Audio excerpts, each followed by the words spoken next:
Welcome, dear soul, to a peaceful space where the words of Isaiah wash over you like gentle rain. Accompanied by soft piano melodies and calming natural sounds, this journey is here to bring you deep rest, spiritual comfort, and freedom from anxiety. As we begin, take a moment to breathe deeply. Let your body relax and your heart open. Let us know in the comments whether you're in a quiet village or a bustling city. You are deeply welcome here. Now let the rain fall softly and let the words of Isaiah carry you into a place of peace. The desert stretched endlessly in every direction, a canvas of golden silence under a pale, unwavering sky. There was no sound but the soft crunch of sand beneath Isaiah's worn sandals, and the occasional whisper of wind that rose and fell like the breath of something sleeping beneath the earth. The sun hung low and soft, as if even it dared not disturb the stillness that wrapped the wilderness like a sacred garment. Isaiah walked slowly, his robes dusted with the fine sand that clung to every step. He was not lost, at least not in the way others understood being lost. He was searching, yes, but not for a place on a map. He was listening for something older, deeper, and far more precious. As he walked, he carried an ancient scroll tucked into the folds of his tunic. The scroll had no shine or glamour, but he carried it like treasure. Its words were fire and water, whisper and thunder, silence and song. And though he had read them 1,000 times, they always felt new, alive, as though breathing along with him. Hours passed, perhaps days. Time itself seemed to soften in the wilderness, melting into the warmth of the sand and the slow rhythm of Isaiah's breath. Each footstep was a prayer, each inhale a moment of surrender. He did not rush. He had long ago given up the habit of rushing. The desert had taught him that truth seldom arrives quickly, and peace even less so. Then came the wind again, stronger now, not fierce, not howling, but purposeful. It moved through the canyons and crevices like a voice that had waited an eternity to speak. Isaiah stopped walking. He closed his eyes. The sound was not just wind. It was a calling. A voice of one calling in the wilderness. Prepare the way for the Lord.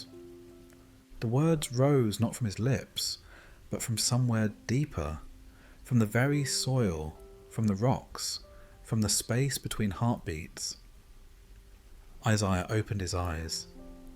Everything around him had shifted, not physically, but spiritually. What had once seemed empty now felt full. The wilderness, so quiet and barren just moments before, now pulsed with meaning. Every rock, every shadow, every grain of sand bore witness to something divine. He sank to his knees, not from exhaustion, but reverence. Here, in the middle of nowhere, was everything. The presence of God was not loud or dramatic. It did not come in thunder or flame. It came gently, like the first drop of rain on dry ground, like the slow turning of a page, like the hush just before dawn. Isaiah bowed his head. "Speak, Lord," he whispered, though his voice cracked from thirst. "Your servant is listening." And in the stillness that followed, he did listen. He listened to the silence that was not empty, but expectant. He listened to the wind that wove through the rocks like a sacred thread.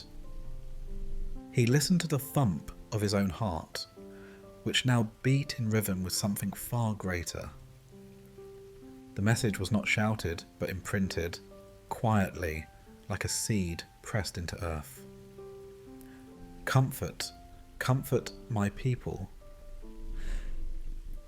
People, the voice said, not as a command, but as an embrace. Speak tenderly to them. Tell them their time of sorrow is ending. Isaiah wept, not out of fear, not from grief, but from the overwhelming presence of peace. A peace not of escape, but of assurance.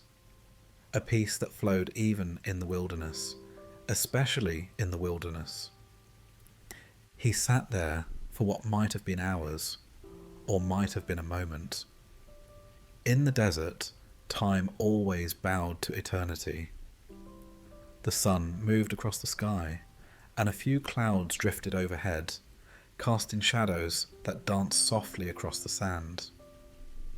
A bird flew by, silent, graceful. Isaiah watched it disappear into the distance and knew he was not alone. The wilderness was not barren, it was sacred, a place of beginnings. He unrolled the scroll and began to write, not from memory, but from revelation. The Spirit guided his hand as he penned words that would echo for generations. Words of hope, words of renewal, words that would one day guide the feet of another voice in the wilderness, one greater than he. And as the last light of day melted into dusk, the sky painted in lavender and gold, Isaiah rose to his feet. His body ached, but his spirit soared. The path ahead was still uncertain. There were still valleys to cross, storms to endure, sorrow yet to meet. But now he carried something far greater than certainty. He carried peace, and peace walks slowly.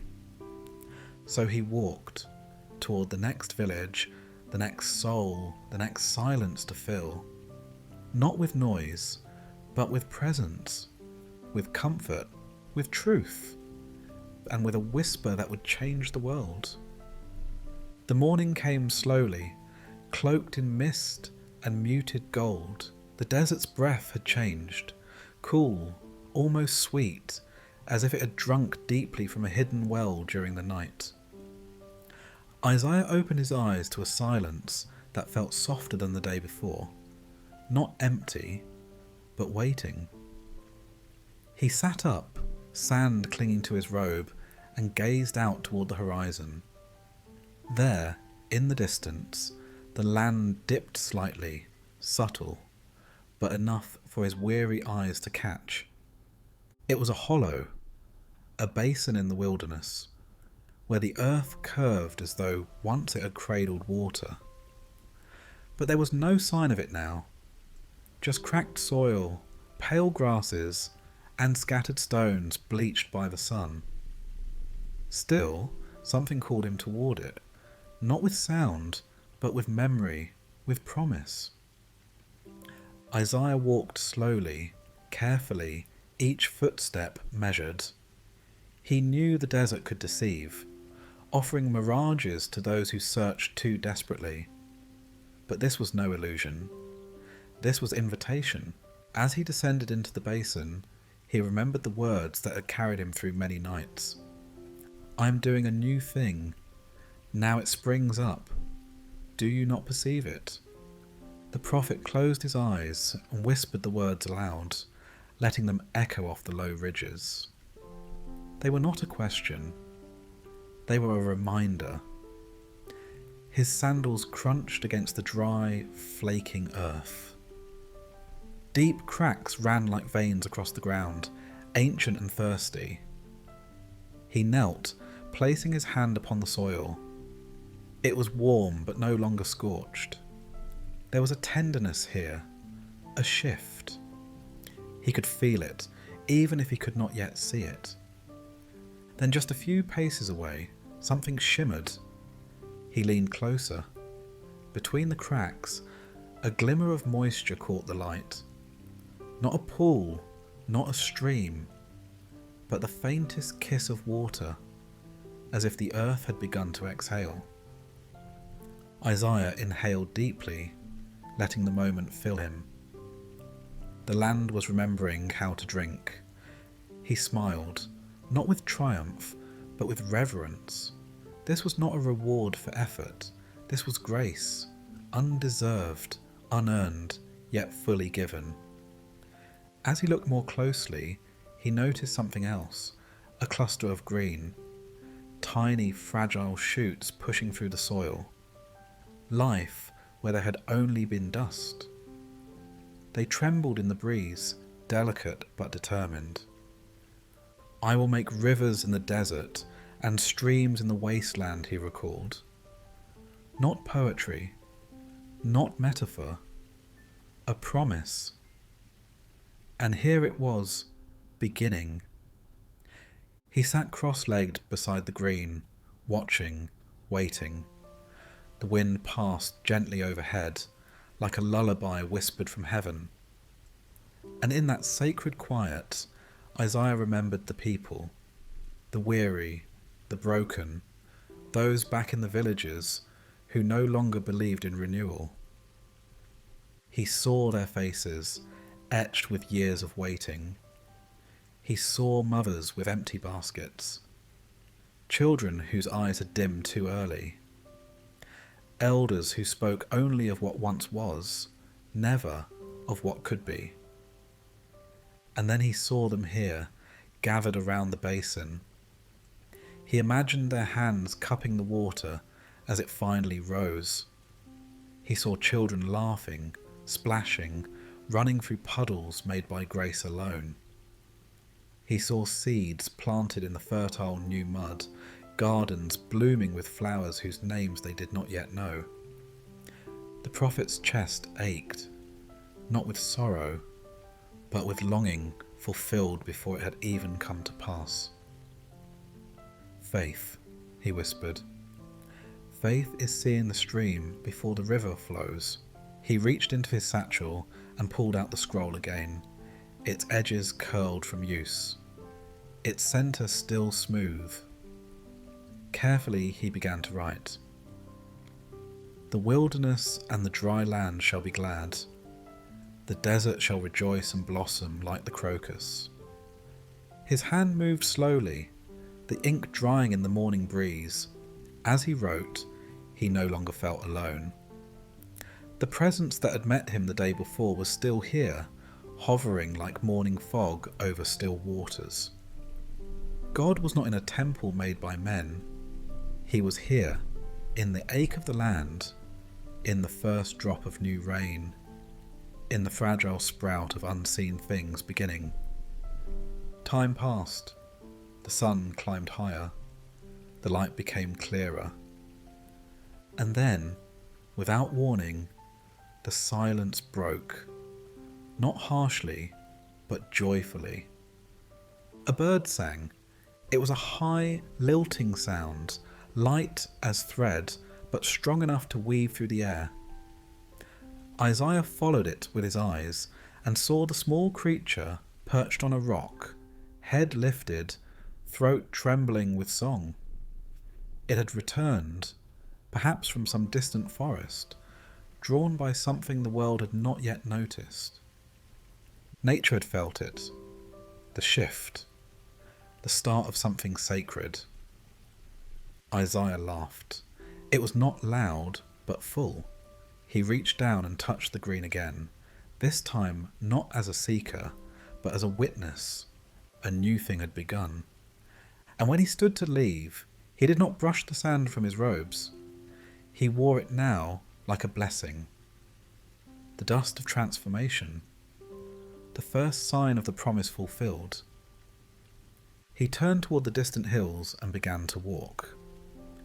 Behind him, the basin shimmered slightly, the light bouncing off the wet ground. The green continued to rise. The earth remembered its purpose. And the prophet carried the vision forward, knowing that someday soon, the desert would bloom not only beneath his feet, but in every heart that dared to believe again. The village lay quiet under the weight of early evening, its narrow pathways strewn with dust, its walls the colour of tired clay. Lanterns flickered weakly behind shuttered windows, their glow struggling to pierce the gloom. The people here did not speak much anymore. Smiles had become rare, too fragile to carry through the long nights and heavy days. Hope had not vanished exactly. It had simply grown too quiet to recognise. Isaiah entered the village without fanfare, his steps soft against the worn earth. He carried no possessions, no supplies, but the scroll, which he held close to his chest. The people barely looked up as he passed. Travellers were not uncommon, but few stayed. Even fewer offered comfort. He moved slowly, absorbing the sorrow that seemed to hang in the air like a fog. It was not the sorrow of war or disaster. It was something more subtle. The kind of sorrow that settles over time, through failed harvests, silent prayers, and the long echo of unanswered questions. At the centre of the village stood a well, dry and unused. Around it were wooden benches, weathered and splintered, a place where people once gathered to talk, to laugh, to listen. Now it was empty, except for one woman. She sat hunched over, her shawl pulled tightly around her thin frame. Her hands trembled slightly as she held them near the remains of a dying flame. Her eyes, though fixed on the embers, seemed far away, somewhere deep in memory. Isaiah approached slowly. He did not speak at first. He simply sat across from her on the opposite bench. The silence between them was not awkward. It was sacred. After a time, she looked up. Her face was lined, not just from age, but from grief, well acquainted with time. There were no tears left in her eyes, only emptiness. Isaiah recognized that look. He had seen it in widows, in orphans, in prophets who had waited too long for rain. It was not pain that frightened her. It was the fear that her pain had become permanent. He gently opened the scroll. Her eyes followed the movement, and something flickered in her gaze. A flicker, not of curiosity, but of remembrance. "I know that," she whispered. Isaiah looked at her, his expression kind but steady. "Would you like me to read?" She hesitated, then gave the smallest nod. He unrolled the parchment and found the passage. The paper rustled in the still air like the leaves of an ancient tree. Then he began to read, his voice low and calm, like rain falling on dry earth. "Arise, shine, for your light has come, and the glory of the Lord rises upon you." The words fell like oil on her spirit. She didn't speak, but she closed her eyes, and for a moment her shoulders relaxed. Isaiah continued, "See, darkness covers the earth, and thick darkness is over the peoples, but the Lord rises upon you, and his glory appears over you." Her lips parted slightly, not to speak, but to breathe, deeply, fully, as if the words gave her permission. "Nations will come to your light, and kings to the brightness of your dawn. Lift up your eyes and look about you." Isaiah's voice slowed. He looked at her directly now, his words no longer general, but personal. "Your sons come from afar, and your daughters are carried on the hip." At that, her hand reached instinctively toward her chest.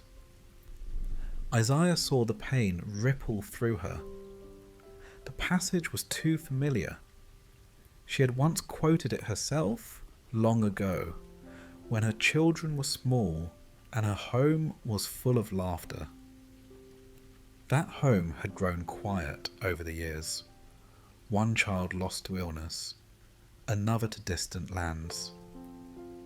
Her husband had gone to the fields one morning and never returned. Her home had not burned, but it had emptied. Slowly, silently. She opened her eyes. They glistened now, not from fresh tears, but from memory being touched too gently to resist. "Why read that to me?" she asked, her voice rough. "Why words of light here, where it's all shadow?" Isaiah's reply was soft but firm, because the light doesn't come to where it's already bright. It comes to those who sit in darkness. She looked away into the dying fire. "But I'm tired. I don't want to keep hoping if nothing changes." Isaiah didn't argue. He didn't offer explanation or instruction. He reached into the folds of his robe and pulled out a small candle, plain, simple, and slightly bent. He placed it gently on the stone ledge beside her and lit it. The flame flickered, golden and steady. He watched it for a moment, then whispered, "Even the smallest light proves that darkness cannot win." She stared at the candle. The flame was not loud, but it danced boldly. Around it, the shadows receded just enough to reveal more of her face, the soft curve of her cheek, the outline of long, forgotten strength. Isaiah reached for the scroll again and continued reading, not just for her, but for the village. "Instead of bronze, I will bring you gold, and instead of iron, I will bring silver. Violence shall no longer be heard in your land, nor ruin or destruction within your borders. But you shall call your walls salvation and your gates praise." With each word, the air seemed to shift. A few windows cracked open. Somewhere behind them, a door creaked. A child peeked out, curious. Isaiah's voice was not dramatic. It did not rise. It flowed, like a stream remembering how to run, like music played just softly enough to soothe a restless soul. Then quietly, he closed the scroll and stood. He did not offer a sermon. He did not ask for gratitude. He simply looked at the woman and said, "The flame is yours now. Let it be what it is." She looked at the candle again. Then for the first time in many years, she reached out and warmed her hands above the flame, not just for heat, but for healing. Isaiah turned and walked toward the edge of the village, his figure soon swallowed by the dusk. Behind him, the flame continued to burn, and though the village was still quiet, it no longer felt silent. Somewhere deep inside, cracked walls and behind tired eyes, something had begun again. Something small, something bright, something alive. The climb was not steep, but it was steady, winding along a narrow path carved through stone and thorn. The mountain ahead stood with silent majesty, not high enough to scrape the clouds, but tall enough to stand above the noise of the valleys below. Isaiah had been here before. Not this mountain exactly, but many like it. Places where silence grew thick and strong like cedar trees, where the voice of the world faded and another voice could finally be heard. He walked with purpose, though not in haste. His feet moved slowly, mindful of the uneven ground. He carried no staff, only the scroll, pressed firmly against his side as if it were a part of him. The sun had not yet reached its peak, and the air was still crisp, touched by the chill that lingered in higher places. The only sounds were the occasional rustling of dry brush and the steady rhythm of his breathing. Deep, even, intentional. Isaiah knew what waited at the summit. Not answers necessarily, but perspective. And sometimes that was more valuable. Sometimes what the soul needed most was not a voice thundering from the heavens, but a whisper rising from within. The climb was a kind of shedding, of distractions, of burdens, of all the questions he carried on behalf of others. He was a prophet, yes, but he was also a man, and his heart, like all hearts, longed for rest. As he ascended, the land opened wider. Below, the villages were now small specks nestled between ridges. The fields, dry and scattered, looked like brushstrokes on a fading canvas. Smoke curled from distant rooftops, too far to smell, but enough to remind him that life continued even while he withdrew. When he reached a flat outcropping near the peak, he stopped. There was no need to reach the very top. The stillness he sought was already here. A wide stone offered itself as a seat, and Isaiah took it gratefully, setting the scroll beside him. He sat with his hands resting on his knees, palms upturned, his face lifted toward the open sky. There was no temple here, no altar, no carved pillars or gilded doors, but it was holy ground. And in that high and quiet place, he began to pray, not with words at first, but with silence, a silence full of presence. Then, from deep within, a phrase surfaced, one he had carried since the beginning of his calling. They that wait upon the Lord shall renew their strength. He whispered it, then again, louder. The wind carried his voice, curling it around the rocks and scattering it into the sky. They shall mount up with wings like eagles. Isaiah closed his eyes. He could see it, feel it, not as fantasy, but as truth, the rising, the freedom, the effortless glide of a soul carried not by its own strength, but by the breath of God. They shall run and not grow weary. He thought of the mothers carrying water, the fathers working cracked soil, the children chasing joy through dust.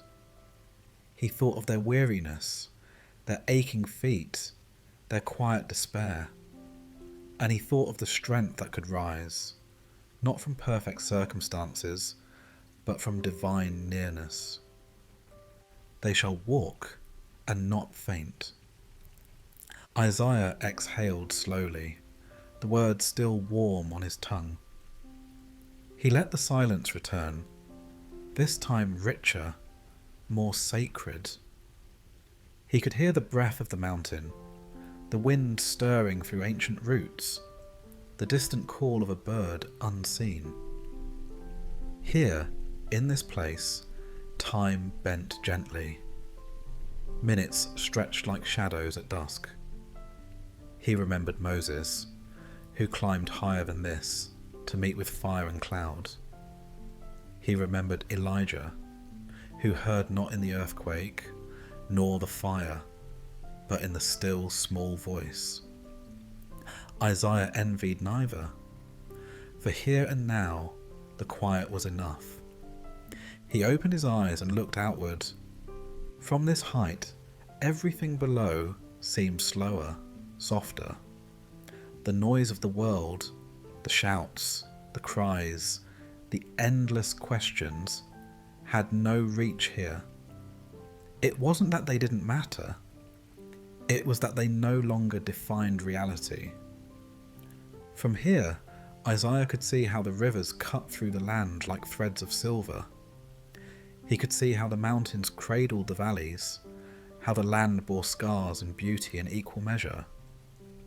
And he realized with a clarity that startled him that peace was not the absence of pain. It was the presence of perspective, a higher view, a deeper truth.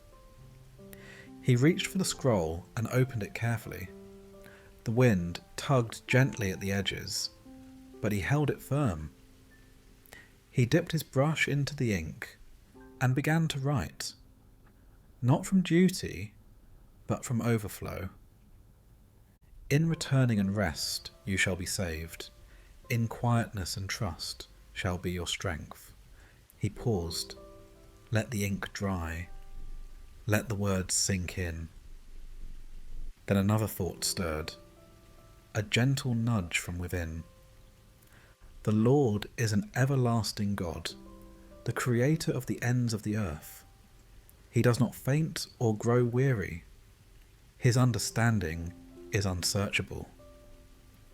Isaiah's eyes filled with tears, not from sorrow, but from relief. He was not alone. He was not expected to carry the world. There was one who never tired, whose gaze never faltered, whose compassion never failed. The wind shifted, now warmer, brushing his face like the touch of a father's hand. Isaiah lifted his head, and in that moment, he did not feel old. He did not feel burdened. He felt young again, full of strength not his own, full of promise not yet seen, full of hope rooted in something eternal. He stood slowly, stretching his limbs. The climb had wearied his body, yes, but his spirit soared. And as he began the descent, the path no longer felt heavy. He would return to the people, to the needs, to the voices. But he would carry this moment with him, this stillness, this vision, this truth. It would be his anchor in the storm, his breath when the air grew tight, his song in the night. For he had gone up the mountain empty, and he would come down full. Rain was coming. The sky, once a clear wash of pale blue, had darkened into a tapestry of muted greys and soft silvers. The wind no longer danced. It moved with purpose now, slower, heavier, as if cradling something sacred. Isaiah stood beneath a grove of ancient trees that clung to life in the edge of the desert, their twisted trunks and broad leaves whispering with every shift of the air. The scent of water lingered, not yet fallen, but close enough to taste. The land could feel it. The birds had quieted. Even the insects stilled. He looked upward, past the canopy, into the sky. It reminded him of the moments just before birth. Not noise, not panic, but expectation. The heavens seemed poised in a holy stillness, as if they, too, were waiting for the first drop to fall. In his hands, Isaiah held the scroll. The parchment was worn smooth by his fingers, smudged with dust and dried ink. He unrolled it slowly and knelt on the earth, placing the edge of the scroll gently against the flat stone. His fingers brushed the surface as he bowed his head, the way a man bows in the presence of something larger than understanding. He did not speak yet. Words had their place. But this moment was not about sound. It was about posture, about surrender. And finally a sound, a soft tap, then another. Rain, not a downpour, not a storm, just a gentle, deliberate rhythm, as if heaven had reached out its hand and tapped softly upon the waiting earth. Isaiah raised his eyes as the rain began to fall in earnest. The droplets landed on the leaves above him, on the scroll, on his skin. He did not seek shelter. Instead, he opened his arms slightly, palms to the sky, and let the water fall where it would. It soaked through his tunic, cooled his skin, and kissed the crown of his head. He felt it not only as moisture, but as mercy. A soft wind moved through the trees, rustling the leaves with a voice that seemed to say, "I remember you." Isaiah whispered, "So do I." He had known dry seasons. He had walked through parched lands where even the sky refused to speak. He had watched people shrink beneath the weight of drought, not only of water, but of hope. He had seen how long absence could silence a soul, how easily faith could shrivel under a sun that never rested. But now, the rain. It came not in rage, but in grace. He rose to his feet slowly, the scroll still clutched to his chest. Carefully, he moved to a large rock beneath the tree and sat.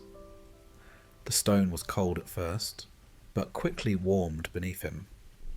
He unrolled the scroll once more and began to read, his voice calm and low, steady like the rain that fell around him. As the rain and the snow come down from heaven and do not return to it without watering the earth. He paused, let the words rest in the air like a blessing, making it bud and flourish so that it yields seed for the sower and bread for the eater. His fingers traced the edges of the text. He could see it clearly now. The fields that would grow again, the stalks heavy with grain, the laughter of harvesters. So is my word that goes out from my mouth. It will not return to me empty. A drop of rain landed on the parchment, leaving a soft, dark spot. Isaiah didn't move to wipe it away. Instead, he let it sink into the scroll, a mark of heaven's agreement. But will accomplish what I desire and achieve the purpose for which I sent it. He finished reading and closed his eyes. Around him, the trees seemed to breathe with him. The rain did not threaten, it renewed. The soil beneath his feet was no longer just dust, but potential. The earth drank deeply, remembering its purpose, remembering how to receive. The prophet felt tears join the rain on his face. He wasn't sure when they had begun. They were not tears of sorrow, nor of overwhelming joy. They were the kind of tears that come when the body can no longer contain the holiness of a moment. He thought of the people again, the weary ones in the valleys, in the villages, waiting for something to change. How often they had cried out, "How long, O Lord?" How many times they had prayed over dry fields, aching bodies, silent skies. He wished they could be here now, to feel what he felt, to see the trees welcoming the rain with quiet joy, to hear the soft thrum of mercy on every leaf. But he knew this experience was not just for him. He was a vessel, a messenger.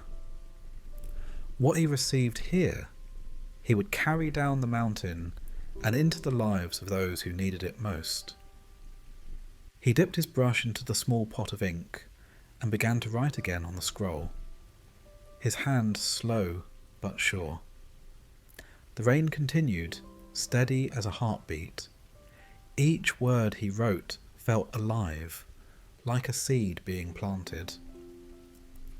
You will go out in joy and be led forth in peace. The mountains and hills will burst into song before you. He paused, looking out into the grey veil of rain. The trees swayed, as if they too were listening. And all the trees of the field will clap their hands. Isaiah smiled. He could feel it, in his spirit, in the ground beneath him, in the rhythm of the rain. Something had shifted. The promise was not far off. It was near. Even now, taking root. He closed the scroll and held it close once more. The rain began to slow, not as a retreat, but as a fulfillment.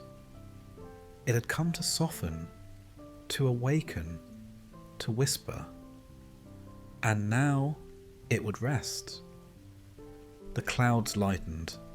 Sunlight broke through in thin, golden shafts, touching the wet earth with warmth. The groves sparkled, each leaf holding a single jewel of water. Isaiah stood and looked around one last time. This was not the end of the journey, but it was a turning point. The prophet turned his face toward the path that would lead him back to the people. And as he walked, the ground no longer crunched beneath his feet. It yielded, soft, willing, renewed. The rain had fallen, the word had been spoken, and nothing would return empty. The afternoon sun slanted low across the hills, casting golden shadows that stretched like fingers across the path ahead. Isaiah walked alone along a narrow, winding trail that traced the edge of the valley. He was in no rush. The day was quiet, the sky wide, and the wind gentle, moving through the tall grasses with a soft, swaying rhythm, like the breath of something ancient and kind. To his right, scattered groves of olive trees stood, their trunks gnarled by time, and their leaves flickering like silver under the sun.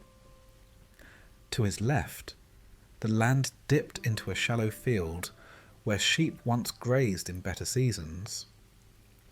Now the field was mostly dust and thorns, interrupted by occasional tufts of stubborn green. That was where Isaiah first heard the sound, low, muffled, almost like the groan of the earth itself. He stopped. He turned toward the field and listened again. This time, he was sure. A man's voice, strained and trembling. Isaiah stepped carefully down the slope, his sandals kicking up fine dirt as he descended. As he drew closer, he saw him, a shepherd kneeling in the dry grass, his head bowed low. His hands trembled as they clutched something broken and splintered.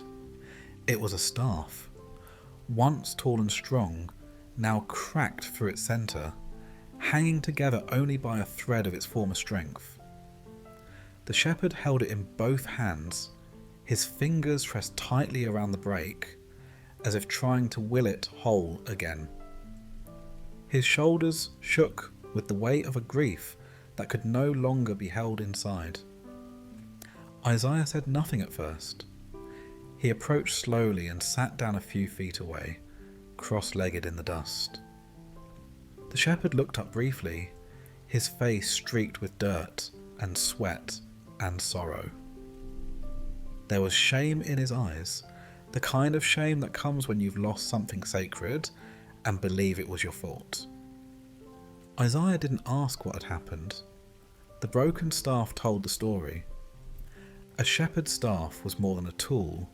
It was identity, inheritance, legacy. It guided the flock, defended against wolves, steadied the weary hand. It was often passed from father to son, worn smooth by years of faithful labour. It was an extension of the heart. To break it was more than an accident. It was like losing a piece of oneself. The man ran his fingers along the splintered wood and spoke, voice hoarse. It snapped when I wasn't looking. I leaned on it in a moment of weakness, and it gave way. He laughed bitterly, like everything else I trusted.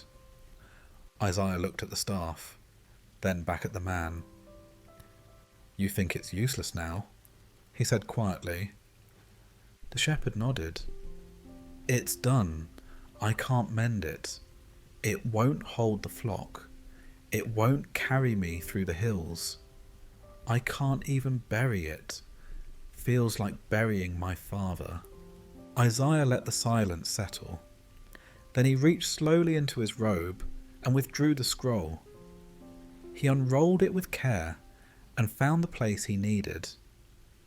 The ink was faded in spots, but the words shone like fire in his heart. He read, voice calm and sure, like water flowing over stone. "A bruised reed he will not break, and a smouldering wick he will not snuff out." The shepherd blinked, uncertain. Isaiah continued, softer now. "He will faithfully bring forth justice. He will not falter or be discouraged." The words sank deep. The man looked at the staff again, this time with less despair, more curiosity. Isaiah reached out and gently touched the broken wood, not to fix it, but to honour it. "Do you think he only uses what is whole?" he asked.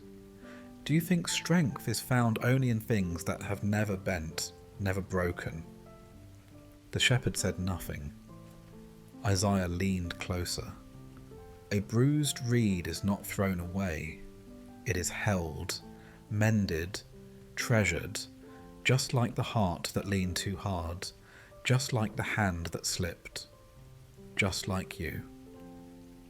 A wind rose gently through the field, carrying with it the scent of wild thyme and distant rain. The shepherd closed his eyes. His breathing slowed. Isaiah continued, his voice almost a whisper. "Even broken things speak. Even cracked staffs still remember the hand that carved them. And the shepherd of all shepherds does not discard what once served him. He restores it." The man looked up. For the first time, his eyes held something new, not yet joy, but wonder. The kind of wonder that breaks through sorrow, like the first blade of green through winter earth. He turned the staff in his hands. The break was still there, still raw. But now, it no longer looked like an ending. It looked like a wound that might heal. "I've used this since I was a boy," he murmured. "My father gave it to me when I first took the sheep out alone. I thought I'd never need another." Isaiah smiled. "Then perhaps it's time it was bound, not with shame, but with memory. Let the scar remind you not of failure, but of faith that carried you even when you leaned too hard." The shepherd wiped his face and stood slowly. He reached into his pack and drew out a strip of old leather, cracked but strong. With quiet hands, he began to wrap it around the broken place, pulling it tight, knotting it with care.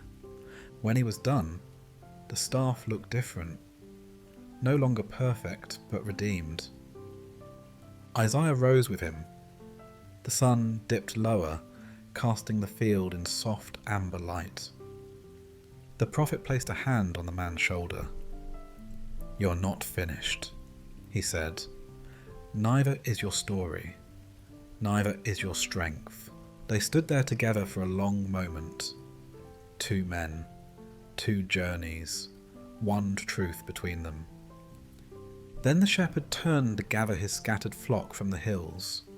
He moved with a quiet dignity, his pace steady, the staff now firm in his hand.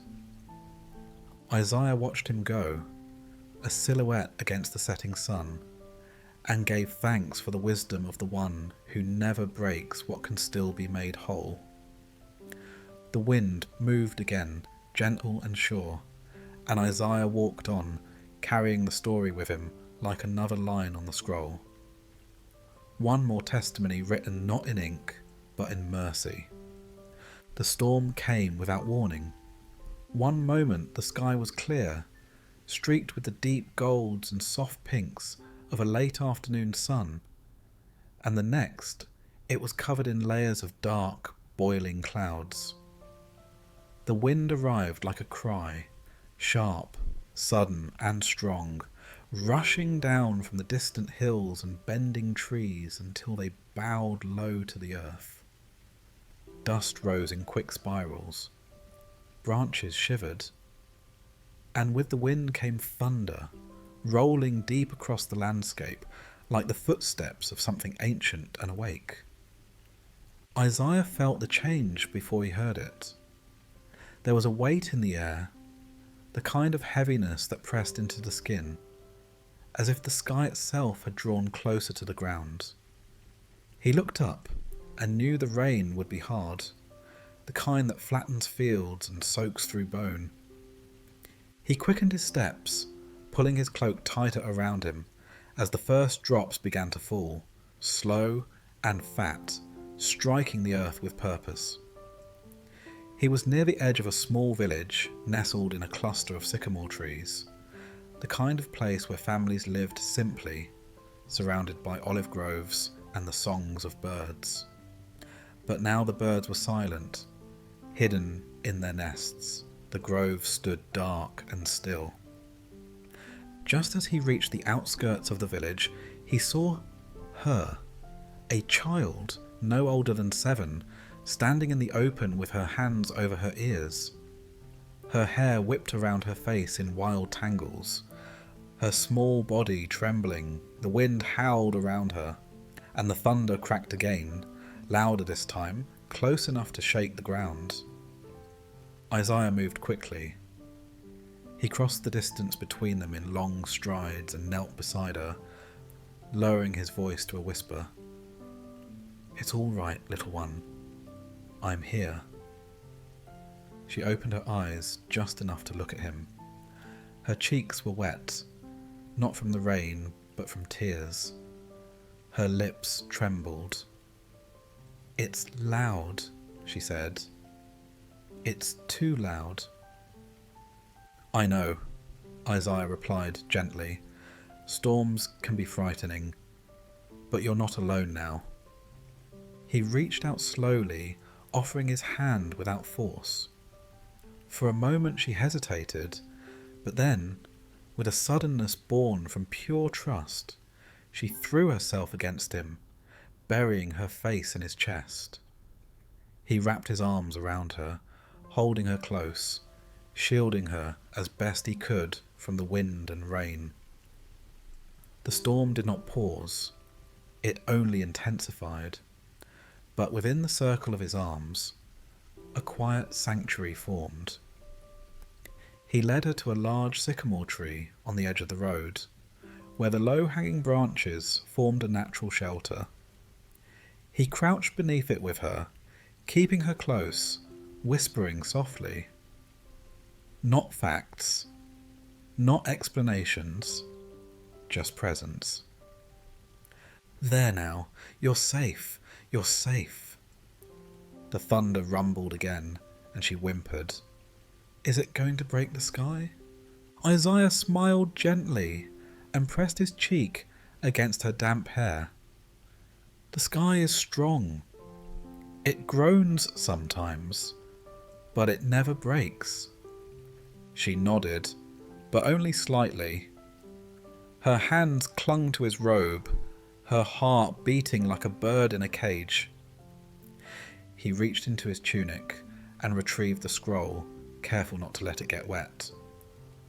With one arm still wrapped around her, he began to speak, not loudly, but with warmth and rhythm, letting the words fall like drops of peace. "He will cover you with his feathers, and under his wings you will find refuge." The child stirred slightly.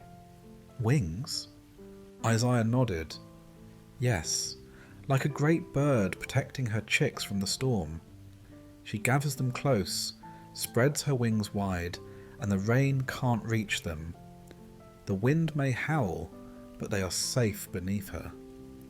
The little girl looked up at the tree above them, at the branches stretching like arms. Then she looked back at him. "Is God like that?" "Yes," Isaiah whispered. "God is exactly like that." The wind rushed through the branches again, and the rain pounded the earth just beyond their shelter. But the girl no longer cried. She leaned into him and listened.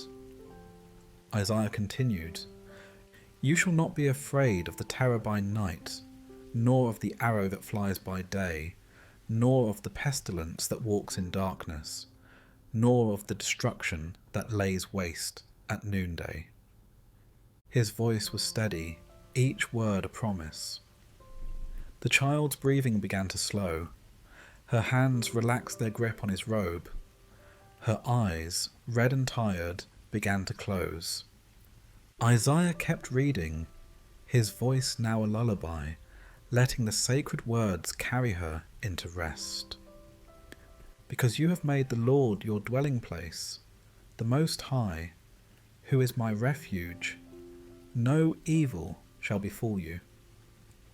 He paused then, watching her. She had fallen asleep, her face resting peacefully against his chest, the storm still raging just beyond the branches. But she didn't stir. She had found shelter, not just from the rain, but from fear. Isaiah looked out at the sky, and he too let himself breathe. There was power in storms. They reminded the world of its smallness. They washed away what was weak. They stripped trees bare and turned familiar paths into rivers. But even storms obeyed the one who made them, and even the wildest wind could not blow away the protection offered under holy wings. He stayed there with her until the storm began to fade. It took time. The thunder grew less frequent. The rain slowed. The wind softened into sighs. The sky, once black and churning, began to lift into hues of steel and ash, and then, finally, into the deep blue of evening. The child stirred and blinked her eyes. She looked around and realized the storm was gone. She looked at Isaiah. "It stopped," she whispered. He smiled. "Yes, storms always do." "Thank you." "God," she said. It was simple but full. She didn't mean just for the shelter. She meant for the stillness she had found inside the roar. Isaiah stood and helped her to her feet. She took his hand, and together they walked back toward the village, where lamps now glowed in windows and the smell of warm bread drifted through the streets. Before they parted, she looked up at him and asked, "Will he always cover me with his wings?" Isaiah knelt so they were face to face. "Always." Pultas. He it. Even when you can't see him, even when the storm is loud, his wings are never far. She nodded, then ran off toward her home, her steps lighter now, her fear forgotten like the storm behind her. Isaiah stood still for a moment, watching her go. The sky above was clear now, scattered with the first stars of night. He whispered the words once more, just for himself. "Under his wings you will find refuge." And with that, he turned and walked on, leaving footprints in the soft, wet earth, each one a quiet echo of peace. Night had fallen across the land like a velvet curtain, heavy and full of mystery. The stars were slow to emerge, veiled by a haze of low-lying clouds that drifted lazily across the darkened sky. A cool wind moved across the plains, whispering through the branches of olive trees, brushing gently across rooftops, and weaving through the narrow streets of the village that sat nestled between two low hills. Isaiah stood at the eastern wall, just outside the gate. From here, the village looked still, asleep, but he knew better. Stillness did not always mean peace. In some homes, sleep had come easily, drifting in on the scent of lavender and wood smoke. In others, sleep was a stranger, shut out by worry, by loss, by the clamour of thoughts that refused to rest. Behind shuttered windows and silent doorways, hearts were wrestling. He leaned against the wall, his cloak wrapped tight against the chill. The stone beneath his hand was rough and cold. He had walked all day and arrived at the village just as the sun sank behind the hills, bleeding light across the sky like a farewell. The villagers had welcomed him with warm bread, cool water, and a humble bed of woven reeds. He had accepted their kindness with gratitude, but he had not stayed indoors. Something called him to the watchtower. He climbed slowly, step by careful step, until he reached the highest point, the small, square room where the village watchman stood his vigil each night. But tonight, the tower was empty. The regular watchman had left early, trusting the prophet's presence more than his own discipline. Isaiah did not fault him. There were nights when even the faithful needed to rest, and Isaiah had watched enough nights to know this one would require no alarm bells. The village was in no danger, not from armies or wild beasts. The danger tonight was quieter, invisible, the kind that crept into souls and sowed restlessness, doubt, dread. Isaiah lit a small lamp and placed it in the alcove above the window. The flame flickered gently, casting a warm glow over the stone walls. It was not a beacon, not bright enough to alert anyone beyond the village borders, but it was enough to remind those within that someone was awake. Someone was watching. He stepped to the edge of the tower and looked out over the village. He could see the faint glow of oil lamps through thin curtains, shadows moving behind walls. In one home, he heard the soft sound of weeping. In another, the gentle murmur of prayer. He closed his eyes and whispered, "Peace, be near." The wind moved again, gentler now, rustling his cloak and curling around his ankles. Isaiah let it wash over him, inhaling deeply. He was not afraid of the night. He had walked through darker ones, nights of confusion, of silence from heaven. Nights when he wondered if the words he carried were enough to heal the wounds of a broken people. But tonight, he felt a different kind of stillness. Not despair, not distance, presence. He reached into his robe and drew out the scroll, the parchment cool and worn in his hands. Carefully, he unrolled it and found the passage that had rested on his heart all day. The words were familiar, etched deeply into his soul. He began to read, his voice soft and steady, a thread of sound woven into the night. You will keep in perfect peace those whose minds are steadfast, because they trust in you. The words fell into the dark like drops of oil onto water, spreading calm across the surface of unseen waters. Trust in the Lord forever, for the Lord himself, is the rock eternal. Isaiah paused and let the word settle. Perfect peace, not temporary ease, not the fragile calm that breaks at the first sign of trouble, but perfect peace, whole, untouched by circumstance, rooted not in the absence of chaos, but in the presence of God. He imagined the villagers below, each wrapped in their own story. The widow who lit 2 lamps every night, though her husband had long passed. The merchant who counted coins in the dark, worrying they would not last the season. The mother whose child stirred with fever in the next room. Peace was what they needed, not answers, not explanations, just peace. Isaiah closed the scroll and rested it beside him.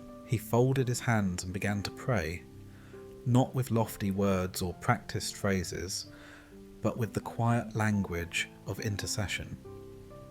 He called each home to mind, each heart he had seen. He named no names aloud, but heaven heard every one. "Keep them," he whispered. "Let them rest. Let the night be a sanctuary." And as he prayed, he felt something shift, not outside, but within. A deep settling, a sense that the village was being wrapped in the arms of something vast and gentle. He stayed there for hours, never sitting, never sleeping. The night deepened. The clouds thinned. Stars began to appear, one by one, like the quiet unveiling of a promise. In the distance, a rooster crowed once, too early. A breeze stirred the grasses on the hills. Isaiah looked out over the village and smiled. The dawn was not yet visible, but it was coming. He could feel it. He looked down at the homes once more. Some were still, others now completely dark. Sleep had come to most. Peace had done its quiet work. And that was enough. He turned from the window, blew out the lamp, and made his way down the steps of the tower. He would rest now. The village did not know he had watched over them, and they did not need to. But one day he knew they would remember, not the night itself, but the peace that had come without explanation. And they would understand. Someone had stood in the dark.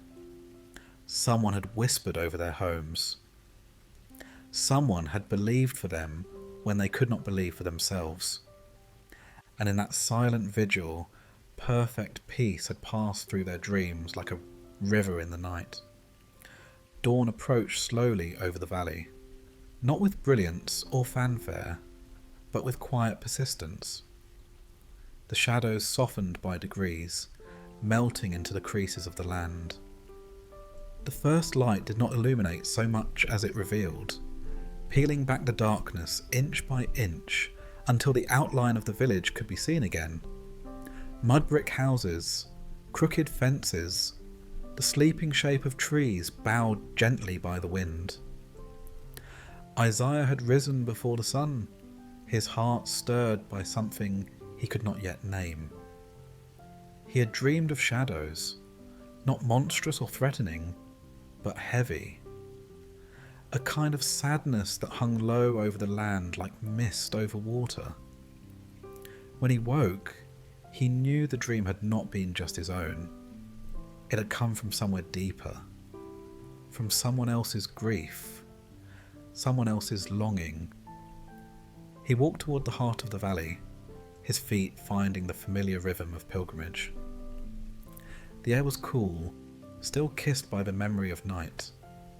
The earth smelled of dew and soil, and something else. Something old, like a story waiting to be told. He came first upon a road. Once, it had been well trodden, but now it was worn and uneven, like a forgotten prayer. Dust swirled in small circles around his feet.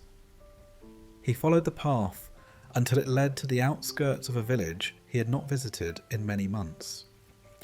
He remembered it well. It was a village where joy had once lived loudly. He remembered music rising from the streets during harvest, the sound of children's laughter echoing through olive groves, the way lanterns had glowed like stars during their feasts. But as Isaiah stepped past the gate, he knew instantly that something had changed. The air itself felt thinner, as if joy had been drained from it, as if the village now breathed only in whispers. Shutters were closed tight. Doorways stood empty. The usual greetings, waves, smiles, nods, did not come. The people were there, yes, but they moved like shadows, their eyes heavy, their voices hushed. Isaiah walked slowly, reverently, as one walks through a place of mourning, and soon he came to the square. It was there that he saw them. A group of elders stood huddled together, their backs curved not by age but by grief. Mothers sat on low stools near the well, cradling bowls in their laps but not eating. Children, so often the heartbeat of a village, sat still, their faces pressed against their mothers' sides, eyes wide with questions no one had yet answered. He approached the well, the centre of the village, the place where life had always gathered. A young man looked up, his face pale, his clothes dusted with ash. "You've come back," he said, voice thin.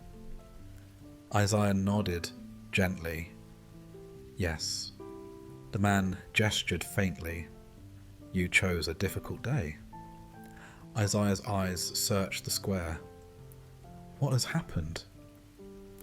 The man hesitated, then said, "A child died last night." Isaiah closed his eyes. A silence passed between them. "She was 6, the man said. "Bright as spring, sick only a week, then gone."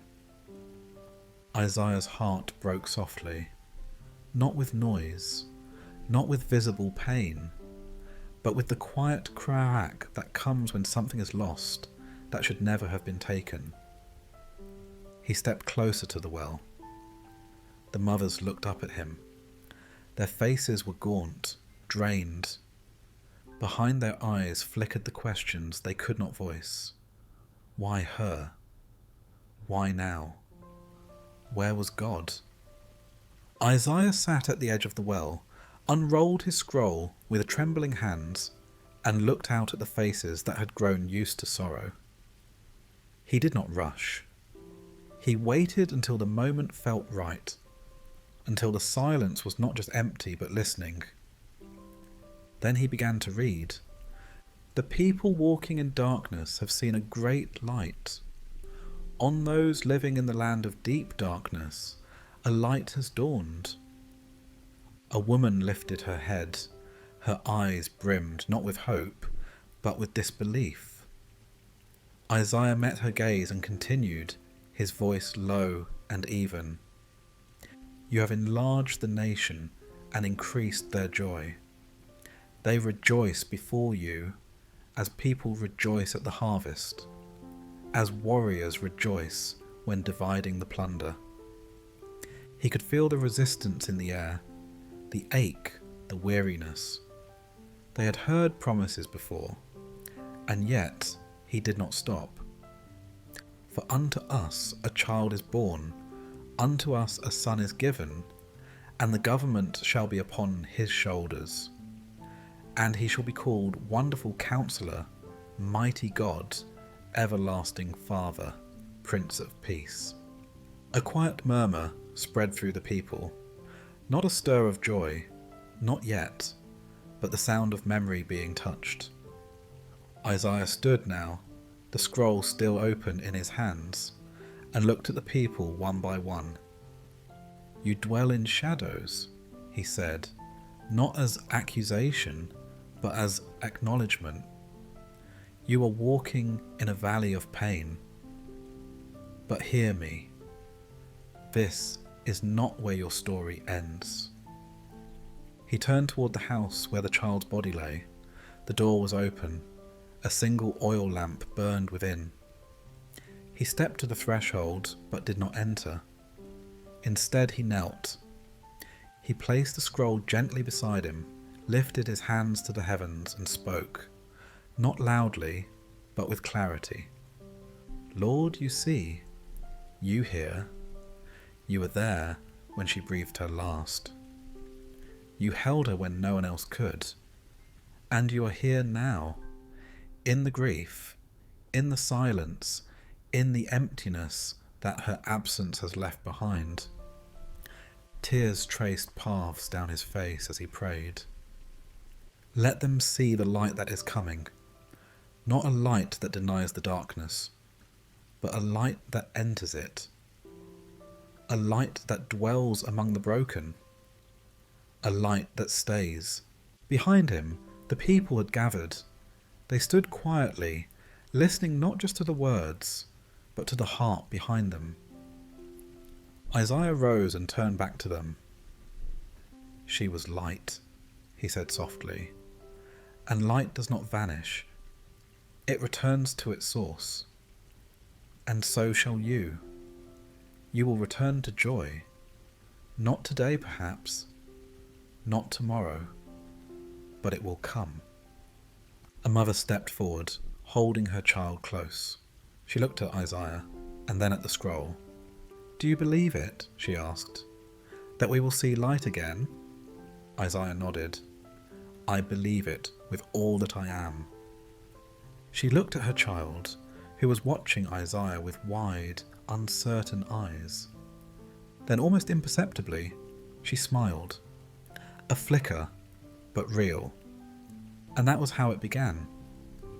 Not with a chorus, not with dancing or laughter, but with one woman holding sorrow in one hand and trust in the other. By evening, the square was no longer silent. The children had begun to play again, quietly, respectfully, but with life. Bread had been broken. A song had been sung. Not a song of celebration, a song of endurance. And as the sun set behind the western hills, painting the sky with streaks of red brown and amber, Isaiah walked to the edge of the village and turned to look once more. The shadows were still there, but so was the light. It had begun to dawn. The desert wind carried the scent of earth and memory. It moved like a quiet sigh across the plains, stirring the dust in gentle spirals, whispering through the grasses, lifting the edges of old garments and cloaks. Isaiah walked through it slowly, his footsteps barely audible, as though he didn't wish to disturb what lay around him. An ancient settlement now nearly swallowed by time. The village ahead had long since fallen into ruin. Stone walls leaned and crumbled. Wooden beams had withered and split beneath the sun's relentless gaze. Ivy and creeping vines had begun to reclaim what was once built by hands. Yet Isaiah was drawn to it, not because of what remained, but because of what had once been. It was a place of names, a place of stories. He passed under a broken arch where a gate once stood. Children had played here once, chasing each other in circles through the dust, calling out names that had meaning, names whispered by parents, carried through generations. Every child had been named with hope, every name a prayer, a future wrapped in a word. Now there was only silence. Isaiah stepped into the centre of what had been the village square. In the middle stood a well, its stones worn smooth from decades of use.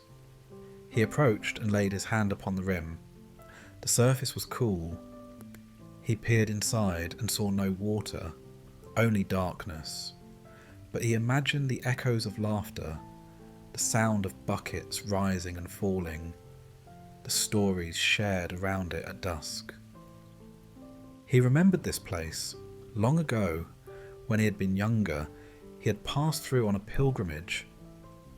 The people had been kind, their faces open, their words warm. He remembered the face of a young girl with dark eyes, holding a newborn lamb in her arms. Her name had been whispered in his ear, Hephzibah, Hephzibah. My delight is in her. A name so full of beauty, of promise. Now the stones bore no name. The wind spoke only in sighs. But Isaiah had come to speak again, to name, to remember, to restore. He sat beside the well and unrolled the scroll. The wind tugged at the parchment gently, like a child reaching for attention. Isaiah smoothed it with both hands and found the place he was looking for. His voice, when it came, was not loud, but it carried. It filled the space like water fills a dry riverbed. You shall be called by a new name that the mouth of the Lord will bestow. The air seemed to pause. No longer will they call you deserted, or name your land desolate. He closed his eyes as he spoke. He could see her again, the girl with the lamb, standing beneath the fig tree near her mother's home, laughing. He had watched her grow over the years through passing visits, watched her become a woman, watched her marry, watched her sing to her children in the twilight. Then the droughts had come. The soil cracked. The wells ran dry. The people scattered. Disease and despair came like thieves in the night. And the village slowly emptied. Hephzibah had stayed longer than most. She had stood by her home long after others had fled. She had buried her husband beneath the olive tree and lit a lantern every night by the window, hoping he might still return. She had waited, prayed, sung to the silence.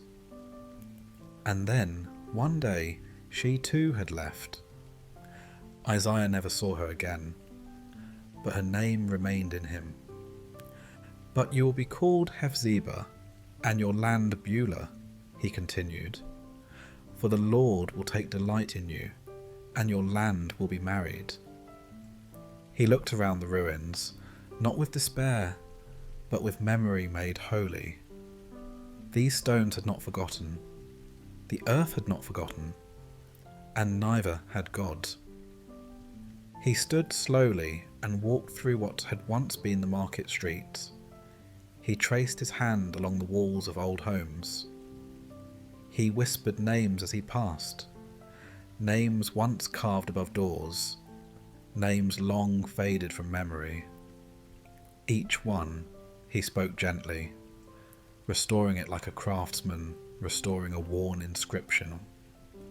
Yosef, Miriam, Eliab, Tamar. As he named them, the wind began to shift. It was not louder, but fuller, as though it carried more than air, carried presence. Isaiah could feel it moving through the ruins, curling around his ankles, brushing his face, entering the cracks of broken homes like a gentle visitor.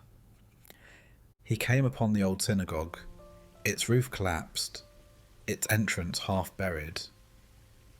He stepped through the gap and stood beneath the remnants of the beams. The scroll remained in his hands. He lifted his voice once more. As a bridegroom rejoices over his bride, so will your God rejoice over you. His voice echoed in the hollow room. He felt tears sting his eyes. Not because of sorrow, but because of love that refuses to forget.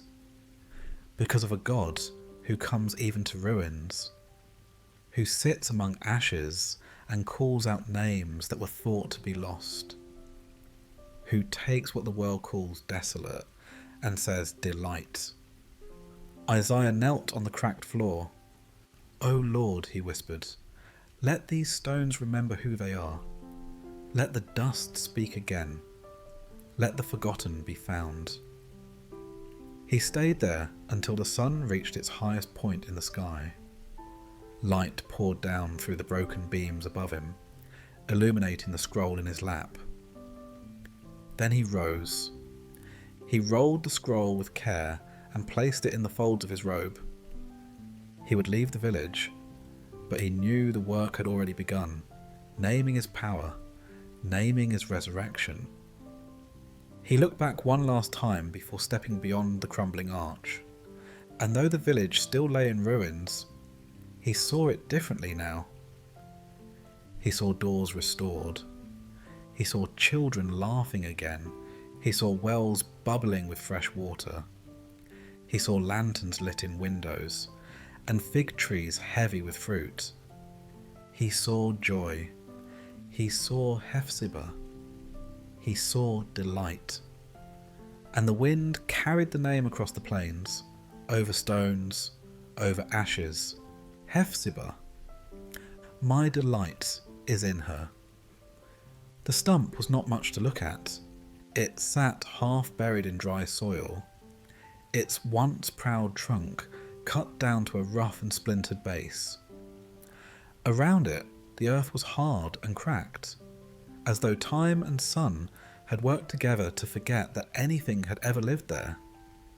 The roots were visible in some places, twisted and reaching, as if still searching for the water that once sustained them. Birds did not land near it. The wind passed by without pause. It was a remnant, a shadow of something that had once touched the sky. Isaiah found it by accident, or rather, by guidance he had long since stopped questioning. His steps had brought him through the edge of a forest, where thorns clung to his robes and brambles snagged at his skin. He had been walking for days, moving without a clear destination, but always with the sense that someone was waiting. Something sacred, something hidden beneath the dust of time. He came upon the clearing near dusk. The sun was setting behind the hills, spilling golden light across the trees and stretching their shadows long and thin across the ground. And in the middle of the clearing stood the stump, silent and still, like a forgotten altar. He paused, heart stirred by something deep and unspoken. There was no sign, no voice, no miraculous glow, but he knew this was the place. He knelt beside it, his knees pressing into the dry ground, and reached out to touch the wood. It was rough beneath his fingers, sun-bleached and scarred. Yet even in its brokenness, it was firm, alive in a way that only the spirit could perceive. Isaiah closed his eyes. He thought of what this tree must have been, how tall it had grown, how wide its branches had stretched. Perhaps it had once shaded the travellers who passed beneath it, or stood as a boundary marker between villages. Perhaps it had borne fruit, or held birds' nests in its arms. Perhaps children had climbed it, or lovers had carved initials into its bark. Now it was nothing more than a stump. But as he sat with it, the prophet remembered the words that had once burned in his soul like fire shut up in his bones. A shoot will come up from the stump of Jesse. From his roots a branch will bear fruit. He whispered the words aloud, and the wind stirred. Not a gust, not a storm. Just enough to lift the edge of his cloak, to rustle the dry grass, to awaken the silence. He leaned in closer, placing his palm flat upon the surface of the stump. A shoot, he said again. And as he spoke, he noticed it. Tiny, almost invisible, a sliver of green rising from the side of the stump, frail and small, yet unmistakably alive. It bent slightly with the wind, as if bowing in reverence, and then straightened again, reaching for the dying light. Isaiah felt tears gather behind his eyes. It was nothing, a leaf, a thread of life in a land of dust. But it was everything. It was the promise, the proof, the declaration that what man had cut down, God could still raise up. He sat there as the sun sank lower, watching the light bathe the tiny shoot in gold. Around him, the forest was still. Even the birds had stopped their song, as if witnessing something sacred. He opened the scroll in his lap, unrolling it slowly with trembling fingers. He found the place, and he read, not for himself, but for the stump, for the land, for the generations who would one day walk past this place and see not just death, but life emerging. The Spirit of the Lord will rest on him, the Spirit of wisdom and understanding, the Spirit of counsel and might, the Spirit of knowledge and the fear of the Lord. The wind blew again, stronger now, and Isaiah looked up. The trees bowed, the leaves swayed, and the grasses whispered. Nature was listening.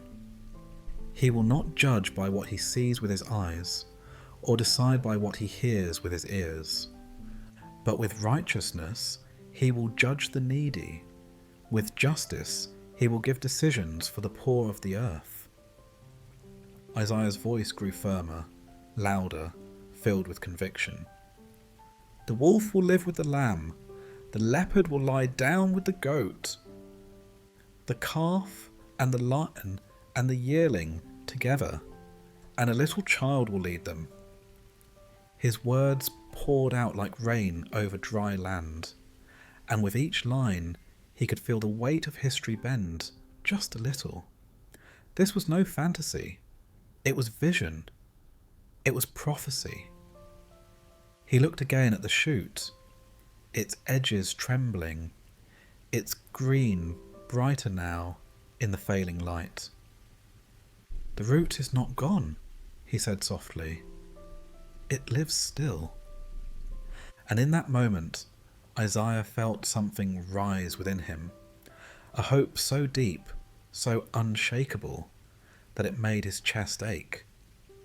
He had seen kingdoms fall, had watched cities burn and people scatter. He had heard cries of despair and silence from heaven. He had walked among the ruins and the tombs and called them by name, but this was different. This was not survival. This was resurrection. He remained beside the stump as night fell, watching the stars emerge, one by one. The shoot remained upright, its tiny leaves turned toward the sky, as if it too had been waiting for this moment. Isaiah knew the world would not understand. They would walk by and see only a stump. They would say the tree was dead, the root forgotten, the line broken. They would not see what he saw. But the branch was coming. From something so small, so hidden, so unlikely, not a warrior born in glory, but a tender shoot rising from what had been dismissed as waste. Isaiah leaned back, letting the cool night air fill his lungs. Hope, he thought, is often smallest where it's most needed. And sometimes the greatest things begin in the least expected places. He closed the scroll and stood, brushing the dust from his robe. He took one last look at the shoot, bowed his head in reverence, and walked away. The stump remained behind, silent, weathered, rooted, and from its side the promise continued to grow. The morning sun broke through the clouds like a long-awaited promise, casting light that shimmered over the fields and valleys below. Everything sparkled with dew, each blade of grass wearing a drop of water like a jewel, each leaf humming softly in the quiet breeze. It was the kind of morning that felt like mercy, gentle, quiet, and full of hidden abundance. Isaiah stood on the hill overlooking the valley, scroll in hand, his robe shifting lightly in the breeze. From this height he could see the winding path that led through the vineyards, past the old fig trees, down into the small village that sat at the valley's centre like a resting soul. A river moved slowly through it, wide, clear, steady, reflecting the sky like a sheet of living glass. It was toward that river Isaiah now walked. Each step he took felt purposeful, not because the path was grand or glorious, but because of what the path led to. The river had long been known in this region as a sacred place, not for its size, for it was modest, or its power, for it was slow, but for its constancy. It had never run dry, not even in the harshest droughts. Its banks remained soft and green when all else had withered. For the people who lived nearby, it was a lifeline, a mystery, a quiet symbol of grace. Isaiah reached the edge of the village as the sun climbed higher. The people were beginning to stir. Doors opened, voices murmured greetings, children ran barefoot over the packed earth. The air smelled of bread and morning fire. A woman carried a jar of clay on her shoulder, walking toward the river with slow, practiced steps. She nodded to Isaiah as she passed. Her eyes were tired but warm. He followed the same path she took, down to the banks of the river, where several others were already gathering. They came not just for water, but for peace. To watch the way the light danced on the surface, to listen to the gentle current as it moved over the stones. There was something about the river that quieted even the most troubled heart. Isaiah sat beneath a tamarisk tree, where the shade made the air feel cool and inviting. He unrolled his scroll and rested it on his lap, then looked out over the water. It moved slowly, but without hesitation. Always forward, always toward something. Never in haste, but never still. He began to speak, not loudly, not to draw attention, but simply to share what he carried. A few villagers paused their tasks to listen. A shepherd sat nearby, whittling a stick in his hands. A young girl crouched by the water's edge, fingers playing in the ripples.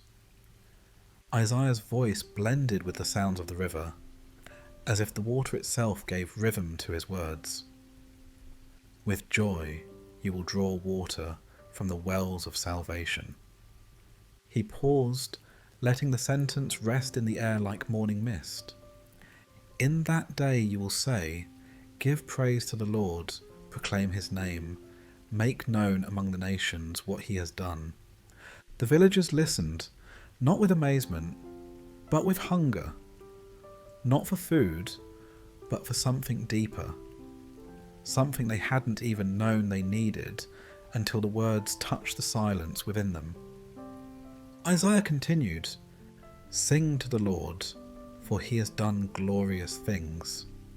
Let this be known to all the world. Shout aloud and sing for joy, people of Zion, for great is the Holy One of Israel among you." A child, perhaps too young to understand the words, giggled and splashed water onto her brother. He squealed and chased her, their laughter ringing out like bells. Isaiah smiled, his heart stirred. This was what salvation looked like. Not just fire and deliverance, not just mighty acts and miracles. Sometimes salvation was quiet. It came in the form of water, of joy returning where grief had lived, of a village remembering how to sing. He watched as the people continued to draw water, each jar filled with more than just liquid. It was hope they carried, mercy, memory. One of the elders approached him, a woman with silver in her hair and years written into the lines of her face. She sat beside him, hands folded neatly in her lap. "You speak of joy," she said, "but some of us have forgotten what it feels like." Isaiah nodded slowly. "That's why I speak of it." She looked out at the river, her voice soft. "I lost my husband 2 winters ago. My son moved to the highlands, and I see him only twice a year. My hands ache in the morning. Some days I speak only to the wind. Isaiah listened, his heart tender. He knew these words, not these exact ones, but words like them, carried in different voices, from different places, all variations of the same cry, I have been emptied. He placed the scroll gently beside him and reached down, cupping a handful of water in his palm. It shimmered in the light, trembling slightly with movement. Joy is not always loud, he said. It does not always sing or shout. Sometimes joy is just the strength to draw water again, to return to the well, to believe that something will be there when you arrive. He let the water spill slowly from his hand. It doesn't come because we forget our grief. It comes because God remembers us in it. The woman's eyes glistened. She did not speak again, but she stayed there beside him, resting in the hush of the river, in the truth of those simple words. Soon, more people gathered. Isaiah read more from the scroll, words of comfort, of courage, of healing. He told them that the well would never run dry, not because the river was magical, but because God was faithful.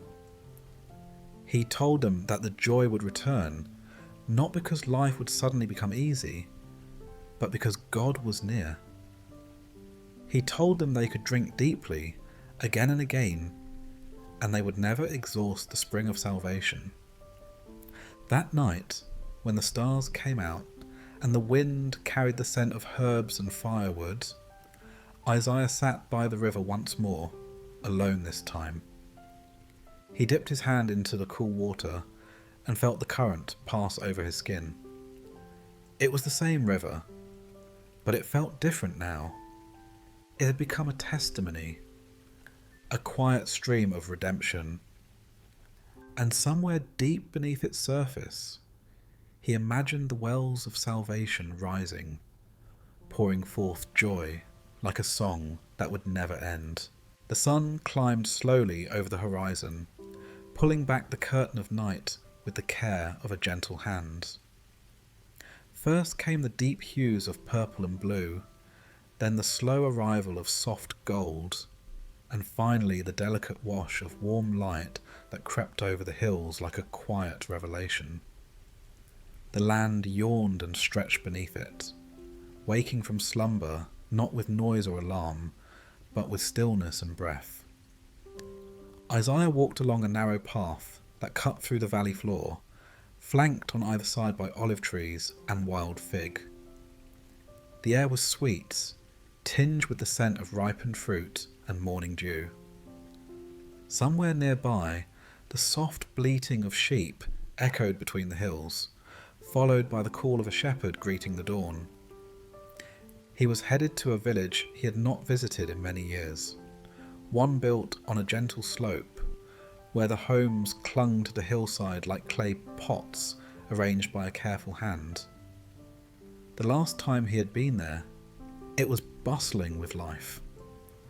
Music often filled the air, children raced barefoot through the alleyways, and traders laughed loudly as they bartered in the square. The village had once thrived under the care of its elders and the rhythm of the harvest. But now, as he approached, he could feel the difference. The laughter was gone. The square was quieter. The pace of life had slowed into something almost mournful. There were no cries of greeting, no welcome calls. Only the sound of wind passing through shutters that hung crooked on their hinges. Isaiah stopped at the entrance, gazing up at the buildings he remembered so well. Even the paint on the walls had faded, peeling in places, as though time itself had tired of holding on. He stepped forward and was met by a small group of villagers gathered around the well, Women with drawn faces and eyes that told stories. They had long stopped speaking aloud. A boy sat on the stone edge, swinging his legs in silence. A man filled a jar, but didn't drink from it, only stared into the water, as if looking for something that had been lost. Isaiah offered them a quiet nod, then made his way through the square and up the hill to a shaded terrace where the village council once met. The wooden bench where he had spoken years ago was still there, though warped with age. He sat. Soon, a few people followed, drawn not by announcement, but by curiosity. Others came slowly, silently, and took seats on the ground nearby, unsure whether they were ready to listen. Isaiah didn't speak immediately. He waited until the last few footsteps settled, until the breeze quieted, until the weight in the air had stilled just enough to be named. And then he began. "There was once a king," he said, "but not like the kings you know." His voice was steady, worn like leather, strong with truth, but soft with compassion. He had no throne carved of cedar, no palace lined with gold. His hands bore no rings. His robe was not stitched with jewels. He did not carry a sword. He did not shout commands. He did not raise armies. A woman squinted at him, suspicious. "What kind of king is that?" she asked. Isaiah turned to her gently. "The kind who rules not by power, but by peace." He let the words fall between them like seeds. "He did not break the bruised," Isaiah continued, "nor snuff out the flickering flame. He did not lift his voice in the street or call attention to himself. Yet justice followed him like a river. Mercy clung to him like a garment. Wherever he went, the oppressed stood tall, and the weary found rest." The crowd listened, eyes fixed on him now. Isaiah reached into his robe and unrolled the scroll, reading from a place that had long burned in his soul. "Here is my servant, whom I uphold, my chosen one in whom I delight. I will put my spirit on him, and he will bring justice to the nations." He looked up. This king, this servant, was not what the world expected. They looked for a warrior, but found a healer. They looked for a throne, but found a cross. The villagers exchanged glances. Some eyes widened, others narrowed, but none turned away. He came not to condemn, but to restore, not to demand tribute, but to give it, not to take life, but to lay down his own. Isaiah's voice lowered, became more intimate. "You see, the greatest king is the one who kneels, who washes feet, who binds wounds, who weeps when we weep, and walks beside us when we are too tired to pray." A child crawled onto her mother's lap and whispered, "What's his name?" Isaiah smiled softly, eyes glistening. "His name will be called Wonderful Counselor, Mighty God, Everlasting Father, Prince of Peace." The silence that followed was not hollow. It was full of memory, full of yearning, full of the ache for something better. The villagers were still, their minds turning over the words like hands smoothing cloth over a wound. "His kingdom," Isaiah said at last, "is not built with stone. It is planted in hearts. It grows not through conquest, but through compassion. It comes in small things, acts of kindness, moments of mercy, tears wiped away, hands held in silence." He stood slowly, the scroll still in his hand. "You may feel forgotten," he said. You may believe that hope has passed you by, but I tell you this, he has not forgotten you. The servant king is coming. He will not overlook your pain. He will not pass you by. The crowd was quiet now. A few people wept quietly, others bowed their heads, still others frowned into the distance, unsure of what they had just heard, but certain it had stirred something deep within them. Isaiah stepped down from the terrace and walked back through the village. Children followed at a distance. One little boy ran beside him, then tugged on his cloak. "Will we see the king?" he asked. Isaiah looked down, paused, then knelt so their eyes met. "Yes," he whispered. "If you keep looking for him, not with your eyes, but with your heart, you will see him. In the face of the lonely, in the hands of the healer, in the silence of the night when you're most afraid, that's where he'll be." The boy nodded solemnly, then ran back to his mother. Isaiah walked on, leaving the village behind. The square remained quiet, but something had shifted, not in noise, but in spirit. The villagers would not forget the words, not because they were poetic, but because they tasted like truth. They were no longer waiting for a king of war, but longing for a king of peace. And though his face was not yet seen, they began to look differently at one another. They spoke more gently. They listened longer. And the next time they drew water from the well or broke bread at dusk, they remembered the story of the king who knelt. And somewhere far above the valley, the sky turned golden again. And the servant king, though still unseen, was nearer than they knew. The courtyard had been silent for years. Once, it was a place of colour and celebration. Children had raced along its stone paths. Women had gathered in the shade of the fig trees, their hands weaving baskets and stories all at once. Flowers had bloomed in low earthen pots, myrtle, juniper, and wild rose, sending their fragrance into the air like prayers. There had been life here, laughter echoing from the walls, music spilling out from windows, and the unmistakable joy that comes when people feel safe, rooted, and blessed. But all of that was memory now. What remained was a broken place. Isaiah stood just outside the gate, his eyes lingering on what had become of the courtyard. The stones were cracked, weeds had grown tall through the paths. The garden pots had shattered and lay like broken promises, scattered and forgotten. A tangle of dry brambles now claimed the spaces where flowers once grew. Dust covered everything, dulling the surfaces that had once glowed in the sunlight. He stepped through the gate slowly, careful not to disturb the silence. There was no one to greet him, no footsteps from within, no voice from the windows above.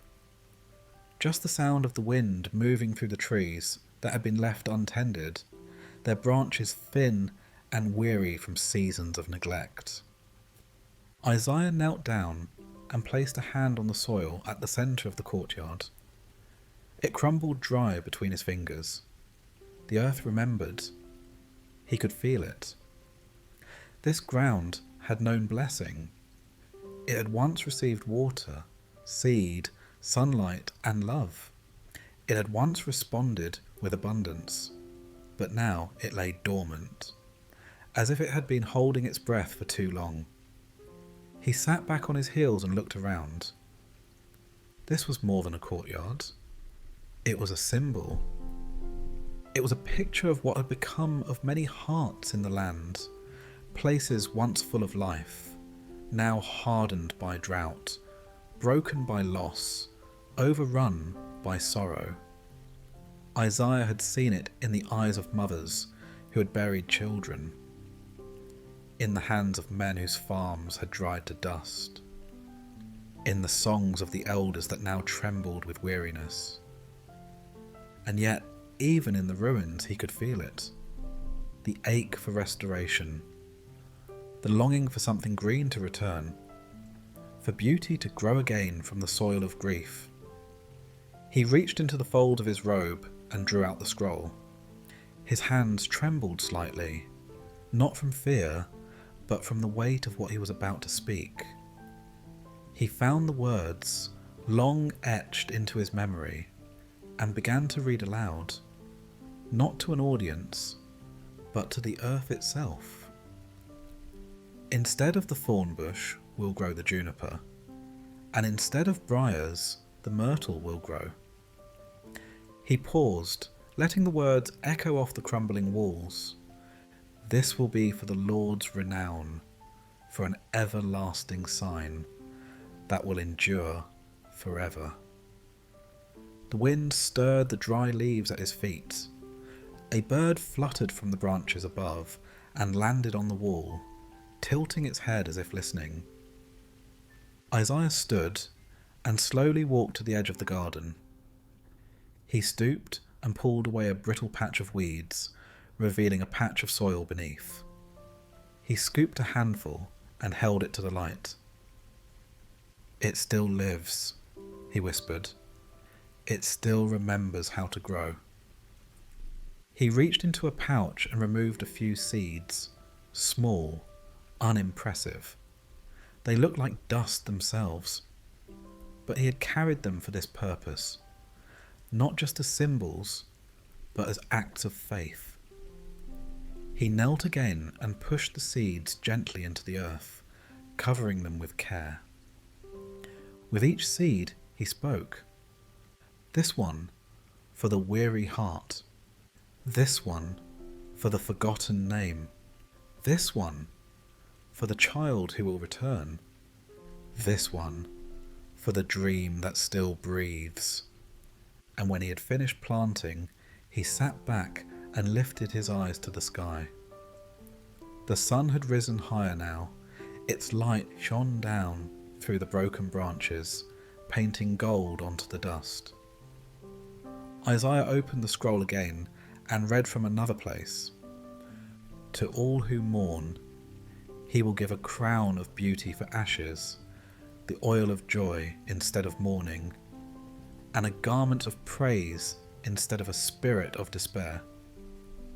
His voice was firm now, no longer a whisper. "They will be called oaks of righteousness, a planting of the Lord, for the display of his splendour." He closed the scroll and stood, the dust of the courtyard clinging to his robe. He looked again at the place, the broken pots, the cracked stones, the dry vines, and he smiled, because now he didn't see ruins. He saw beginnings. It would take time. Restoration always does. The seeds would sleep beneath the surface for a season. The soil would need water, warmth, patience. But he knew they would rise. The courtyard would bloom again. And not just with flowers, but with laughter, with songs, with footsteps, with names remembered and joy restored. He turned and walked back toward the gate. As he passed, he brushed his hand along the wall, and under the dust, he felt something carved into the stone. He cleared it gently with his sleeve and read the inscription, barely visible beneath the years. It said simply, "This is where beauty grew." Isaiah smiled again, placed his hand upon it, and whispered, "It will grow again." And behind him, though the earth was still quiet, a single petal stirred loose from a half-buried stem, soft, pink, trembling in the breeze. A sign, a beginning, a whisper of what was yet to come. The road was long, winding gently along the base of the hills, where the grasses whispered like old friends trading secrets. Isaiah walked slowly, leaning slightly on his staff, not from weariness, but in quiet reflection. The years had layered themselves upon him like fine dust, soft but constant.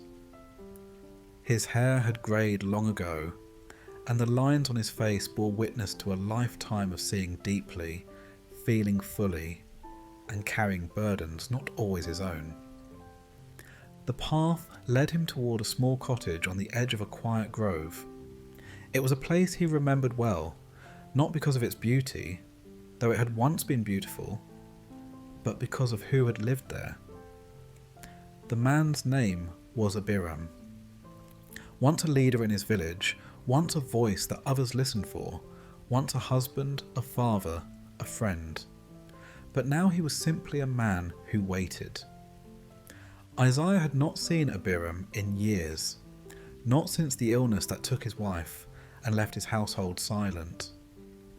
They had spoken once after her passing, briefly. Abiram had offered no tears, no poetry, only silence and a shaking of the head, as if to say there is nothing left to say. Since then, he had withdrawn into the walls of his home and the safety of his solitude. The prophet had come to see him not with answers, not even with words, but with presence.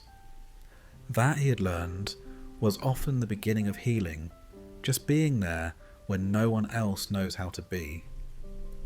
He reached the gate and paused. The garden, once carefully tended, had grown wild. Vines climbed the stone walls like searching hands. Flowers bloomed without pattern.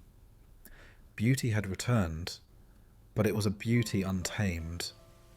Isaiah smiled faintly. Even grief could not stop the earth from growing. He opened the gate and stepped through. Birds fluttered from the fig tree that shaded the courtyard. A wind stirred the chimes hanging near the doorway, producing a sound like distant singing. The door creaked open before he could knock. Abiram stood in the doorway, leaning heavily on the frame. His beard was longer now, white threaded with silver. His eyes, though shadowed by age and sorrow, still held a flicker of sharpness. "Isaiah," he said quietly, as if the name surprised him. "Brother," Isaiah replied with warmth. "May I sit?" Abiram stepped aside without a word. Inside, the cottage was simple, clean but marked by time. A wooden table with 2 chairs, a single lamp, shelves lined with scrolls and tools untouched. In the corner, a mat for sleeping. On the wall, a faded tapestry hung, woven by his wife many years before. It bore the image of a tree with deep roots and branches that reached to the sky. Isaiah sat at the table. Abiram joined him slowly. For a long time, neither man spoke.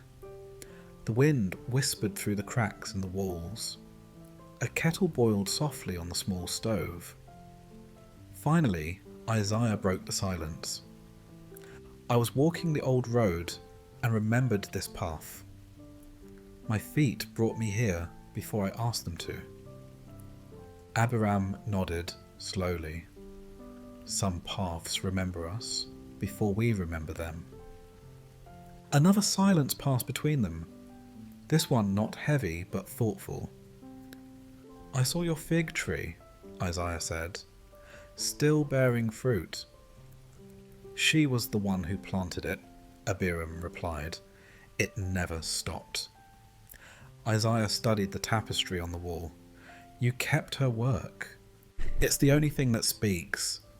Isaiah leaned forward slightly, his hands resting on the table. "Tell me something, Abiram. When you look at that tree, at her threads, at the roots she wove into it, what do you see?" Abiram looked up, his brow furrowing. "I see what was lost." Isaiah nodded. "And if I told you the roots still grow, that what seems buried is not forgotten?" The old man's eyes glistened. "I waited," he whispered, "after she passed, after my children scattered. I waited for strength to return, for meaning to return, for the fire to come back to my hands. But nothing came. I lit the lamp every evening and watched the shadows move, and still nothing came." Isaiah reached into his robe and drew out the scroll. He unrolled it slowly, the parchment soft and worn. His eyes found the words he had carried in his heart on the walk. With a voice steady and low, he began to read, "Even to your old age and grey hairs I am he. I am he who will sustain you. I have made you, and I will carry you. I will sustain you, and I will rescue you." Abiram's hands trembled slightly. His eyes closed. The tears that had refused him for years finally fell, quiet, slow, honest. They did not come with wailing. They came like spring rain upon parched ground. Isaiah folded the scroll and let the silence breathe. "You are not forgotten, Abiram. Time may have changed your body. Grief may have bent your back. But God's hands have not released you." Abiram wiped his face with the edge of his sleeve. "But what strength remains? The kind that does not depend on youth," Isaiah said. "The kind that flows not from muscle, but from mercy. The kind that remains after the storm, when only the deeply rooted stand." Abiram's eyes wandered again to the tapestry. "She always said I was strong," he whispered.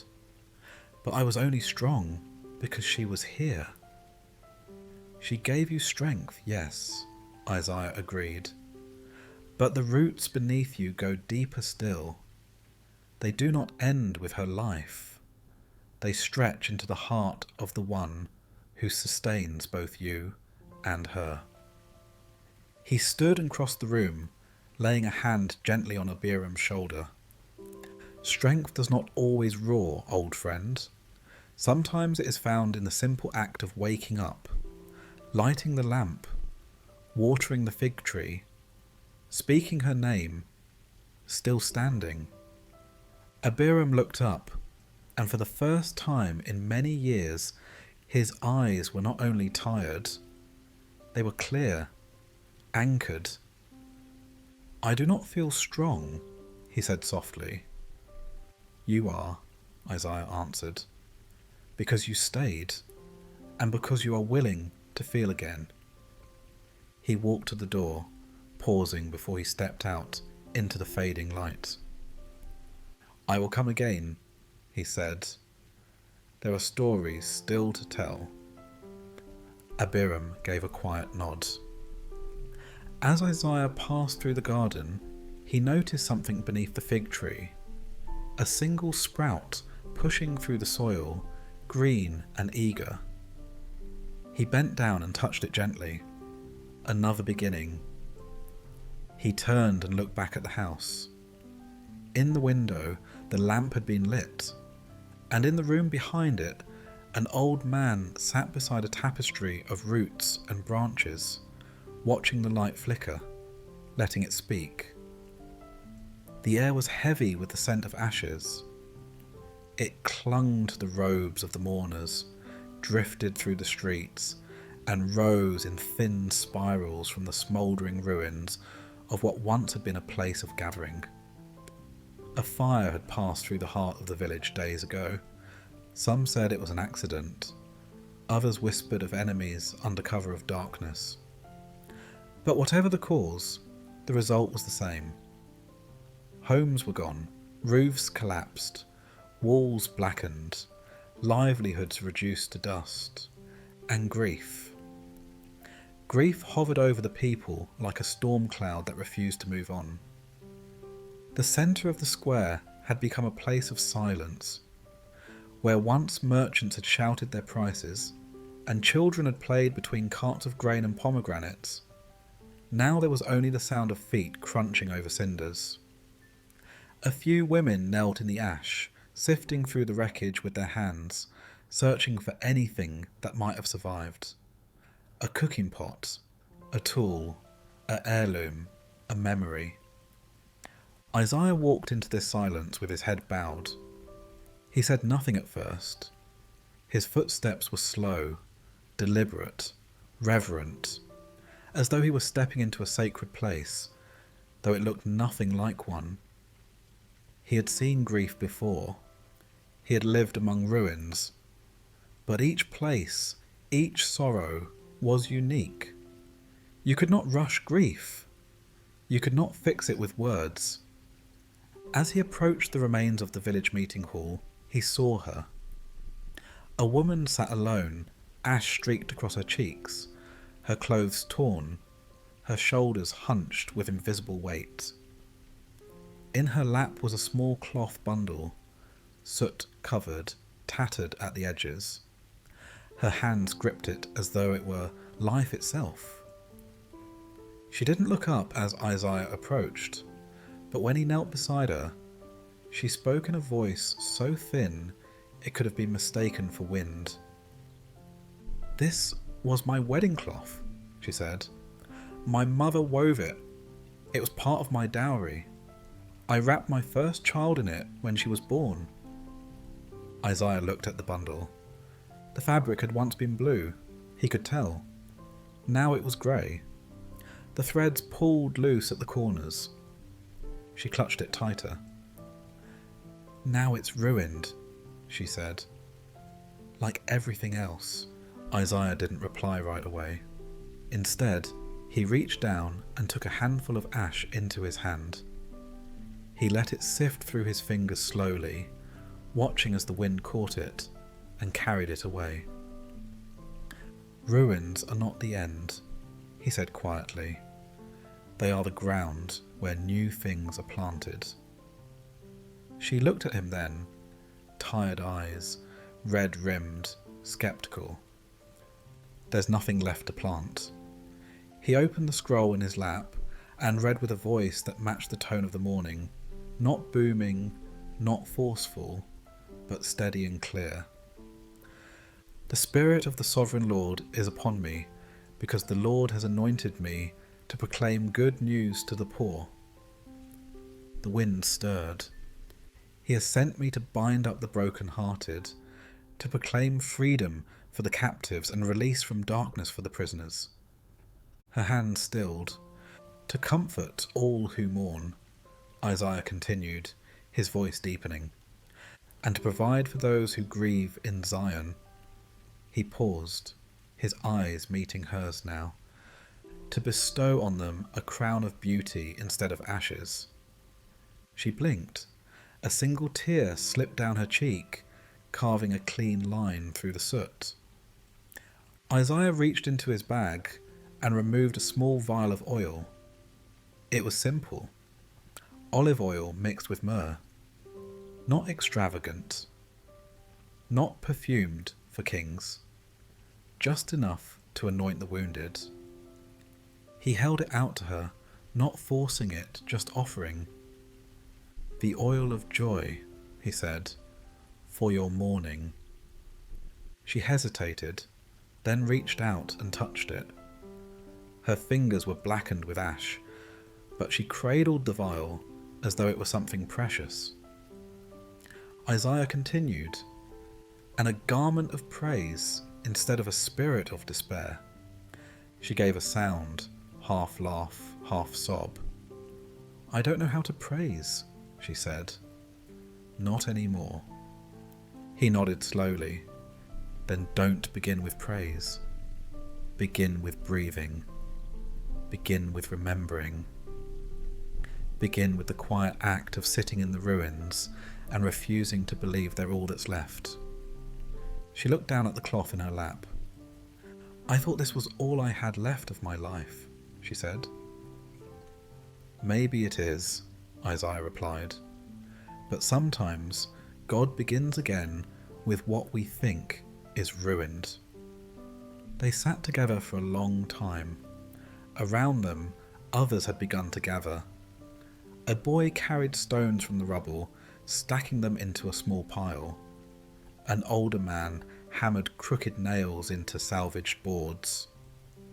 Someone brought out bread and laid it on a cloth, inviting those nearby to share. It wasn't a celebration. It wasn't a rebuilding, not yet.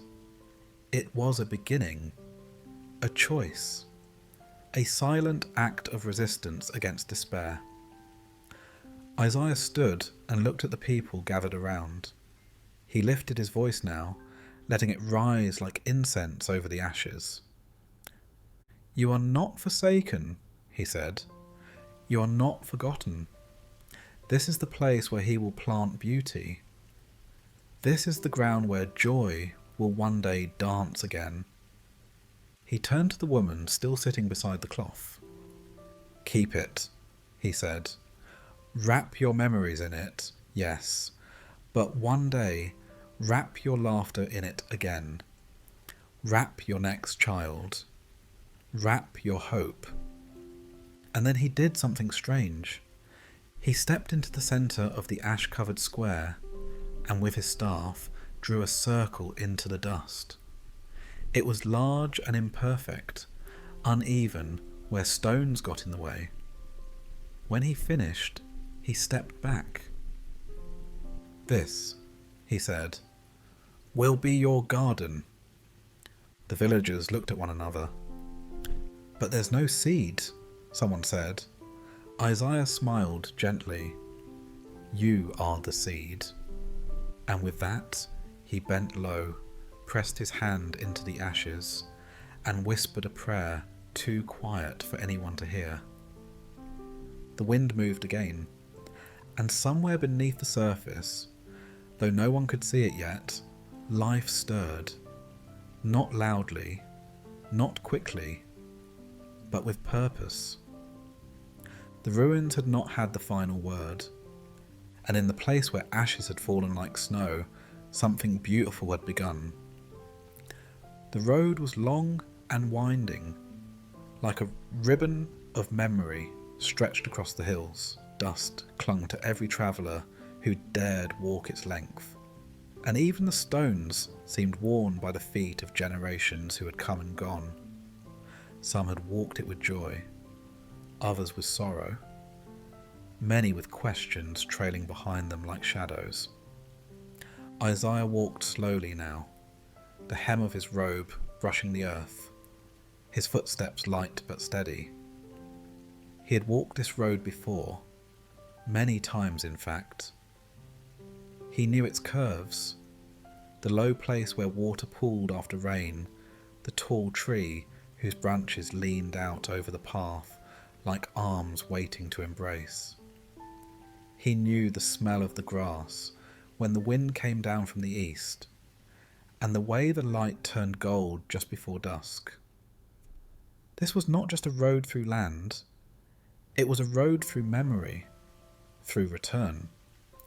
To his left the valley spread out like an open hand. Green now, in early spring, it breathed with the soft hush of life beginning again. Tiny flowers pushed through the soil.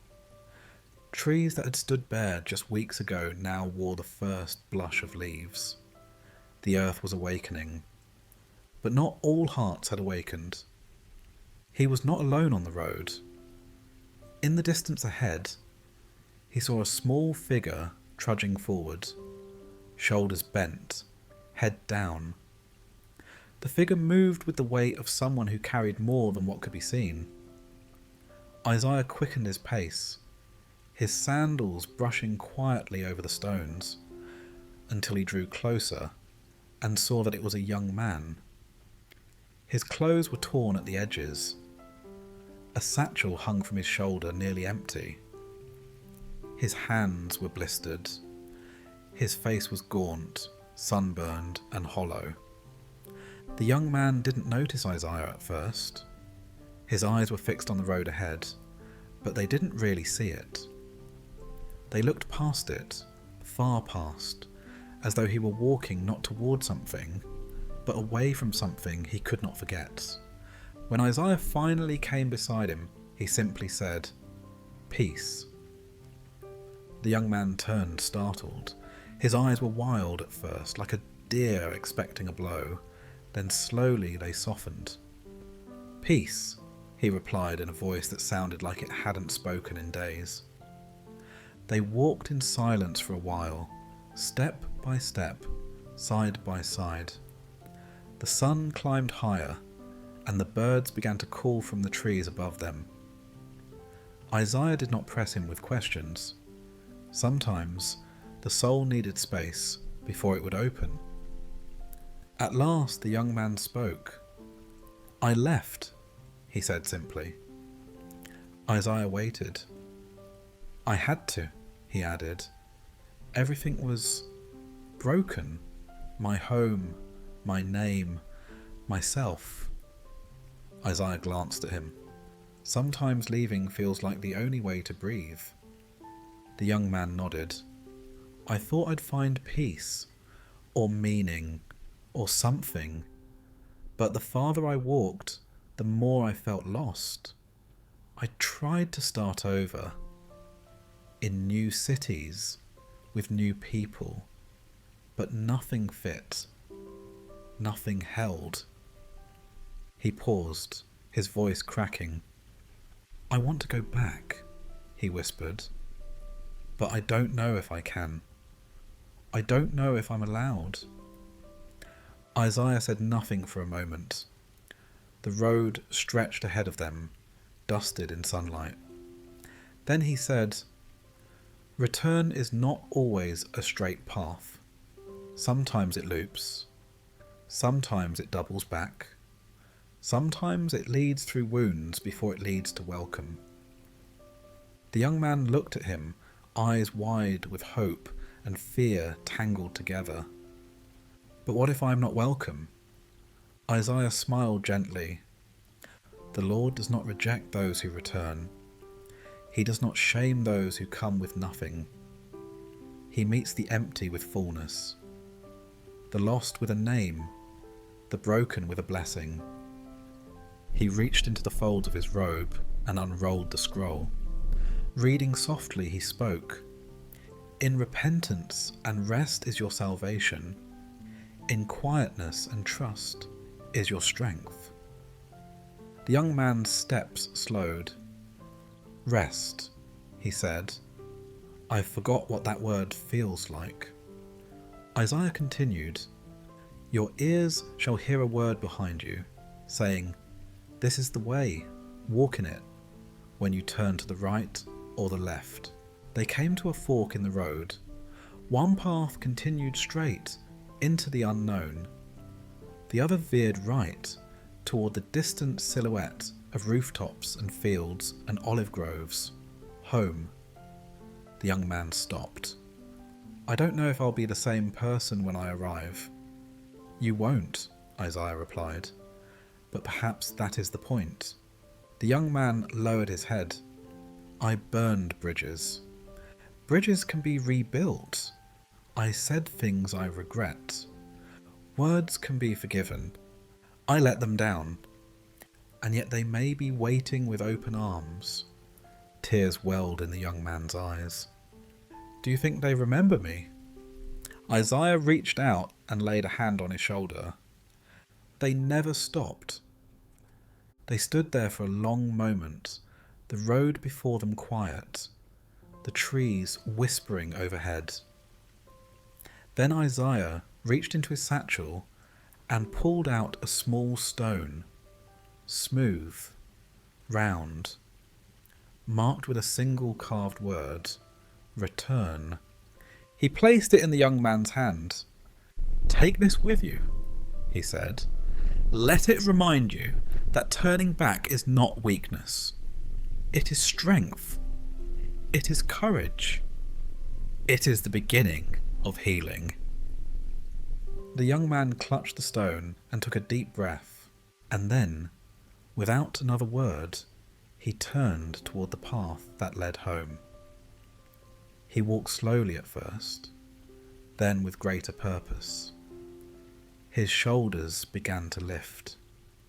His stride grew steadier. The dust rose behind him in soft clouds as he disappeared into the horizon. Isaiah remained at the fork, watching until he could see him no longer. He smiled. Return is not easy, but it is holy. He sat on a nearby rock and opened the scroll once more. I will bring back the exiles. I will gather them from the ends of the earth. With weeping they will come, and with compassion I will lead them. They will walk beside streams of water on a level path where they will not stumble. And as the prophet read those ancient words aloud, a breeze moved through the valley, bending the grass gently in the direction of home. The clouds gathered thick and dark over the mountains, building silently all afternoon, a quiet rising tension in the sky. The air was heavy with it, pressed low against the earth like a secret trying to escape. Even the birds had grown quiet. Even the wind had stilled, as if creation itself held its breath. Isaiah stood on the ridge just above the village, his eyes scanning the horizon. The valley stretched below him like a canvas, olive groves to the north, wheat fields to the south, and clusters of homes between, roofs pitched and shuttered in preparation for what was coming. He had felt it before anyone saw it. Storms always came with warnings, not just in the sky, but in the spirit. This one felt different, not because of its strength, but because of its timing. The village was already weary. The people had been straining under months of uncertainty, poor harvests, dried wells, illness that stole strength from children and rest from mothers. And now this. A storm that seemed intent not just on watering the ground, but on shaking the foundations. As the first rumble of thunder echoed across the hills, Isaiah wrapped his cloak more tightly around himself and began descending toward the village. The wind picked up. It howled down the pass like a wounded creature, pulling dust and debris into the air. Doors slammed shut. Lamps were extinguished. The sound of hammering rang out as villagers hurried to brace shutters and latch doors. And then the rain came, fast, heavy, like fists. It fell in sheets, drenching the earth in minutes, turning paths into streams and courtyards into lakes. People ran for cover, clutching children, dragging baskets, slamming gates behind them. Isaiah stepped into the village square just as a bolt of lightning split the sky with a blinding flash. Thunder cracked so loudly it seemed to shake the earth. Horses reared in fear. Dogs howled. Children screamed. And in the middle of it all, a woman stood barefoot in the street, soaked and shivering, her arms wrapped around a child who clung to her neck. Isaiah ran to her, placing a steadying hand on her shoulder. Come, follow me. She nodded, eyes wide with fear, and together they ducked into the nearest covered walkway. Several others had already gathered there, huddled together in the dimness. A lantern burned faintly, its flame flickering under the pressure of the storm. Faces looked up, wet, pale, frightened. Isaiah turned to them, his voice calm, measured, audible only because fear had made the room fall silent. You are not alone. And he said. A boy, barely old enough to speak, clung to his mother's skirt and whispered, "Is it going to take our house?" Isaiah knelt beside him. The thunder boomed again, but the boy held his gaze. No, Isaiah replied gently. It will not take what matters. But it's loud, the boy said, covering his ears. It's so loud. Isaiah nodded. Yes, but the voice of the storm is not the only voice. He rose, then reached into his robe and unrolled the scroll, the parchment damp at the edges but still legible. In the dim light, with rain pounding the earth outside and thunder circling overhead, he began to read. When you pass through the waters, I will be with you, and through the rivers, they shall not overwhelm you. The storm thundered again, as if in protest. But Isaiah raised his voice, not in defiance, but in faith. When you walk through the fire, you shall not be burned, and the flame shall not consume you. For I am the Lord your God. A woman gasped softly. A man began to weep silently, his shoulders shaking as tears mixed with the rain still clinging to his face. Isaiah kept reading. Fear not, for I have redeemed you. I have called you by name. You are mine. The words seemed to cut through the noise, to reach deeper than the storm. They settled into hearts the way rain settles into dry earth. Not instantly, but surely. One by one, the people began to relax. Mothers cradled children and hummed lullabies. Men stood taller, breathing more slowly. Someone began passing out bread from a cloth bundle. Another lit a second lamp, its glow spreading farther into the shadows. Isaiah stepped out from the shelter and stood at the edge of the square. The storm still raged, but now he saw it differently. It was not a punishment. It was a passage, a breaking open. Sometimes storms revealed what truly stood, and sometimes storms made way for the voice that had long been drowned by comfort, distraction, or fear. He lifted his eyes to the heavens, letting the rain pour down on his face, and spoke again, not to the people, but to the one who rode the clouds. You are not in the fire alone, he said. You are not in the flood alone. You are not in the storm alone. Behind him, someone whispered, Isaiah, how can you be sure? He turned, his face dripping with rain and peace. Because he walks through it with us. He pointed to the scroll still open in his hands. His voice is not always loud. Sometimes it is a whisper in the whirlwind.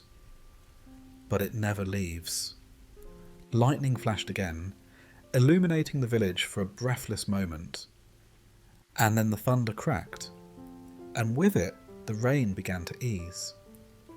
The heavy sheets turned to droplets. The wind softened.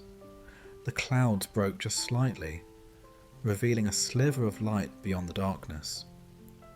A small child stepped out from the shelter and held out her hand, catching the rain on her palm.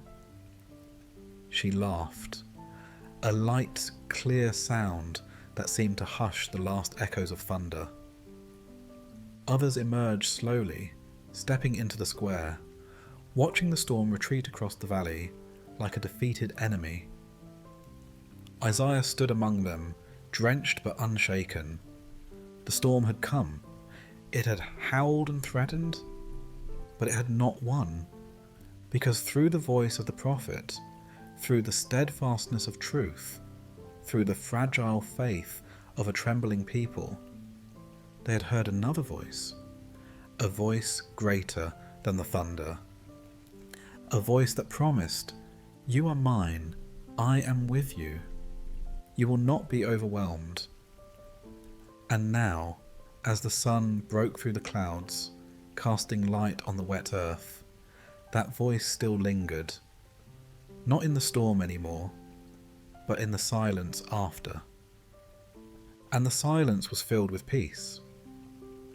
The marketplace was quiet in the late afternoon, shadows stretching long over the cobblestones as the sun dipped low behind the western hills.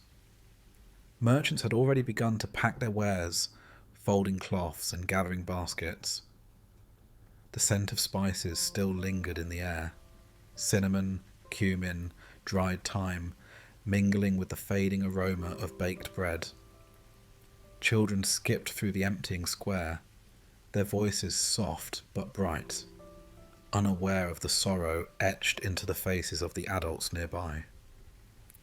Isaiah walked slowly through the village centre, observing it all, not just with his eyes, but with his heart. He had passed through many towns like this over the years, places bruised by life, but not yet broken, villages clinging to hope like a candle in the wind, dim but still burning. He stopped at the corner of the square, where a man sat beside a low table, staring down at a pile of worn coins. His clothes were plain, but his face was marked by strain. Beside him, a scale sat unbalanced, one side weighed with copper, the other side bare. The man shifted a coin between his fingers, not in greed, but in frustration, as if he were trying to make one coin stretch into two, as if he were trying to feed a family with too little and hold his dignity at the same time. Isaiah approached without a word and sat on the edge of the table. The man looked up, startled, but did not speak. Isaiah looked at the scales, then at the man. "Hard season?" he asked gently. The man nodded. "Too much to do, too little to give. I work, I sow, I trade, but the more I give, the less I seem to keep." He held up a coin and stared at it. "Everything feels like a transaction now, even my worth." Isaiah leaned back slightly, the sun warm on his shoulders. "I know what it is to live in a world of exchange," he said. "Give and take, earn and lose, count and measure. But I also know the one who does not trade." The man frowned. "What do you mean?" Isaiah reached into the folds of his robe and pulled out the scroll. The parchment crackled slightly as he unrolled it, careful not to let the wind take it. Then he read, slow and clear, "Come, all you who are thirsty, come to the waters, and you who have no money, come, buy and eat." The man blinked. "Without money?" Isaiah nodded. "Come, buy wine and milk, without money and without cost." The man looked down at the coin in his hand. "But how can anything worth having be given freely?" he asked. "Everything costs something." Isaiah smiled. "Not everything," he said. "Some things are offered, not earned. Gifts, not wages. That is the heart of the Lord's invitation. He trades not based on your worth, but on his mercy." The man's hand lowered. He looked again at the unbalanced scales, then back at Isaiah. "And what does he give?" he asked. "If not gold or grain?" Isaiah's voice softened. "He gives peace where there has been striving. He gives rest where there has been labour. He gives joy where there has been mourning. He gives names where there have only been numbers." He leaned in closer. "He gives himself." The man sat very still. "But what does he ask in return?" Isaiah considered the question. "Your thirst," he said. "That's all. Come thirsty, come hungry, come honest, and he will meet you. You don't need to earn his table. You only need to approach it." Just then, a small boy ran across the square toward them, barefoot and breathless. "Father!" he called, flinging his arms around the man's legs. The man stiffened for a moment, still holding the coin, then slowly dropped it to the table and pulled his son close. Isaiah watched them with a tenderness in his eyes.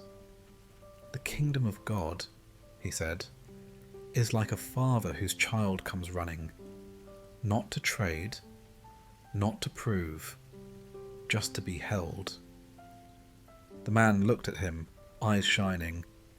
"You said, 'He gives joy for mourning.'" Isaiah nodded. "Yes, and beauty for ashes, and the garment of praise for a spirit of despair." He unrolled the scroll further and read again. "Why spend money on what is not bread, and your labour on what does not satisfy? Listen to me and eat what is good, and you will delight in the richest of fare." The man whispered, almost to himself, "It's been so long since I've delighted in anything." Isaiah closed the scroll and placed a hand on the man's shoulder. "Then let today be the first taste again." He stood and looked out across the village. More people were gathering near the well now, speaking quietly, some singing low hymns as they drew water. The air had changed, not in temperature, but in tone. Something in the spirit had shifted, an invisible weight had begun to lift. Isaiah walked toward the well and stood beside the old stone wall. He drew a bucket of water, then filled a wooden bowl and carried it back to the man and his son. "Drink," he said, offering it with both hands. The man took it, hesitated, then raised it to his lips. He drank deeply, the water cooling his throat and softening his eyes. He passed it to his son, who drank eagerly. When they were done, Isaiah smiled. "The great exchange," he said, "has begun." The man looked puzzled. "What did I give?" he asked. Isaiah's eyes twinkled. "You gave your striving," he said, "and received rest." He turned and began walking away, but paused after a few steps. He looked back and added, "Tell the others. They don't need to keep buying what won't satisfy. The invitation is for all." And then he disappeared down the road, his figure growing smaller with the fading light, his scroll tucked close to his heart. Back in the square, the man sat in silence for a long time. Then slowly, he lifted the empty bowl to his lips again, not to drink, but to breathe in what remained. Hope. He picked up the coin from the table and placed it into the hand of his son. "Go," he said softly. "Buy bread, but don't spend it all. Some things—" He looked toward the horizon where the prophet had gone. "Some things are meant to be received freely." And in that quiet moment, beneath the setting sun, the scale on his table, still holding only one coin, felt balanced at last. It was a dry and cloudless morning.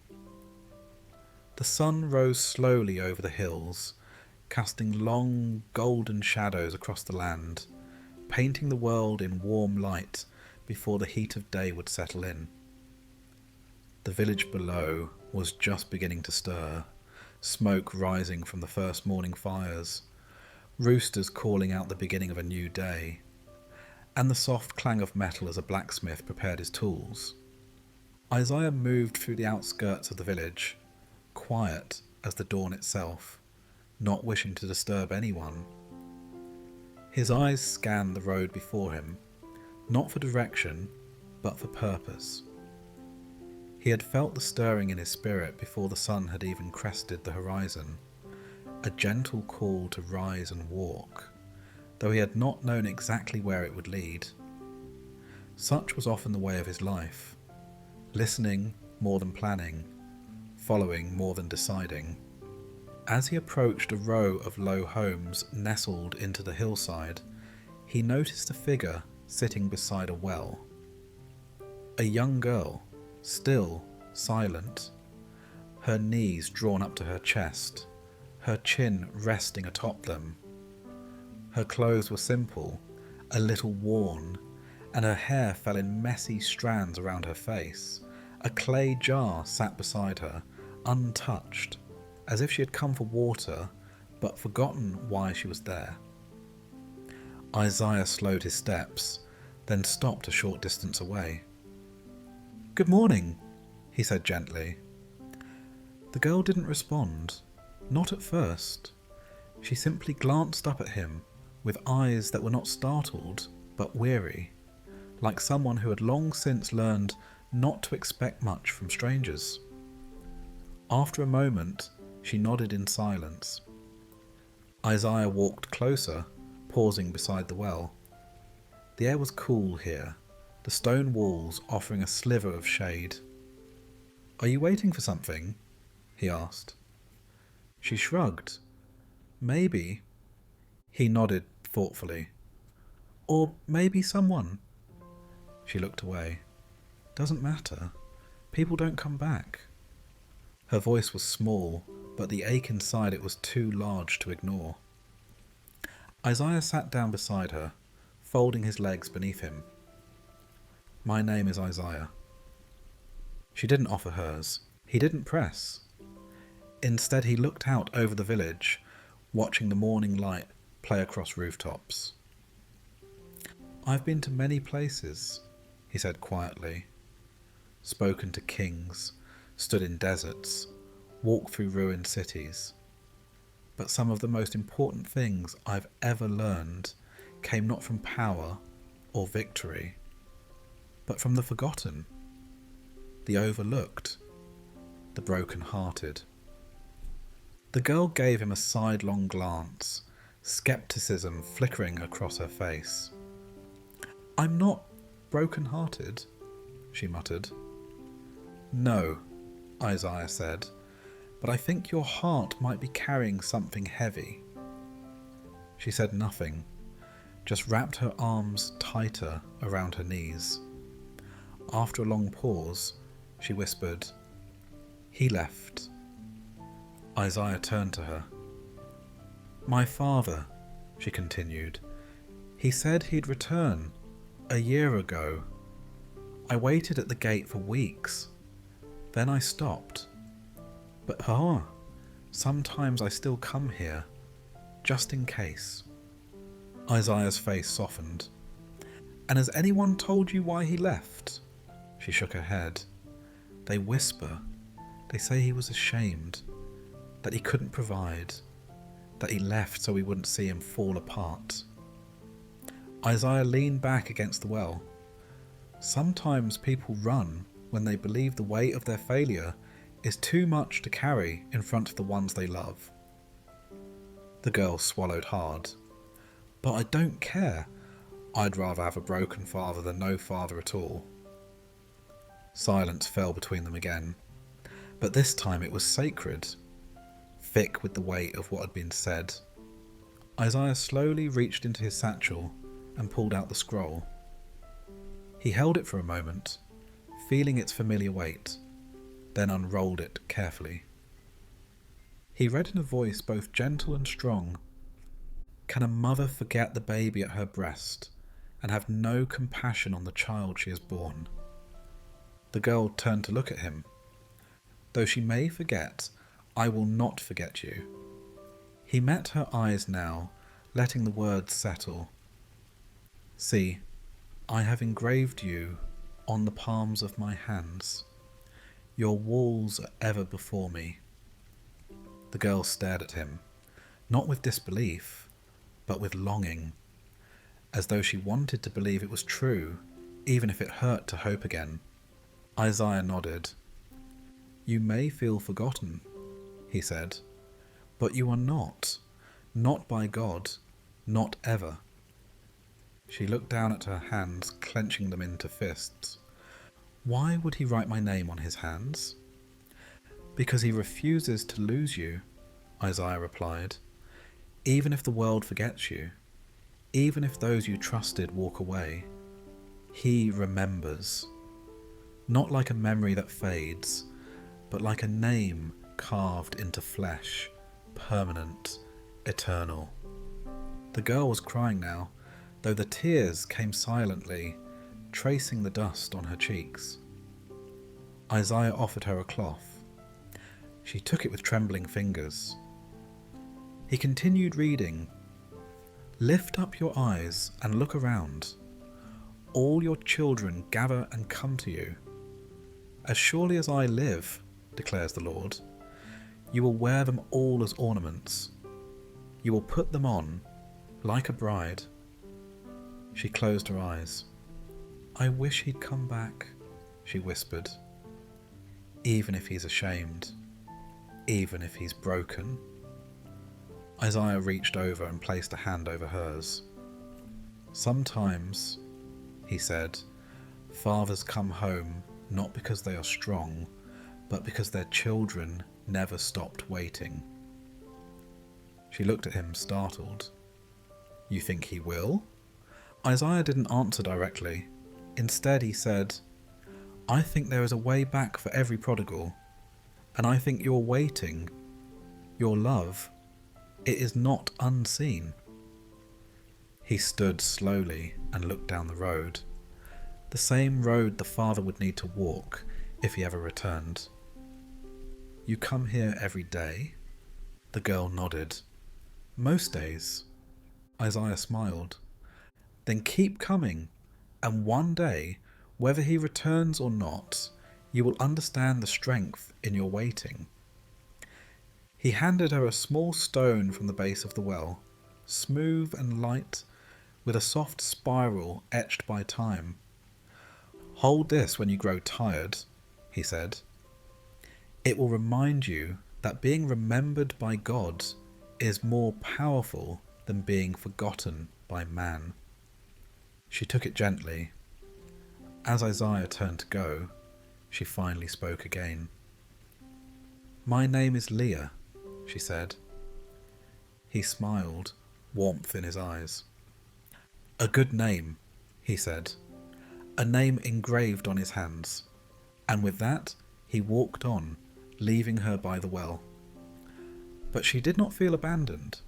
She sat a little straighter, breathed a little deeper, and as the wind shifted through the valley, she thought she heard something in the distance. A step, a breath, a return. And whether it came today or in another season, she knew now that she was not invisible. She was seen, she was known, she was remembered.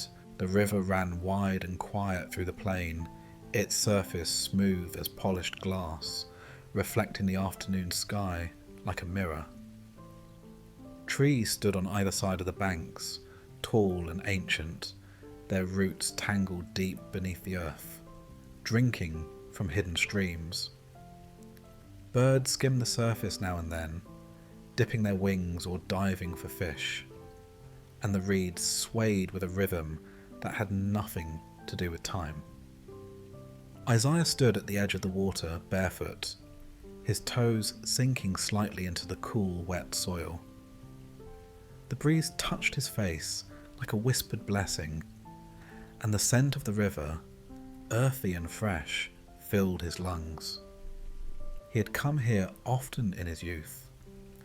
This was a place of stillness, a place where the noise of the world seemed to recede, where questions lost their urgency and hearts could breathe again. It was said that the prophets of old had met God near these waters, that his voice had echoed from the trees and lingered on the current.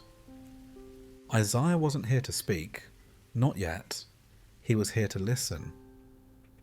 Behind him, the quiet crunch of footsteps in the grass. He turned slightly and saw a man approaching. He was older, shoulders stooped with labour, hands marked by years of work. His tunic was simple, and he carried a bundle of tools tied with rope. He moved slowly, not from age, but from the weight of something unseen.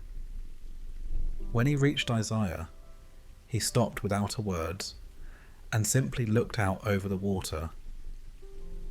"I thought I might find you here," the man said, his voice low and raw.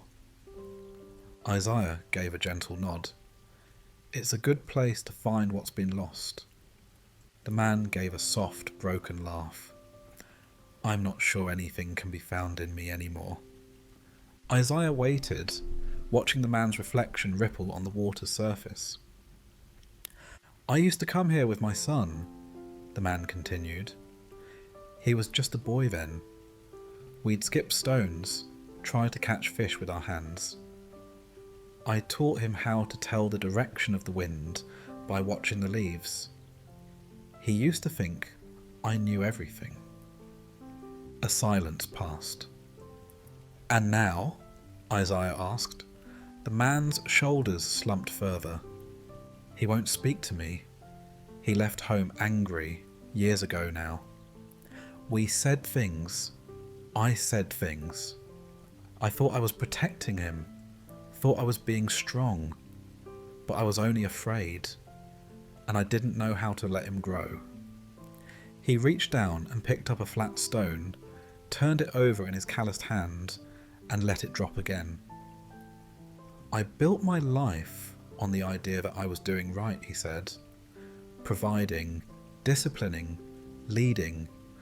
But now I lie awake at night wondering if I built it all on sand." Isaiah knelt and trailed his fingers through the water. "Sand can shift," he said, "but it can also soften, make room for planting." The man shook his head. "I don't know how to fix it. If I saw him again, I wouldn't know what to say. Words feel too small." Isaiah looked up at him. "Then don't begin with words. Begin with repentance." The man turned to him sharply. "Do you think I haven't repented? I've prayed, I've cried, I've asked God to forgive me 100 times. I believe you," Isaiah said. "But have you made space for the kind of repentance that restores, not just regrets?" The man frowned. "What do you mean?" Isaiah stood and walked a few paces down the bank. He stopped beside a large tree whose roots jutted out from the soil like fingers reaching into the river. "True repentance," Isaiah said, "doesn't just speak. It turns. It bends low. It prepares the ground for reconciliation. It does not demand. It waits. It clears the way." He touched the bark of the tree. "Even this tree would not grow so tall if its roots had not first bent downward, humbling themselves into the dark, searching for water." The man looked at the river, quiet again. "Do you think he would come back?" he asked. Isaiah replied, "Only God knows the road he walks. But whether or not he comes back, you can still become the kind of father he would recognize again." "How?" "By becoming gentle," Isaiah said. "By becoming truthful. By becoming a place of safety, not shame. That is the kind of strength he needs now, not the strength that controls, but the strength that welcomes." The man lowered his head. Tears slid down his weathered cheeks. "I miss him," he whispered. Isaiah unrolled the scroll and began to read, the wind carrying his voice across the water. "I will pour water on the thirsty land and streams on the dry ground. I will pour out my spirit on your offspring and my blessing on your descendants." The man closed his eyes. "They will spring up like grass in a meadow, like the poplar trees by flowing streams." Isaiah paused, then added, "One will say, 'I belong to the Lord.' Another will call himself by the name of Jacob." The man sat down slowly on the grass and covered his face with his hands. Isaiah stepped beside him and rested a hand on his shoulder. There is still time, he said. There is still hope. The man nodded, though he said nothing. Together they sat in the shade of the old tree, watching the water flow past. And somewhere upstream, beyond the bend, beyond the noise, beyond the hurt, a boy walked slowly through a quiet wood, carrying a memory of skipping stones, and wondering if it was safe to come home. Neither man knew this yet, but the river knew. The trees knew, and heaven, which holds all things in gentle suspense, knew too. A reunion had begun, not with words, but with the quiet turning of her father's heart. The desert stretched endlessly before him, an ocean of dust and wind and silence. The sun hovered high in the Ganges, a burning eye that watched without blinking, casting no mercy on the cracked earth below. The wind moved in ghostly patterns, lifting grains of sand and dropping them again in quiet sighs, rearranging the world in small, imperceptible ways. Isaiah walked alone through this wilderness. His steps were careful, deliberate. He carried no map, no detailed plan, only a sense, a whisper in his spirit that he was being led, that there was purpose in this journey. He had learned long ago not to fight these callings. When the Spirit whispered, he followed, even if the destination was not yet known. The desert had a voice. It did not shout. It did not demand. But it spoke. It spoke in the silence, in the absence of distraction, in the ache of thirst, in the stark beauty of barrenness. It spoke in ways that cities and crowds could not. Out here, stripped of noise and pretense, the soul had room to be honest. Isaiah welcomed it. He walked for hours, the sun shifting in the sky, shadows turning beneath him. Eventually, in the far distance, he saw it, a shape, low to the ground, still. A figure curled beneath the partial shade of a rock outcrop. He changed his direction, angling toward it. As he drew near, he could see it was a man, barely more than a youth. His skin was burned from the sun, his lips cracked, his body thin with hunger. He was alive, but only just. Isaiah approached quietly, not to startle him. The young man stirred, eyes fluttering open, hazy with exhaustion. He blinked against the light, confusion crossing his face. "Water," he rasped. "Please." Isaiah knelt beside him, drew a small skin from beneath his robe, and lifted it to the man's lips. The young man drank greedily, as though life itself were hidden in every drop. When he finished, he let his head fall back against the rock. "Thank you," he breathed. Isaiah sat beside him, silent for a moment, letting the peace of presence settle between them. "You've been here a long time," he finally said. The young man nodded weakly. "I lost the path? Or maybe I left it. I don't know anymore." Isaiah studied him. "Why did you come into the desert?" The young man's eyes remained closed. "To forget," he said. "To punish myself. I thought, maybe if I suffered enough, I'd earn forgiveness." Isaiah said nothing. The wind stirred the sand at their feet. After a while, the young man continued. "I hurt someone. I was proud. I acted in anger.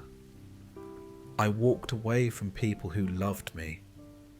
I said things I can't unsay. Did things I can't undo." He swallowed hard, and when I realised what I'd done, it was too late. I couldn't bear to face them, so I came here. I thought the silence would be easier than the shame. Isaiah looked out across the desert. There are many who come here for that reason, he said softly, thinking that punishment will heal them, that pain will wash them clean. He turned to the young man. But the desert is not a place of punishment. It is a place of preparation. The young man opened his eyes. What do you mean? Isaiah reached into his satchel and unrolled the scroll, letting the parchment stretch across his lap. The sun caught the edge of it, gleaming against the gold of the script. He read, "A voice of one calling in the wilderness. Prepare the way for the Lord.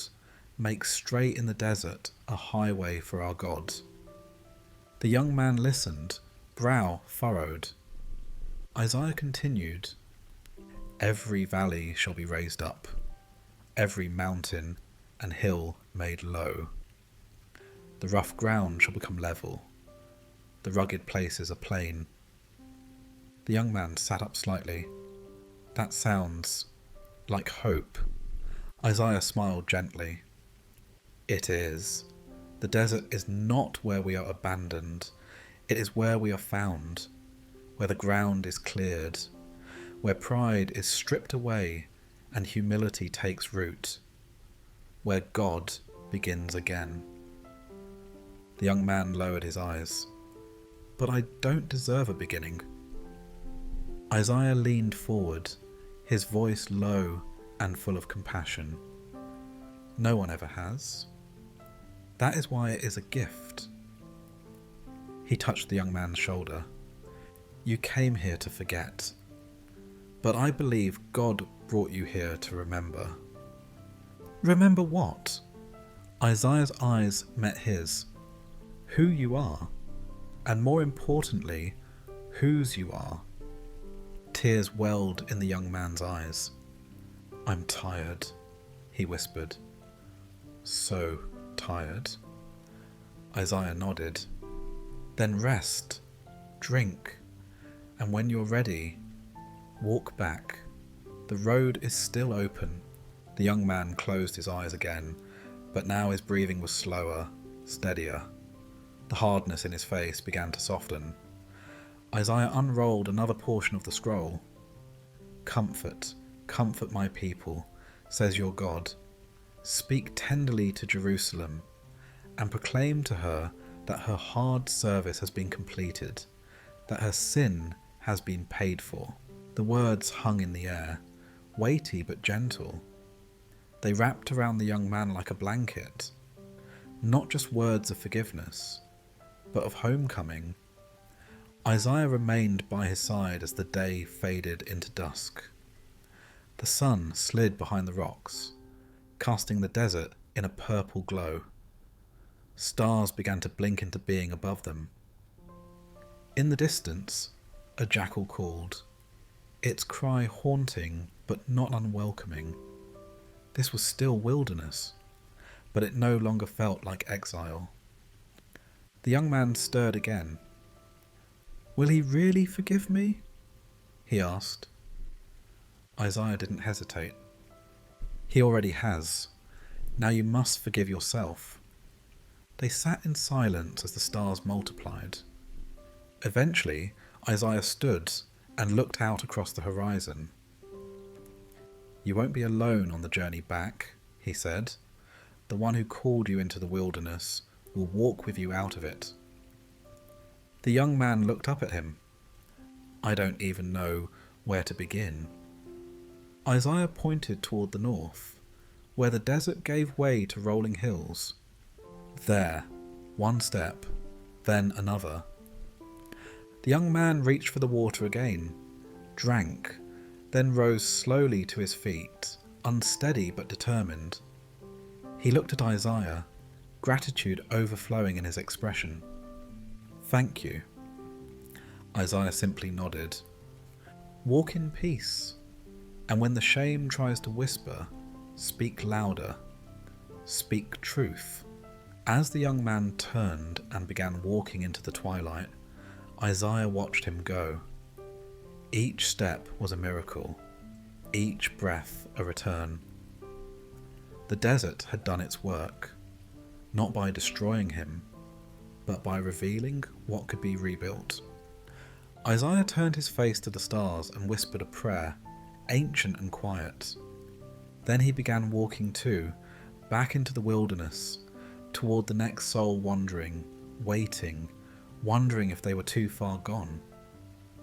But no one is too far, not in the eyes of the one who calls from the desert, and who waits, always, just beyond the next dune. The vineyard had once been the pride of the valley.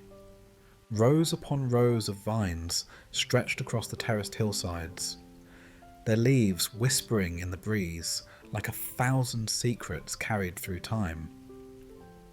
In harvest seasons past, the air had been filled with the rich scent of crushed grapes and the laughter of workers gathering baskets overflowing with fruit. The people had danced here. They had sung songs as old as the hills themselves, songs of blessing, of provision, of joy. But now silence reigned. The vines were still, but not with peace. Their leaves were dry and curling at the edges. The grapes that remained had shriveled into bitter clusters, untouched and unwanted. The soil, once black and generous, was pale and cracked. The wind passed through the trellises like a mournful sigh. Isaiah stood at the edge of the vineyard, leaning lightly on his staff. He had seen this place in its glory. He had walked these paths when the branches had bowed low with abundance. He had blessed the grapes pressed into wine, poured out at festivals to remind the people of God's provision. Now the vineyard lay neglected, forgotten. He walked slowly between the rows, boots stirring the dust, his heart heavy. Each step felt like treading on memory. Here, a spot where children once ran, their feet bare and laughter wild. There, a stone bench where an old couple used to sit together every evening, speaking quietly of things only they understood. But the laughter had vanished. The couples had gone. The workers too. And the vineyard, it had become a parable.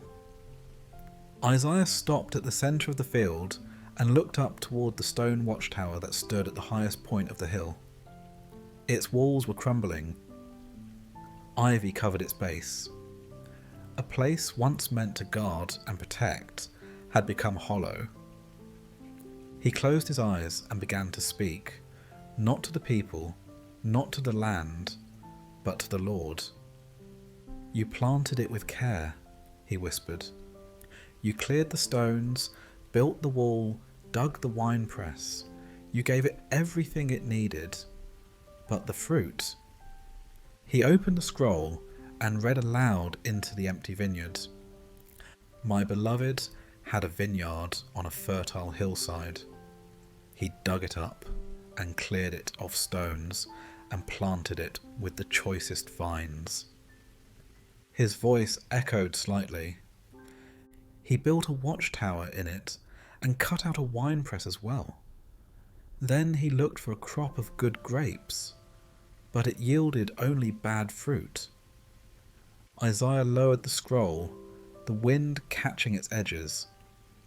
He looked around him. "How did it come to this?" he asked softly. "What choked the fruit? What poisoned the roots?" He knew the answer. It had not happened in a day. It never did. Neglect begins slowly. A single season without pruning. 1 year without weeding. A fence left unrepaired. A worker unthanked. A harvest hoarded rather than shared. It was not malice that destroyed the vineyard. It was apathy, it was pride, and it was forgetting. Forgetting that this land had been a gift. forgetting that the vines did not grow by labour alone, but by the grace of rain and sun, and the mercy of the one who gives the increase. Isaiah knelt and ran his fingers through the dry soil. Then he spoke again, not in condemnation, but in lament. You gave it all, and it gave nothing in return. He remembered the people, those who had once walked proudly through these rows, believing the vineyard would always bear fruit simply because it had before. Believing blessing could not be lost. That favour was a guarantee, not a gift. Isaiah stood. He knew the Lord was not done. That judgment, though real, was not the final word. He read again. Now I will tell you what I am going to do to my vineyards. I will take away its hedge, and it will be destroyed. I will break down its wall, and it will be trampled. I will make it a wasteland, neither pruned nor cultivated, and briars and thorns will grow there. His voice cracked slightly, pain evident in each word. This was no delight for him. No prophet delights in speaking loss. But he also knew this. Even in the pronouncement of desolation, there was a hidden mercy. Because a wasteland could be restored. Because fallow ground could be broken again. Because the absence of fruit was not the end, only a warning, a call to return, a call to remember the root. Isaiah walked toward the old winepress, its stone basin now dry and cracked. He sat on its edge and let the silence surround him. Then, slowly, he spoke, not as a prophet, but as a man. When will they return? He asked. When will they see what has become of what was given? He closed his eyes. When will they once again love justice more than gain? When will they care for the widow, the orphan, the stranger? When will they sing in the vineyards not of wealth but of worship? His voice trembled. And then, as if carried on the breeze, another voice seemed to answer, not aloud, not audible, but deep within him. When they remember me, when they break the soil with repentance. When they cry out not for rain, but for righteousness. Isaiah opened his eyes. The wind had shifted. A single leaf floated to the ground before him, green, still living, clinging to life. He picked it up. There was hope yet. The vineyard was broken, but not barren forever. And the gardener? He still watched, still waited, still loved. Isaiah stood once more and turned toward the path that led out of the vineyards. As he walked, he spoke one final promise aloud to the hills, the soil, the ruined vines. The days are coming, he said, when the ploughman will overtake the reaper, and the treader of grapes him who sows seed. He looked back one last time. And I will restore the fortunes of my people. They will rebuild the ruined cities and live in them. They will plant vineyards and drink their wine. They will make gardens and eat their fruit. The vineyard would rise again, but first the people must remember why it had fallen. And their remembering, the root would live. And from the root, fruit would come.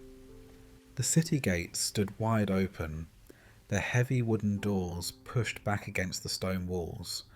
Dust swirled gently across the threshold, where once guards had stood, armour gleaming in the sun, spears held tall. Now the gatekeepers were gone.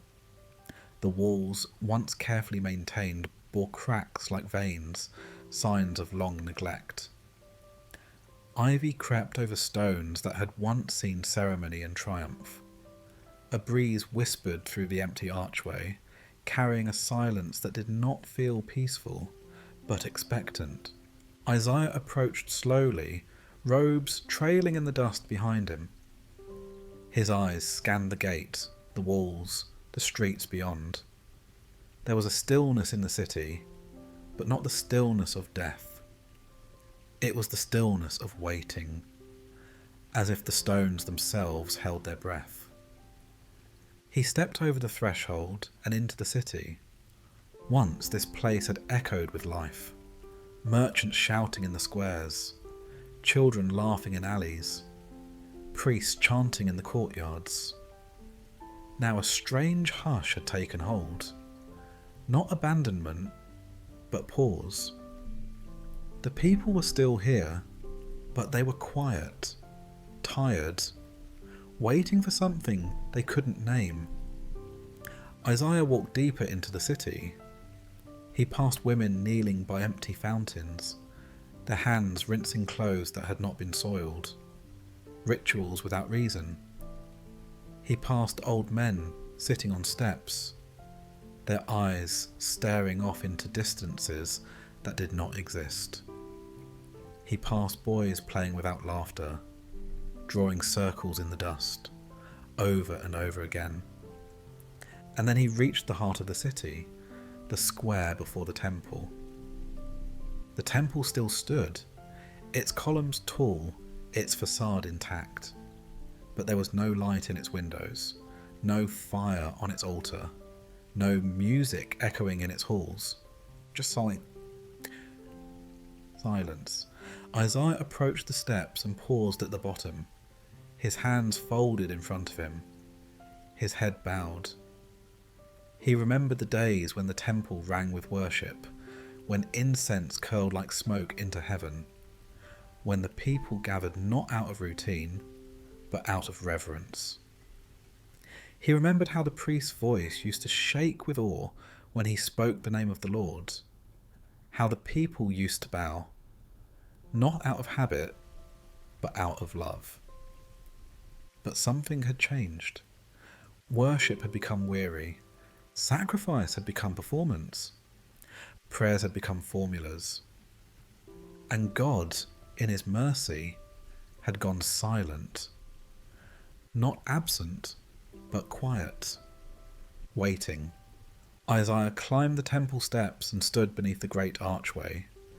His voice, when it came, was not loud, but it carried. "O city of the Lord," he called, "what has happened to your voice?" From the shadows, a woman emerged, cloaked in grey, her eyes hollow. "We forgot how to sing," she said. "We knew the words, but they stopped meaning anything. We offered incense, but our hearts were far. We gave what cost us nothing, and we called it worship." A man followed her, his clothes those of a priest, but his shoulders sagged. "We did everything right," he said. "We followed the instructions. We lit the lamps. We read the scrolls. But it became empty, like a song we didn't believe anymore." Isaiah listened. He did not speak right away. The people were gathering now, drawn by the presence of the prophet, by the sound of his voice. They came slowly, some with shame in their eyes, some with longing, some with confusion. Isaiah unrolled the scroll, his hand steady. He began to read, his voice full, not of anger, but of sorrow. "The multitude of your sacrifices, what are they to me, says the Lord? I have more than enough of burnt offerings, of rams, and the fat of fattened animals. I do not delight in the blood of bulls, or of lambs and goats." The people stood still. "When you come to appear before me, who has asked this of you? This trampling of my courts?" Isaiah's eyes searched the crowd. There were tears now, heads bowed low. "Stop bringing meaningless offerings. Your incense is detestable to me. The words cut like a blade, but not to wound, to expose, to awaken. He read on. When you spread out your hands in prayer, I hide my eyes from you. Even when you offer many prayers, I am not listening. A cry rose from someone in the back of the crowd. A woman fell to her knees, clutching her chest. Isaiah's voice softened. Your hands are full of blood.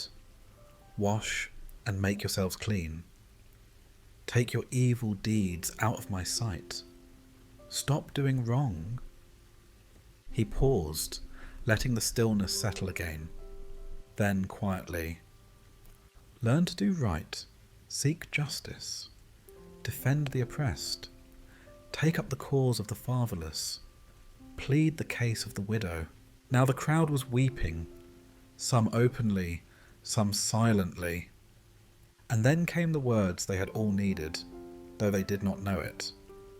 Come now, let us reason together, says the Lord. Though your sins are like scarlet, they shall be as white as snow. A breath passed through the crowd like wind through dry leaves. Though they are red as crimson, they shall be like wool. Isaiah rolled the scroll slowly and looked at the people.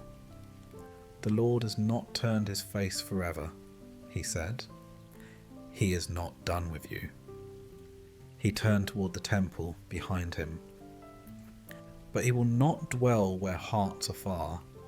He will not receive what is given from duty, not love. He stepped into the doorway. This house was meant to be a place of presence. Psst, he said. Not performance. He turned again to the people. You must choose, not just with words, but with your lives, with your justice, with your care for the broken, with your humility. The priest stepped forward, trembling. How do we begin again? He asked. Isaiah looked at him. Begin with honesty, he said.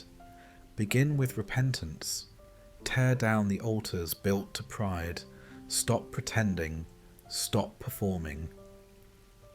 A child in the crowd began to sing, just a single note, then another, pure, simple, unpracticed. Other children joined, and then, hesitantly, the adults. A melody rose, not polished, not rehearsed, but real. Isaiah smiled. The city will live again, he said, but not with smoke, not with noise, with truth, with love, with justice. He stepped down the steps as the singing grew, and for the first time in many years, the temple glowed, not with fire, but with hope. He passed through the gates again as the sun began to set. The city had not been abandoned. It had been invited. And now, at last, it was learning how to answer. The mountain rose like a sentinel over the land, its slopes cloaked in mist, its peak veiled by clouds that pulsed with golden light. The higher one climbed, the quieter the world became, not from lack of life, but from reverence. Even the birds sang more softly here. The wind spoke in hushed tones. The air felt thin, but holy, as if it carried prayers spoken long ago that still lingered in the silence. Isaiah had been ascending since dawn. Each step up the mountain path was deliberate, measured. He did not rush.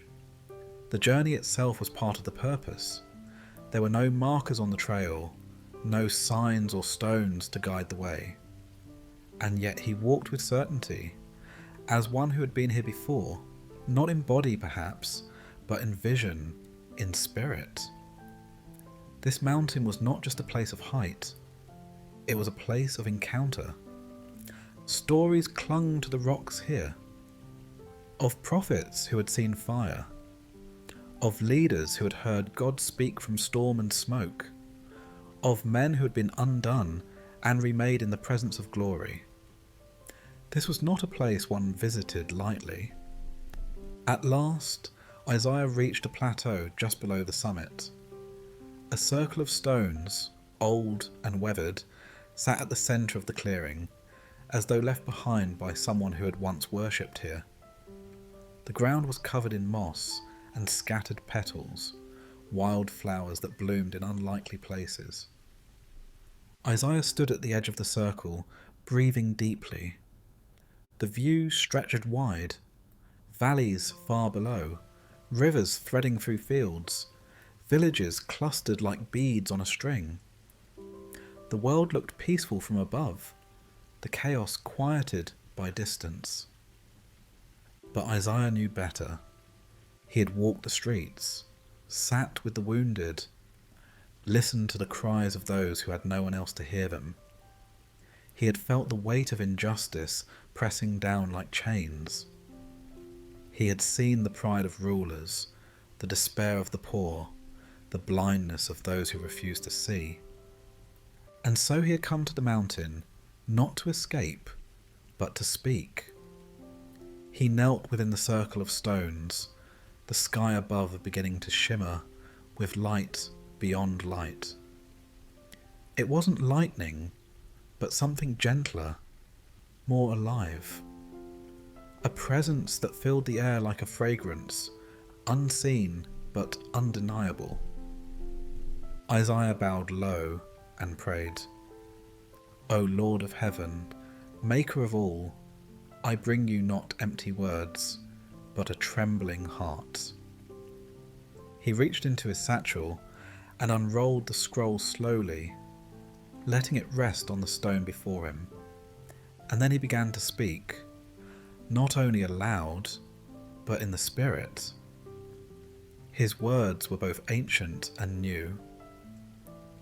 "You have made a strong city into a heap," he recited, his voice carried by the wind. "The fortified town into ruins, the palace of strangers is a city no more, never to be rebuilt." He paused, letting the silence gather around the truth of judgment. "But you, O Lord," he continued, voice growing stronger, "you have been a refuge for the poor, a refuge for the needy in distress, a shelter from the storm, a shade from the heat." The clouds parted slightly, letting beams of sunlight filter down upon the mountaintop. Isaiah's voice trembled. "You silence the roar of the ruthless, as heat is reduced by the shadow of a cloud." He closed his eyes. "And on this mountain," he whispered, "you will prepare a feast." He could see it in his spirit even now. A long table spread across the heights, wine aged and rich, bread warm and abundant, oil running over in joy. People from every nation gathered, hands unclenched, eyes shining, not with fear, but with freedom. On this mountain, division would end. On this mountain, hunger would cease. On this mountain, the veil would be lifted. Isaiah opened his arms toward the heavens. "You will destroy the shroud that enfolds all peoples, the sheet that covers all nations." His voice broke. "You will swallow up death forever." A gust of wind swept around him, almost like an embrace. The scroll lifted slightly at its corners. The mountaintop shimmered. He bowed his head. "The sovereign Lord will wipe away the tears from all faces. He will remove his people's disgrace from all the earth." The silence that followed was not empty. It was sacred. And then, in that silence, Isaiah felt it, a stirring deeper than words. Not thunder, not fire, but a whisper that filled every part of him.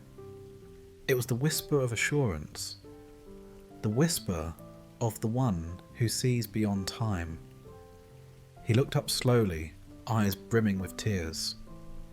"It will be said in that day," he breathed, "Behold, this is our God. We trusted in him, and he saved us." He stood, his robes catching the wind, the scroll clasped to his chest. "This is the Lord in whom we trusted. Let us rejoice and be glad in his salvation."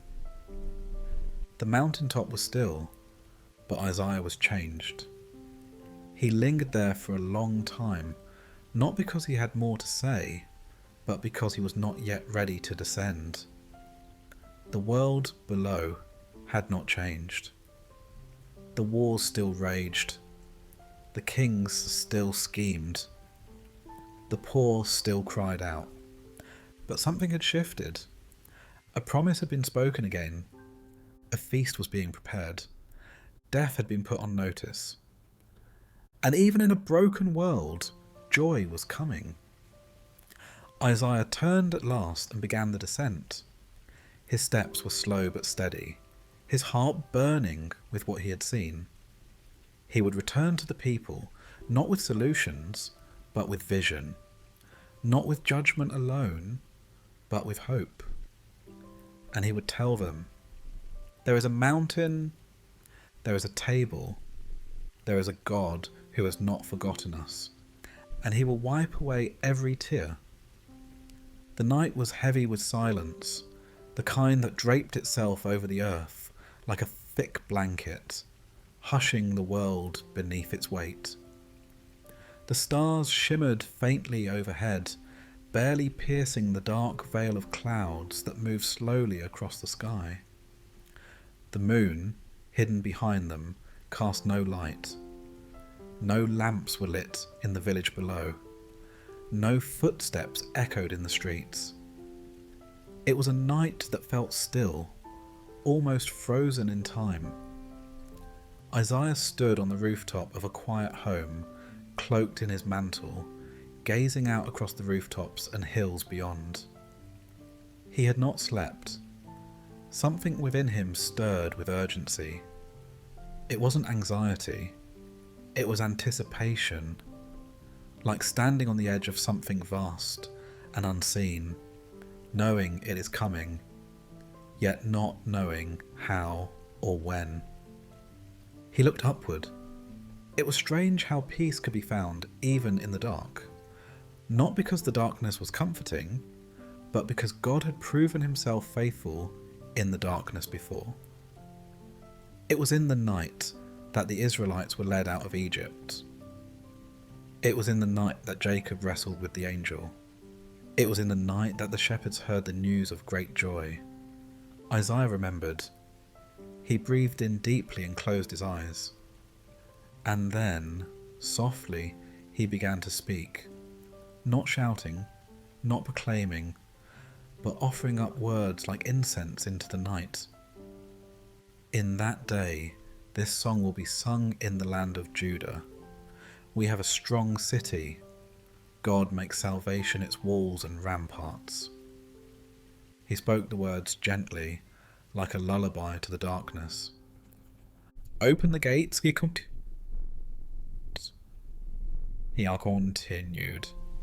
that the righteous nation may enter, the nation that keeps faith. He let the silence return for a moment, allowing the weight of the words to sink in. Below him, the village was still, but he knew that hearts were moving, stirring. He could feel it. The people were weary, but not without hope, bruised, but not broken. Some had lost sight of the promise, yes, but the promise had not lost sight of them. He sat down on the edge of the rooftop, scroll resting in his lap, and read again. You will keep in perfect peace those whose minds are steadfast because they trust in you. He paused. Perfect peace, not temporary, not conditional, not circumstantial, perfect. A peace that was not the absence of struggle, but the presence of God. He looked out at the village, at the homes where families slept fitfully, burdened by fear or grief, or questions too large for the night. He imagined a mother whispering prayers over a sick child, a farmer worrying over dried fields, an old widow lighting a single candle before curling beneath a warm blanket.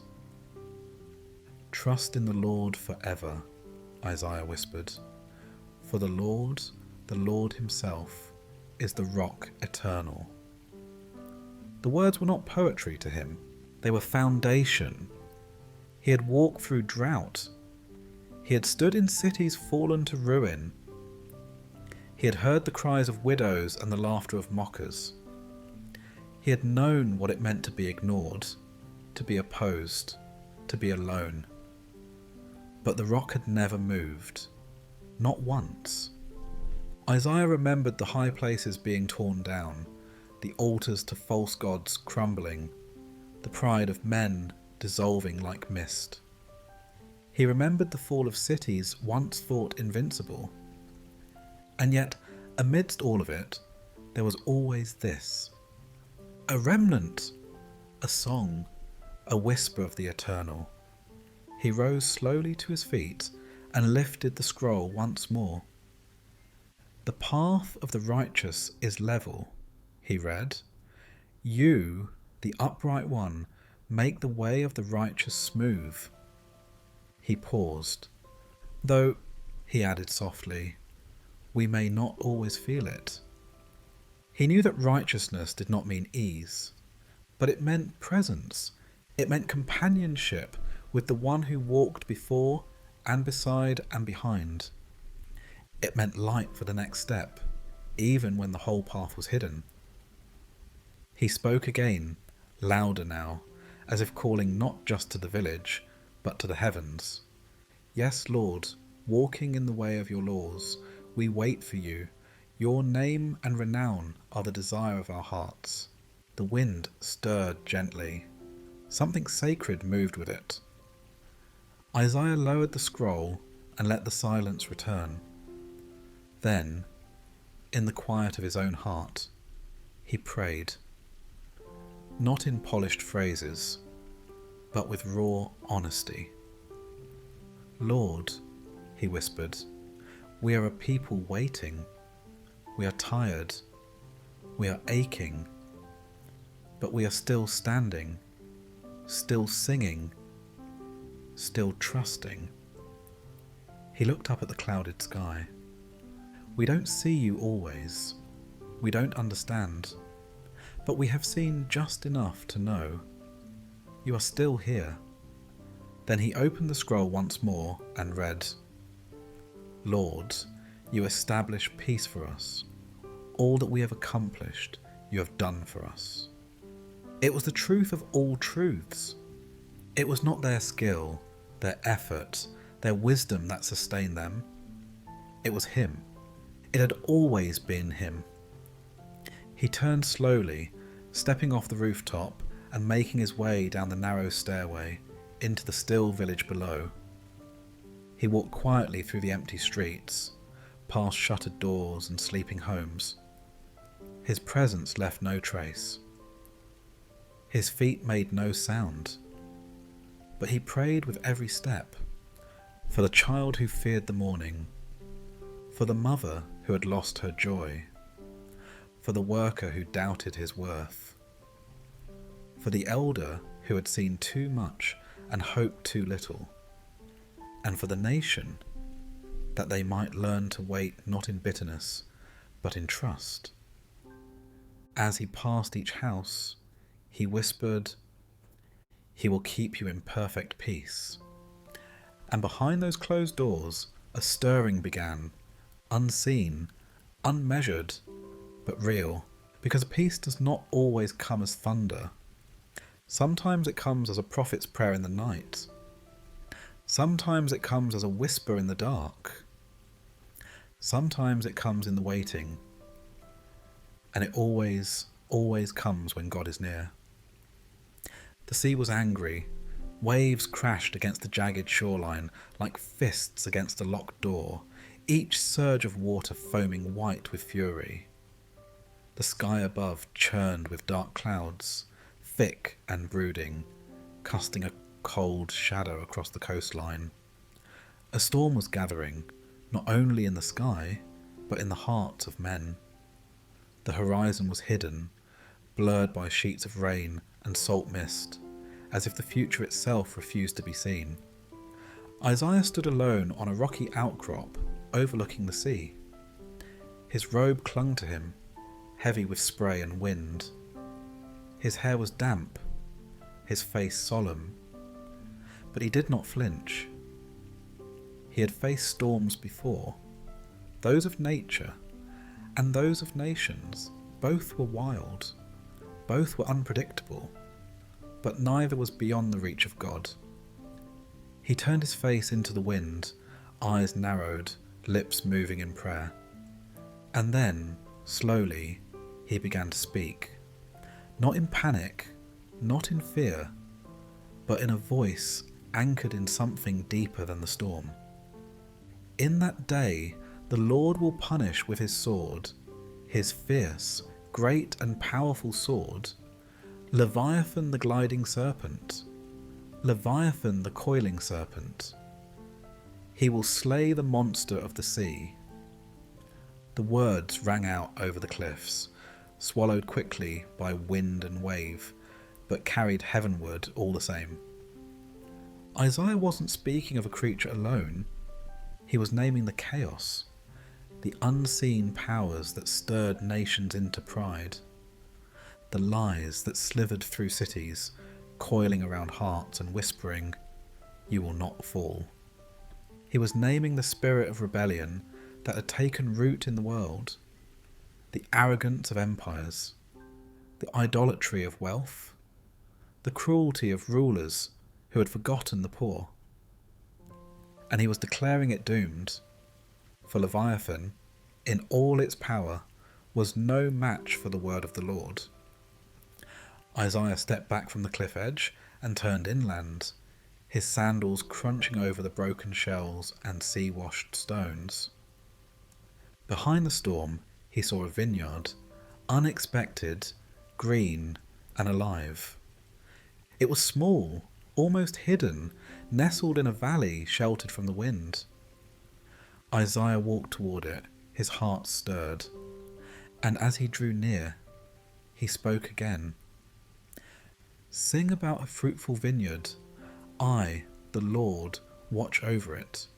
I water it continually. I guard it day and night so that no one may harm it." The contrast was stunning. The sea, wild and violent, an image of judgment, of chaos unleashed.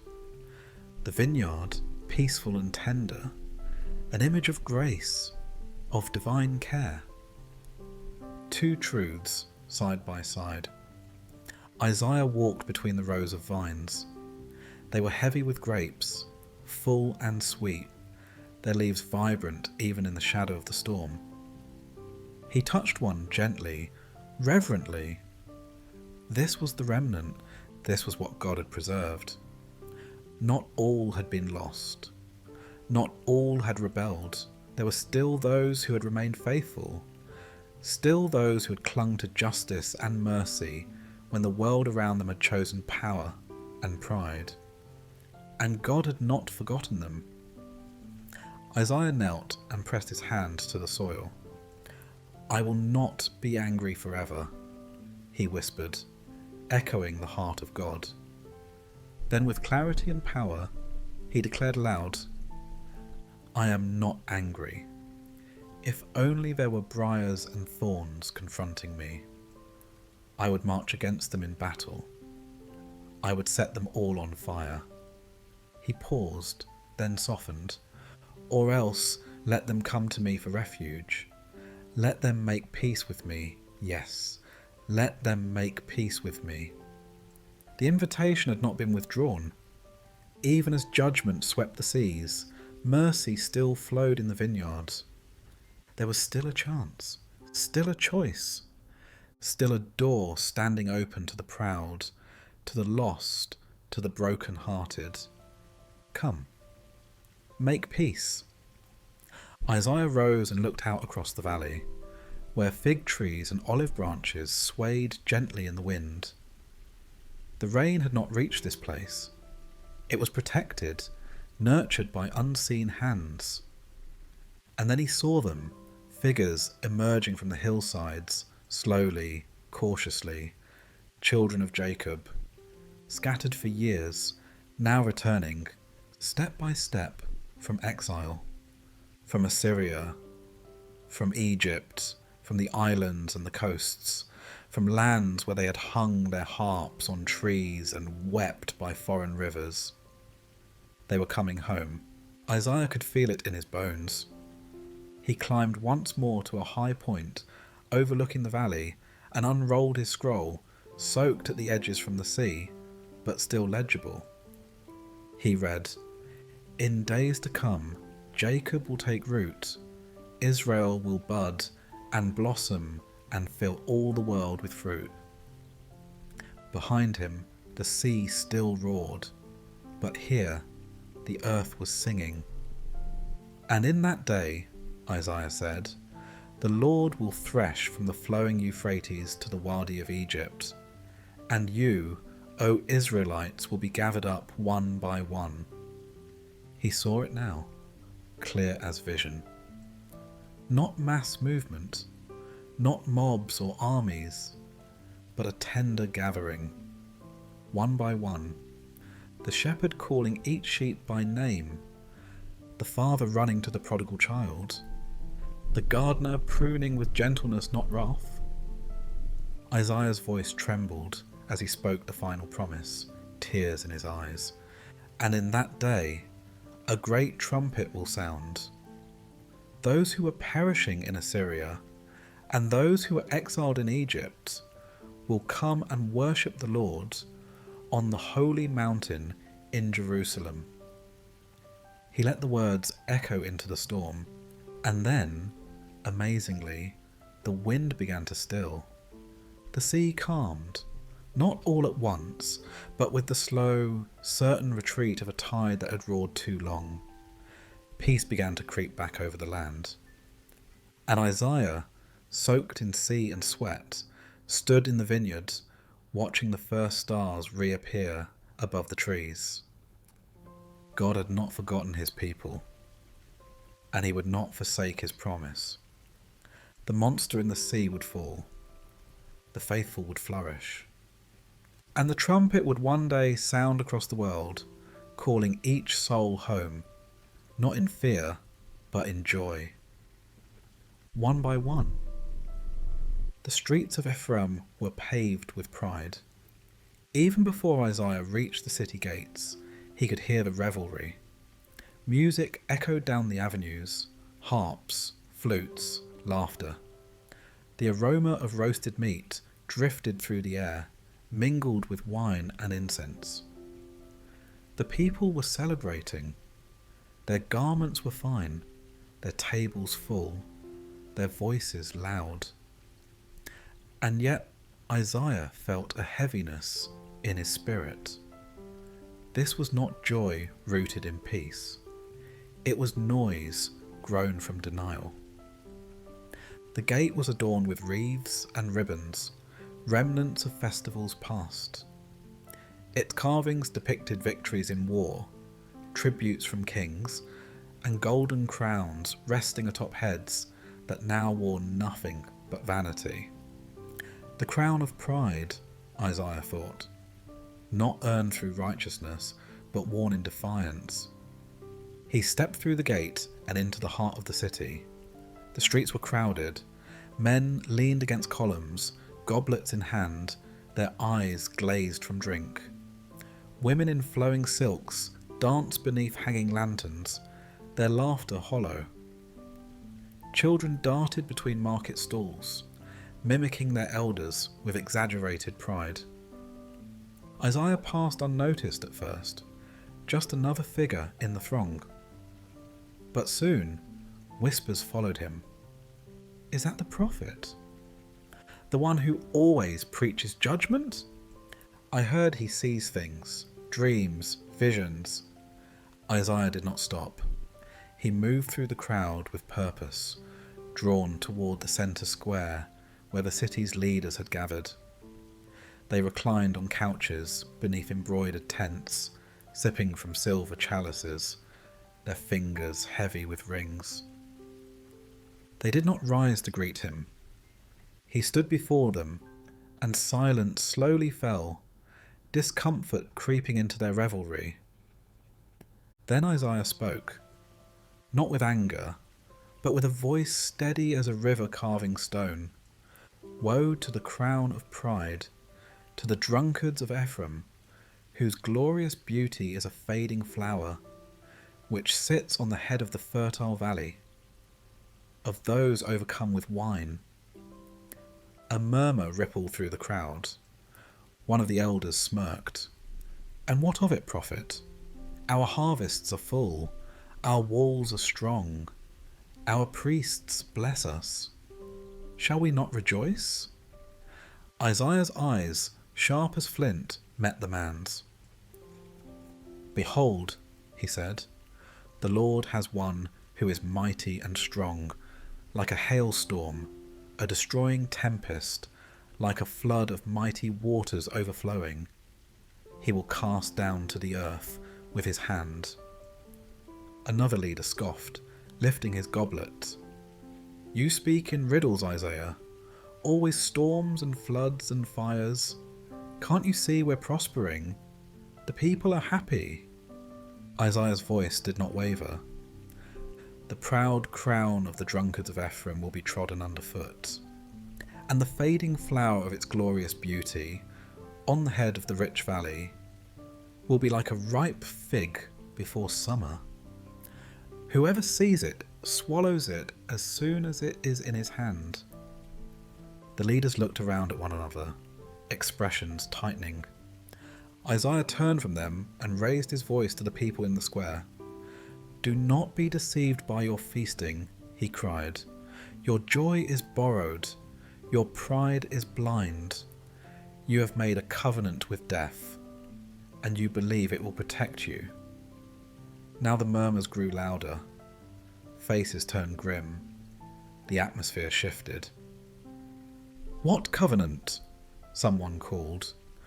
We are children of Abraham. You lie, shouted another. We are blessed.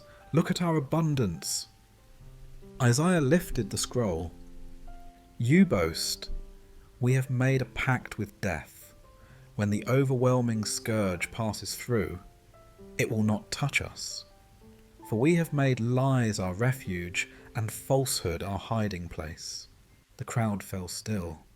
The words struck their hearts like arrows. Therefore, Isaiah declared, this is what the sovereign Lord says.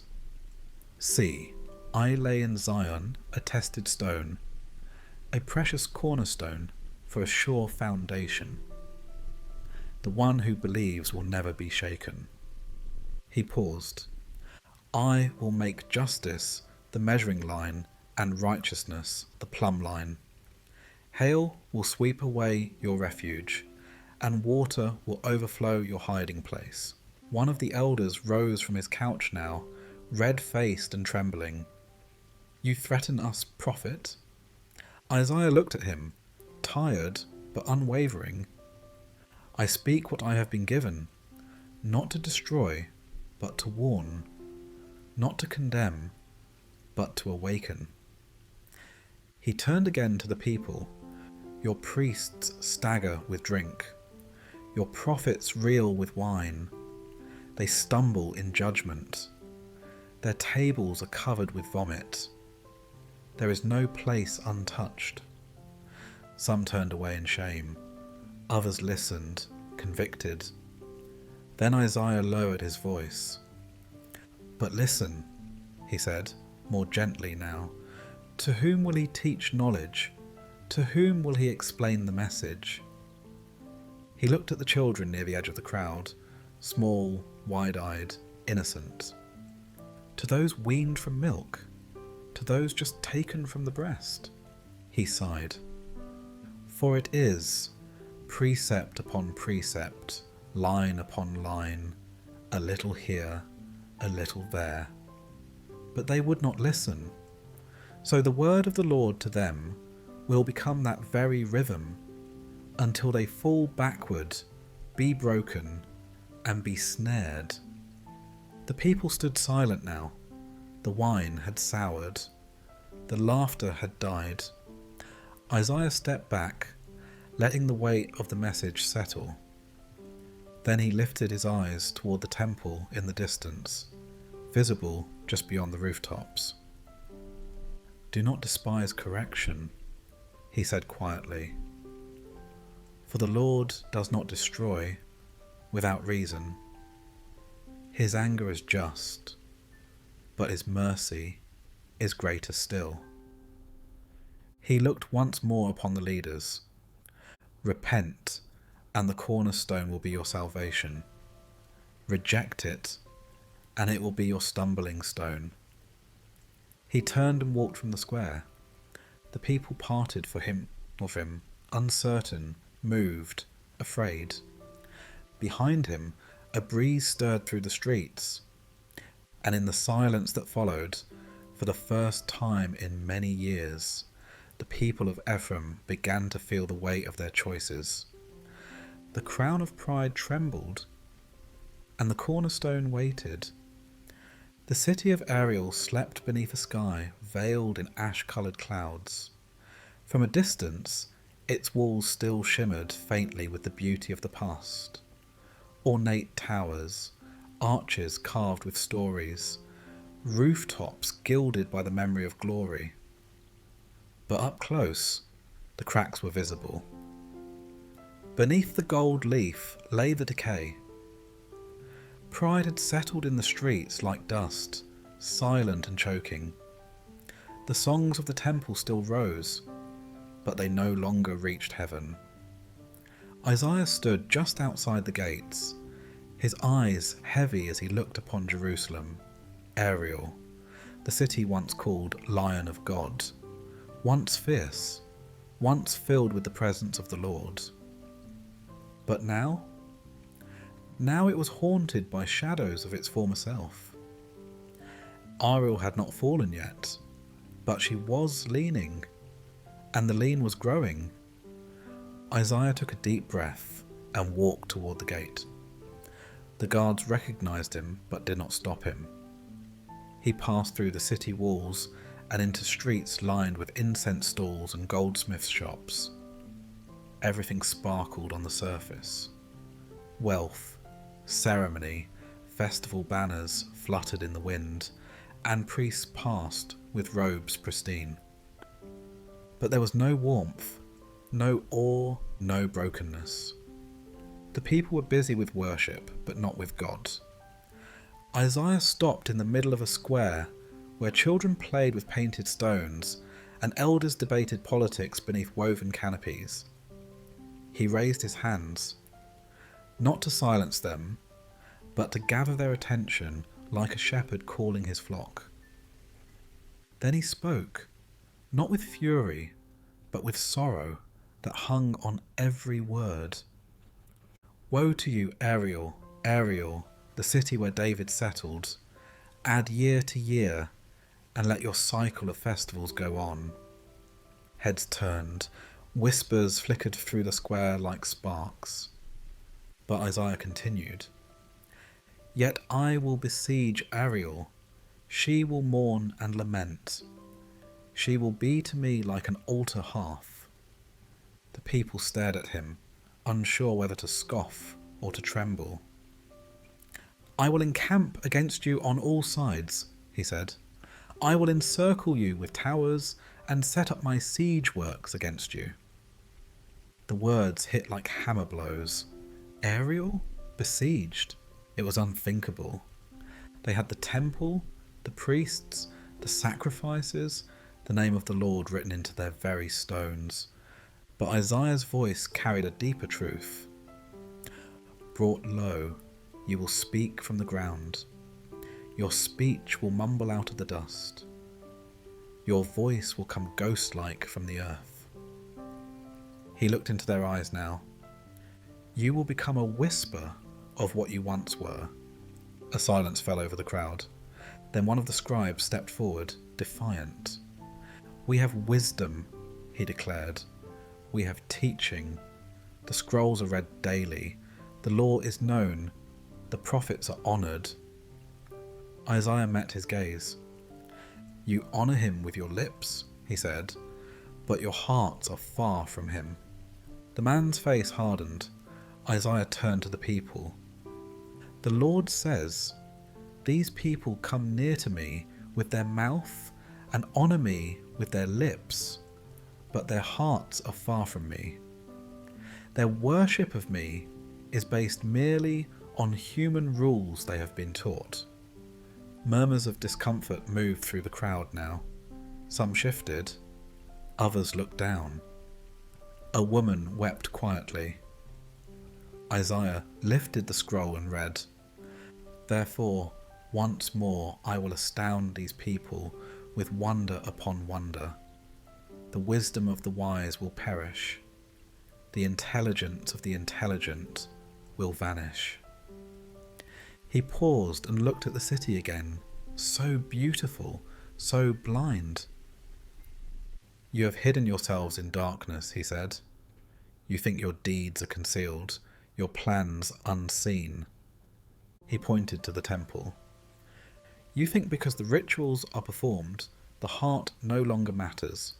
You think God is fooled by incense and offerings. Then he shouted, Shall the pot say of the potter, He did not make me? Shall what is formed say to the one who formed it, He has no understanding? The people recoiled, but Isaiah's voice softened now. His eyes lifted toward the heavens. He spoke not of judgment, but of hope. In a very short time, he said, Lebanon will be turned into a fertile field, and the fertile field will seem like a forest. Heads turned, the mood shifted. In that day, he continued, the deaf will hear the words of the scroll, and out of gloom and darkness the eyes of the blind will see. His voice grew brighter. Once more the humble will rejoice in the Lord. The needy will rejoice in the Holy One of Israel. A boy near the edge of the crowd looked up, eyes wide with wonder. Isaiah knelt and placed a hand on his shoulder. The ruthless will vanish, he whispered. Mockers will disappear. All who have an eye for evil will be cut down. He looked back to the people, now listening with new hearts. Those who with a word make someone out to be guilty, those who trap the defender in court, those who deny justice to the innocent, they will be no more. He stood, lifted the scroll high, and declared, Therefore, this is what the Lord, who redeemed Abraham, says to the descendants of Jacob. No longer will Jacob be ashamed, no longer will their faces grow pale. He paused, and with deep, echoing resonance, he finished. When they see among them their children, the work of my hands, they will keep my name holy. They will acknowledge the holiness of the Holy One of Jacob, and will stand in awe of the God of Israel. The silence that followed was sacred. The square, once full of noise and argument, had become a sanctuary. Isaiah stepped back. He had delivered the word, a warning and a promise, a rebuke and a blessing, judgment and restoration, woven together like thread and cloth. Ariel would fall, but she would rise again, not on the strength of her walls, but on the return of her heart. And when she did, her whisper would become a roar of worship, a roar of holiness. The line of God would live again. The road to Egypt was worn smooth by generations of footsteps. Caravans creaked along its path, their wheels groaning beneath the weight of cargo. Spices, gold, scrolls, cloth dyed deep with crimson and blue. Camels plodded forward, their gait steady and unhurried, bearing burdens for men who sought safety not in the presence of God, but in the promise of politics and power. And always, behind the veil of trade, there was fear. Beneath every negotiation, desperation. Isaiah watched the procession from a rise just beyond the city gates of Jerusalem. Dust swirled in the wind. The sun burned overhead. He saw envoys depart with fine robes and sealed letters, their eyes full of hope, their hearts empty of trust. They were going to Egypt, again, and he knew why. He felt it deep in his bones. The people were afraid. The threat of Assyria loomed like a shadow stretching across the horizon. Soldiers had been spotted on the northern border. Tribes had vanished overnight. Rumours flooded the streets like rising water. Tales of violence, of siege, of cities left in ruins. The fear was real, but so was their forgetfulness. They had seen deliverance before, had tasted miracles, had heard the voice of God thunder on Sinai. Yet now, in their fear, they turned not to prayer, not to the sanctuary, not to the altar, but to Pharaoh, to Egypt, to the land that had once enslaved them. Isaiah descended from the hill, his sandals kicking up dust. His face was stern, not with fury, but with grief. Each step toward the city felt heavier. The Lord had spoken. The words burned in his spirit like coals in a furnace. He reached the square where the elders met, where the council debated strategies behind latticed windows and perfumed courtyards. Without waiting to be invited, Isaiah stepped into their midst.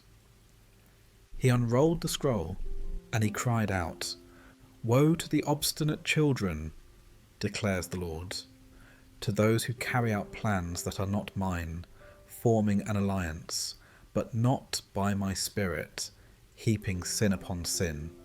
The elders looked up in surprise. Some scoffed, others bristled, but Isaiah did not pause. "You go down to Egypt without consulting me. You look for help to Pharaoh's protection, to Egypt's shade for refuge. But Pharaoh's protection will be your shame, and Egypt's shade will bring you disgrace." He looked each of them in the eye. "You think diplomacy will save you?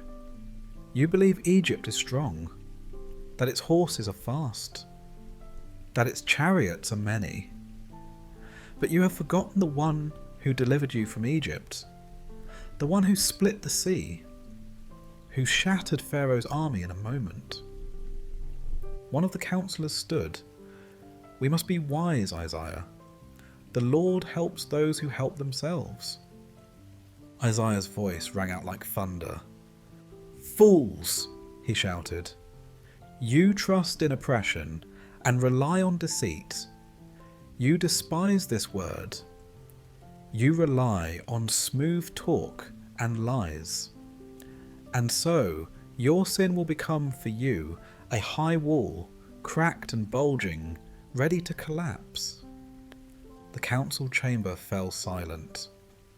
"It will break suddenly," he continued. In an instant.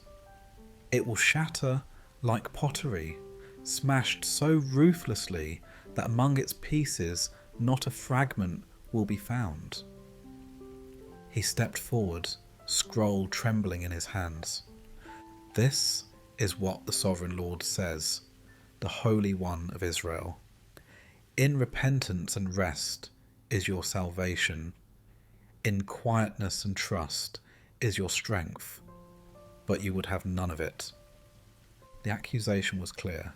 They had run, not with their feet, but with their hearts.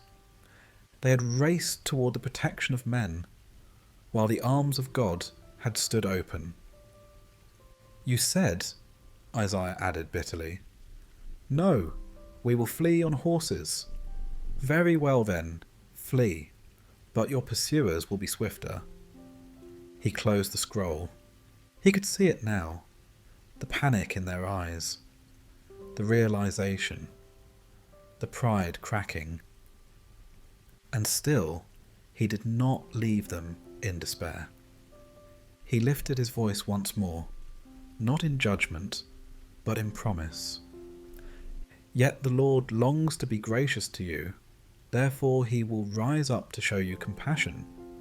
For the Lord is a God of justice. Blessed are all who wait for him.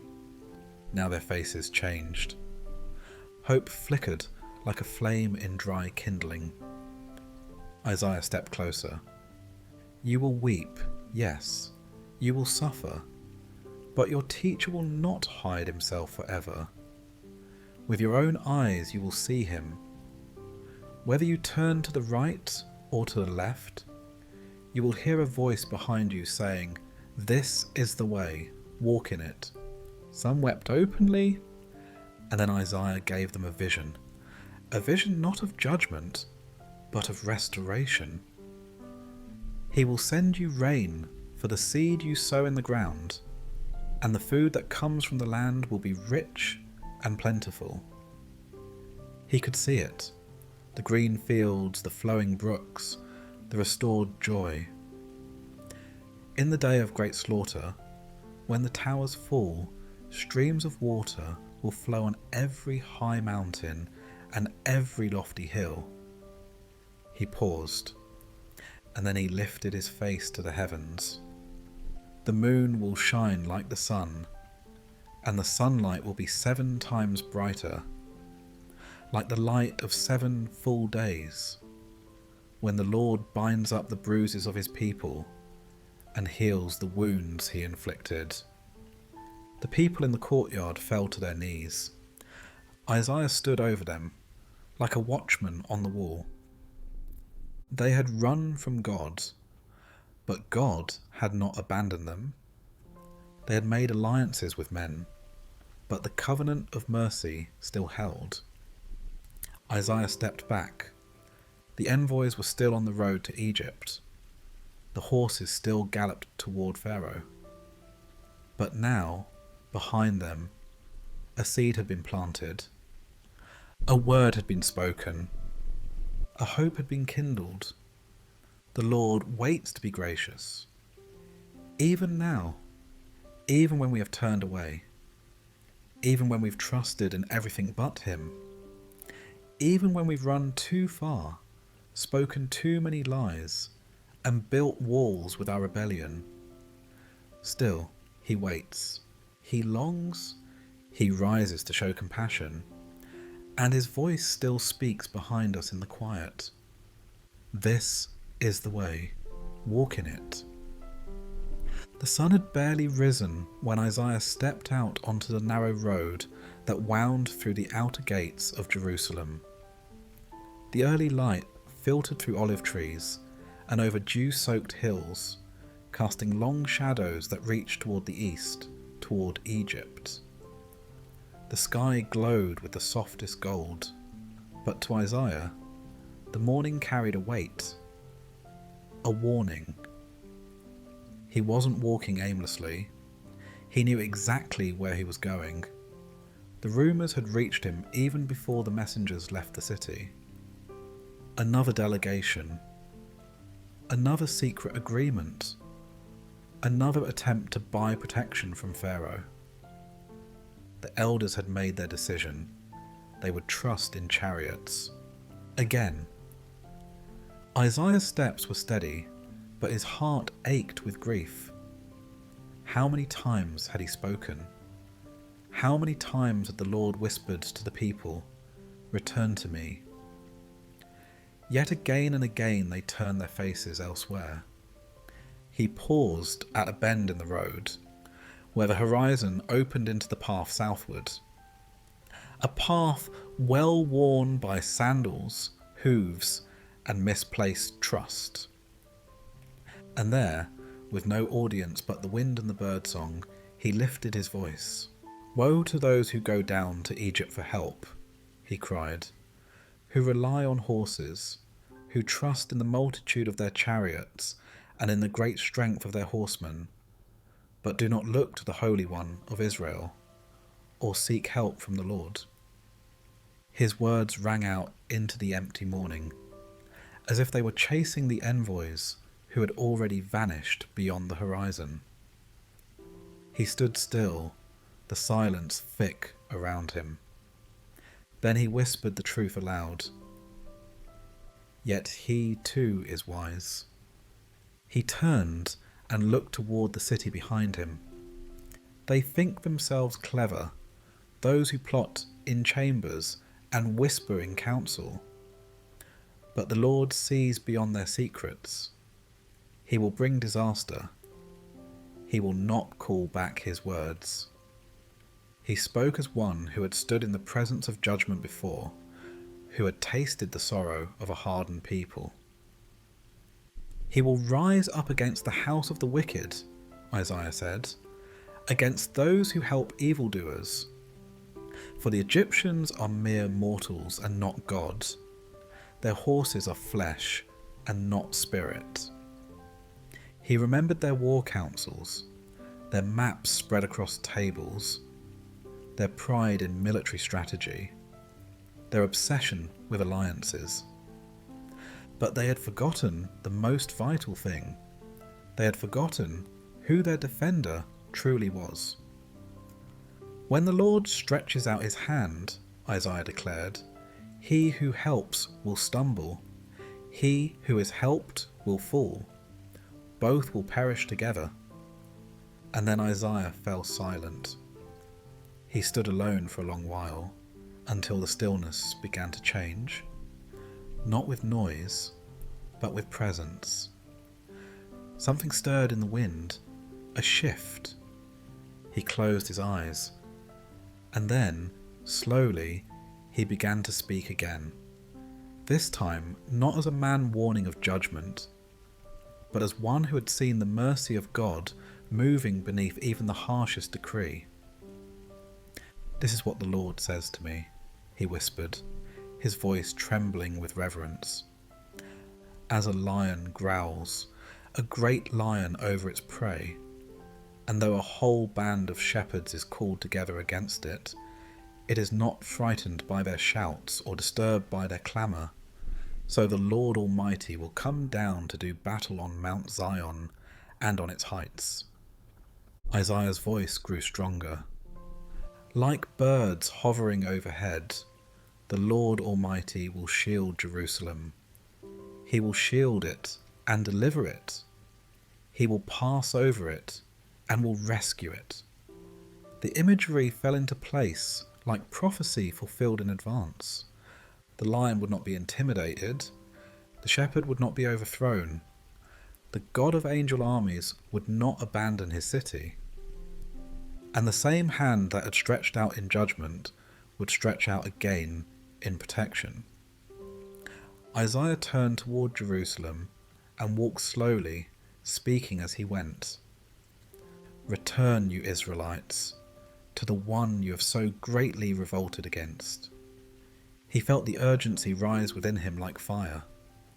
"You will reject the idols of silver and gold your sinful hands have made," he said. "You will throw them away like something unclean, saying to them, 'Away with you.'" For a people blind to their sin, this was a promise, not just of judgment, but of transformation, of awakening. The false gods would be cast down. The trust in politics and power would crumble, and in its place, faith would rise. Isaiah looked up toward the heights of Zion.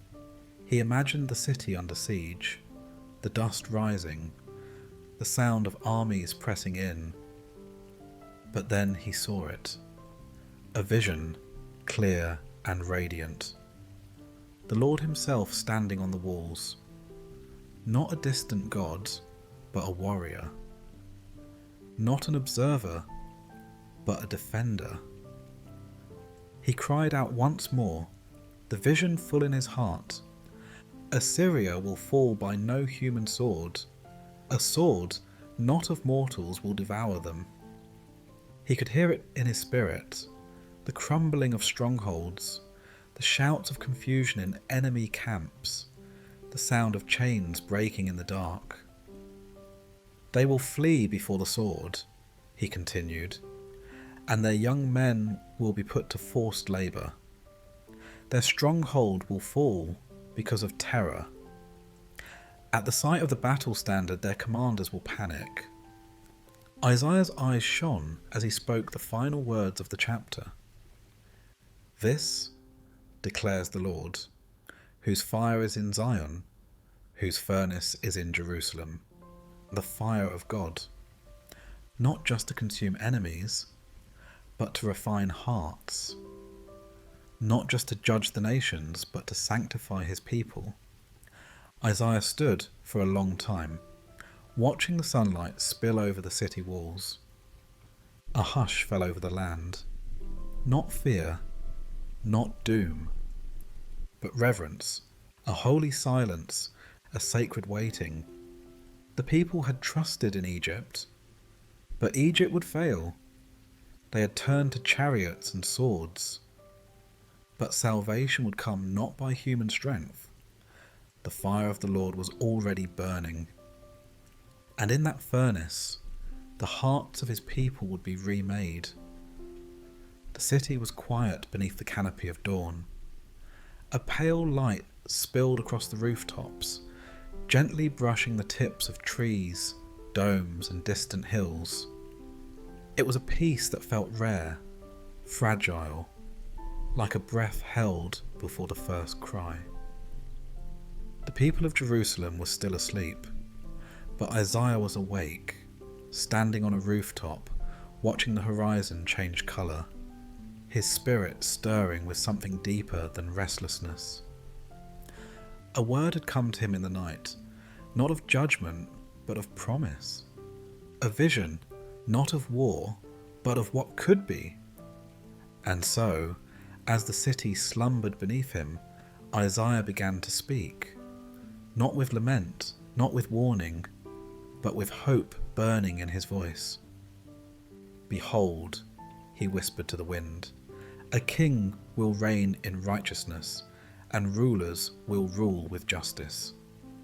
The words shimmered in the air, more real than the stone beneath his feet. He closed his eyes and saw it, a land no longer ruled by greed or pride, but by wisdom. A nation not shackled by corruption, but led by righteousness. A leader not seeking glory, but healing. He could see the king, not on a throne gilded with ivory and gold, but seated in humility, robed in strength that did not oppress. His eyes full of mercy, his hand extended in peace. The kind of king Israel had always longed for, but never truly known. Isaiah opened his arms, speaking louder now, as if summoning the dawn itself. Each one will be like a shelter from the wind, a refuge from the storm, like streams of water in the desert, and the shadow of a great rock in a thirsty land. He saw it, not just one man, but many. Leaders reborn, shepherds, not tyrants, judges with open ears and tender hearts, a people who ruled not over each other, but alongside one another, under the covering of God's justice. And in that day, Isaiah knew something deep would shift. Then the eyes of those who see will no longer be closed, he said, and the ears of those who hear will listen.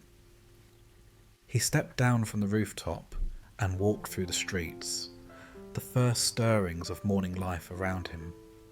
Merchants opening stalls, children still rubbing sleep from their eyes, temple servants beginning their prayers, Isaiah moved among them like a man bearing treasure.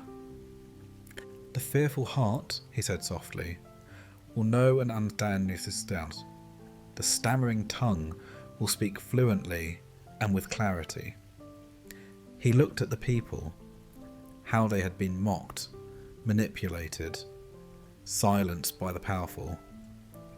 But the day would come, he knew, when fools would no longer be called noble, and scoundrels would not be respected. "For fools speak folly," he said, now speaking to a small group that had gathered around him. "Their hearts are bent on evil. They practice ungodliness and spread error concerning the Lord."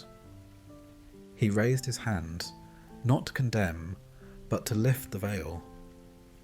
"They leave the hungry empty. They withhold water from the thirsty. The scoundrel's methods are wicked, and his tools are devices of trickery." The people around him nodded slowly. They knew these truths. They had seen the unjust grow fat while the poor wasted away. They had heard smooth words used to cover cruelty. They had watched leaders build kingdoms for themselves while the widow's roof caved in. But Isaiah wasn't finished. He turned his voice toward the hope still rising. "But the noble make noble plans," he declared, "and by noble deeds they stand." A hush fell. There was power in those words. The people had learned to expect little from rulers, to trust no one in power, to assume that every high place was built from low betrayal. But Isaiah painted a new vision, a noble people, a just ruler, a different kind of strength. He walked on, past the city gates, toward the outer fields. The ground there was cracked and dry. The vineyards lay in disrepair. Wild thorns grew where once olives had bloomed. He paused and looked out over the desolation. Now the lament came, not in anger, but in grief. "You women who are so complacent," he said "Complacent," he said, "rise up and listen to me. You daughters who feel secure, hear what I have to say." He did not scold with cruelty, but with the weight of sorrow. "In little more than a year," he warned, "you who feel secure will tremble. The grape harvest will fail, and the harvest of fruit will not come." He saw what they did not, the judgment creeping like drought through the soil. He called them to wake from ease, to leave behind luxury built on injustice, to mourn what had been lost, and what had yet to come. "Tremble, you complacent ones," he said. "Strip off your fine clothes and put on sackcloth. Beat your breasts for the pleasant fields, for the fruitful vines, for the land of my people overgrown with thorns and briars." He did not despise them. He wept for them. And yet, even in this, he pointed forward, because the story was not ending in ruin. No, the ruin was only the breaking of the old wineskin, the tearing of the veil, the shaking of the foundations, so that something new could be poured out, so that life could return. Isaiah lifted his arms to the sky and cried, "Till the Spirit is poured on us from on high, and the desert becomes a fertile field, and the fertile field seems like a forest." And then it would come. Justice. Not the justice of punishment, but the justice of rightness, of restoration, of shalom. "Then justice will dwell in the wilderness," he said.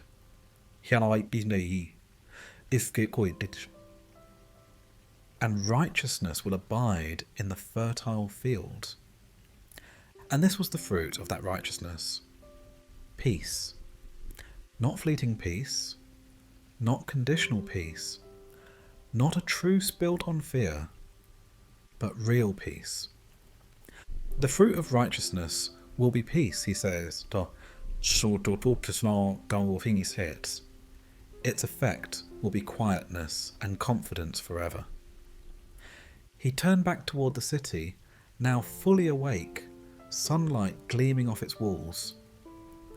My people will live in peaceful dwelling places, he said gently, in secure homes, in undisturbed places of rest. There would still be storms, still hail and winds and enemies, but the people rooted in righteousness would not be shaken. They would be planted like trees beside living waters, branches heavy with fruit. They would no longer build in vain. They would no longer fear tomorrow. Isaiah's voice fell to a whisper. How blessed you will be, Goed, owing your seed by every stream, and letting your cattle and donkeys range free. Blessed not by might, but by mercy. Blessed not in palaces, but in peace. Blessed not by the sword, but by the Spirit. The king would reign in righteousness, and the land would finally rest. The city trembled in uneasy silence. Beneath the surface of daily routines, merchants calling from stalls, children running through narrow lanes, priests offering incense at the altar, there was an undercurrent of fear. The kind of fear that wraps itself around the ribs and squeezes slowly. Assyria loomed like a dark tide on the horizon. The people could feel it before they saw it. Their spies spoke in hushed tones. Their leaders debated behind closed doors. Their warriors polished armour while glancing northward. Everyone knew something was coming. Isaiah stood on the steps of the temple, his robes catching in the breeze, his scroll clutched tightly in one hand. He had warned them. Time and time again he had pleaded. And yet now, as the storm gathered, a different word pressed on his heart. Not just of judgment, but of deliverance. He raised his voice, not in the marketplace this time, but in prayer.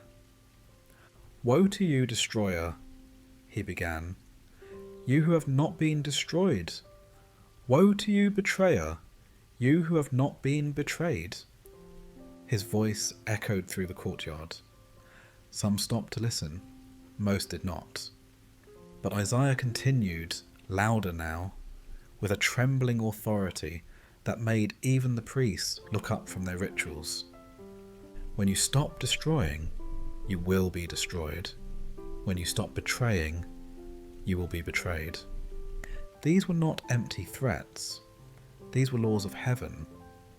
The cycles of injustice, once set in motion by men, would eventually return upon their own heads. The very sword they had wielded in arrogance would become the sword of their undoing. Then Isaiah's voice softened, his eyes lifted upward. Lord, be gracious to us, he said. We long for you. Be our strength every morning, our salvation in time of distress. The prayer floated above the city like a covering of hope, thin, fragile, but real. At the uproar of your army, he continued, the peoples flee. When you rise up, the nations scatter. Isaiah remembered how God had fought for Israel in the past, not with chariots but with glory, not with siege engines, but with fire from heaven, with angels in the night, with a whisper that crumbled cities. And he believed he would do it again. Your plunder, O nations, is gathered like locusts, Isaiah said. Like swarms of locusts, men pounce on it.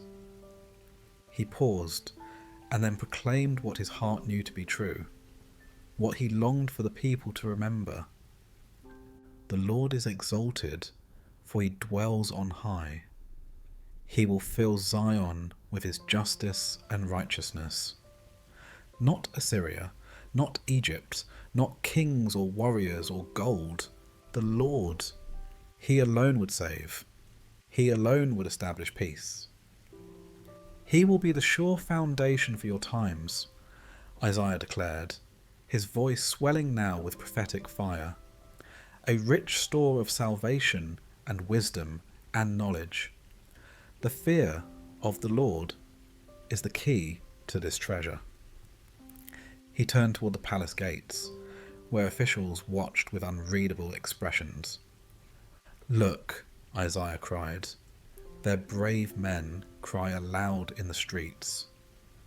The envoys of peace weep bitterly. The highways are deserted. No travellers are on the roads. The treaty is broken. Its witnesses are despised. No one is respected. The collapse had already begun, not just militarily, but morally. The land mourned. Lebanon withered. Sharon lay barren.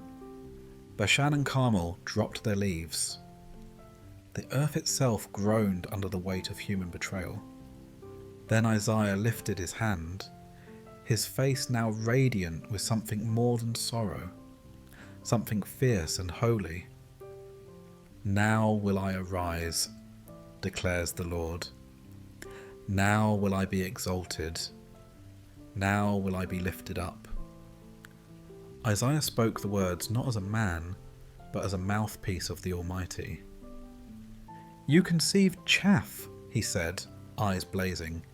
You give birth to straw. Your breath is a fire that consumes you. The empire that had burned so many would now be burned by its own breath, its arrogance, its blasphemy, its cruelty. The peoples will be burned to ashes, he declared. Like cut thorn bushes, they will be set ablaze. A hush fell. Isaiah turned to the people again. You who are far away, he called, hear what I have done. You who are near, acknowledge my power. The sinners in Zion shook with fear. Who of us can dwell with the consuming fire? They asked. Who of us can dwell with everlasting burning? And Isaiah answered, not with despair, but with a promise. He who walks righteously and speaks what is right, he said, who rejects gain from extortion and keeps his hands from accepting bribes, who stops his ears against plots of murder and shuts his eyes against contemplating evil, he will dwell on the heights. Not just survive, dwell, not in hiding, but in safety. His refuge will be the mountain fortress, Isaiah said.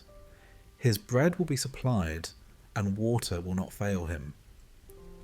Then Isaiah's voice took on a wonder, as though seeing something beyond the veil of time. Your eyes will see the King in his beauty, he whispered. They will view a land that stretches afar. A gasp of awe rippled through the crowd. In your thoughts you will ponder the former terror, he continued. Where is that chief officer? Where is the one who took the revenue? Where is the officer in charge of the towers? Gone, like a dream that fades with the morning. Then he looked toward the temple, and with reverence said, You will see those arrogant people no more, people whose speech is obscure, whose language is strange and incomprehensible. The oppressors would vanish, the noise would cease, and in its place, the song of Zion would rise again. Look on Zion, the city of our festivals, Isaiah said with joy. Your eyes will see Jerusalem, a peaceful abode, a tent that will not be moved. Its stakes will never be pulled up, nor any of its ropes broken. He could see it, a future that looked nothing like the present. There, the Lord will be our mighty one. It will be like a place of broad rivers and streams, he said. No galley with oars will ride them, no mighty ship will sail them, because God would defend them, not with fleets, not with treaties, but with his presence. For the Lord is our judge, Isaiah cried. The Lord is our lawgiver. The Lord is our king. It is he who will save us. He paused, then lifted his hands as if blessing the very ground beneath his feet. No one living in Zion will say, I am ill, he said gently, and the sins of those who dwell there will be forgiven. That was the true deliverance. Not just freedom from siege, but healing from sickness. Not just escape from war, but pardon from sin. Isaiah looked over the city, broken, trembling, but beloved. And he knew God would rise. God would burn away the rot. God would plant peace in the ashes. And the people who remained, not proud, not perfect, but repentant, would see the King in his beauty. And they would never be the same. The sky darkened, not with the coming of night, but with something heavier, deeper, ancient. It wasn't just a gathering storm, though the clouds above twisted like wounded beasts. It wasn't merely the silence before the thunder, though all creation seemed to hold its breath. This was something else, a stillness that crackled, a pause in the world that felt final. Isaiah stood alone outside the city, beyond the hills where shepherds once led their flocks, where olive trees stretched thin arms into the wind. The air was dry, the ground cracked and brittle, dust clung to every surface. Even the birds had ceased their song. He raised his hands, not in rage, but in gravity, and began to speak. Come near, you nations, and listen. Pay attention, you peoples. His voice wasn't just for Judah. It wasn't even just for Assyria or Egypt. This word was for the earth.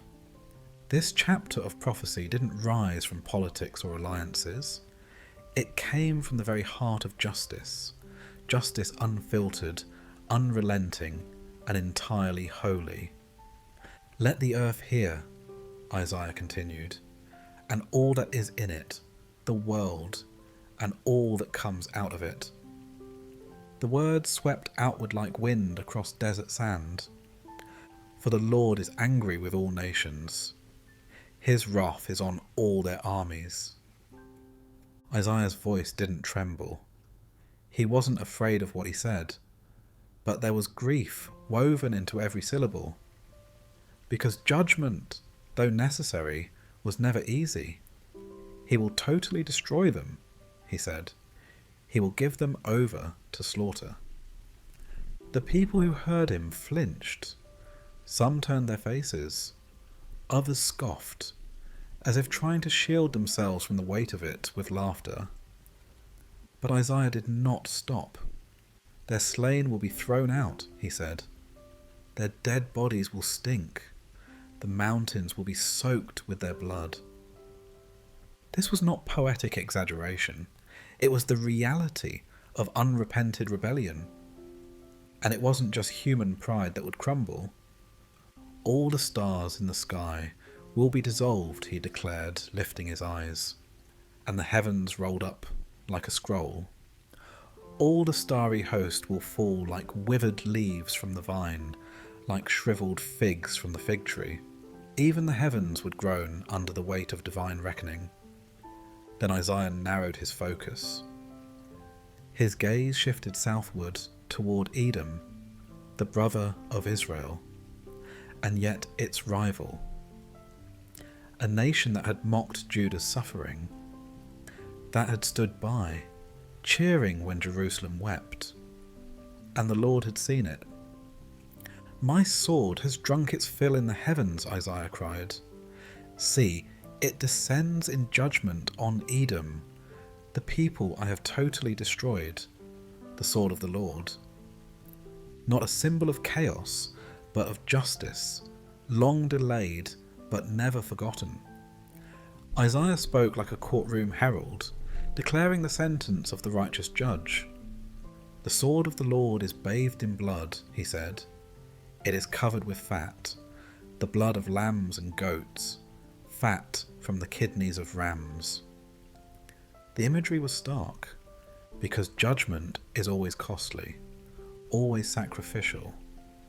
But this wasn't the offering of covenant. This was the offering of consequence. "For the Lord has a sacrifice in Bozrah, and a great slaughter in the land of Edom." He paused, as if letting the weight of it settle. Isaiah could see it, the land turning white with ash, not snow. The ground cracked with fire, not rain. "And the wild oxen will fall with them," he said, "the bulls and the calves. Their land will be drenched with blood, and the dust will be soaked with fat." He wasn't speaking in metaphor. He was painting the reality of sin unchecked, of pride unbroken, of cruelty unrepented. And then he gave the reason. "For the Lord has a day of vengeance," Isaiah declared, "a year of retribution to uphold Zion's cause." This wasn't wrath for the sake of wrath. It was justice for the sake of the oppressed. The world had laughed at Zion's fall. They had mocked her suffering, plundered her children, stood aloof when she bled. But now the Lord would rise, not with vengeance born of hate, but of love for what was right. "Edom's streams will be turned into pitch," Isaiah continued, "her dust into burning sulphur. Her land will become blazing pitch." Night would not fall because it was evening, but because the smoke would blot out the sky. "It will not be quenched night or day," he said. "Its smoke will rise forever." The land would lie desolate, not just for a season, but for generations. From generation to generation it will lie desolate. No one will ever pass through it again. And what would take the place of kings and warriors? Thorns, desert creatures, owls, hyenas, jackals, all that was wild and forgotten. It was a reversal, a divine stripping away. Isaiah saw it clearly. Where once there was power, there would be silence. Where once there was mockery, there would be mourning. Where once there was pride, there would be only the cry of the night bird. "The desert owl and screech owl will possess it," he said. "The great owl and the raven will nest there." He stepped back and declared what no man could undo. God will stretch out over Edom the measuring line of chaos and the plumb line of desolation. Not a builder's tools this time, but an executioner's.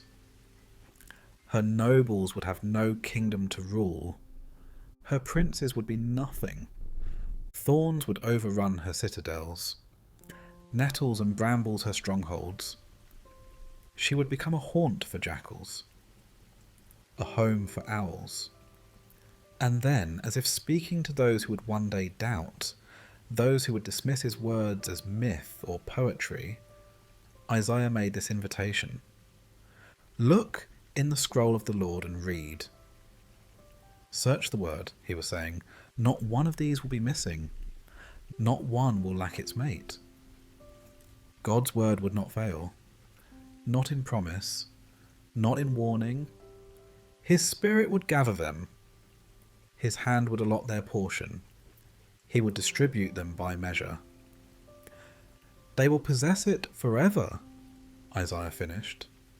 "They will dwell there from generation to generation." And then the prophet fell silent, not because he had no more to say, but because there are moments when even words must bow before the weight of holiness. The world would not be able to stop what was coming. The proud would fall, The ruthless would be scattered. The mockers would be silenced.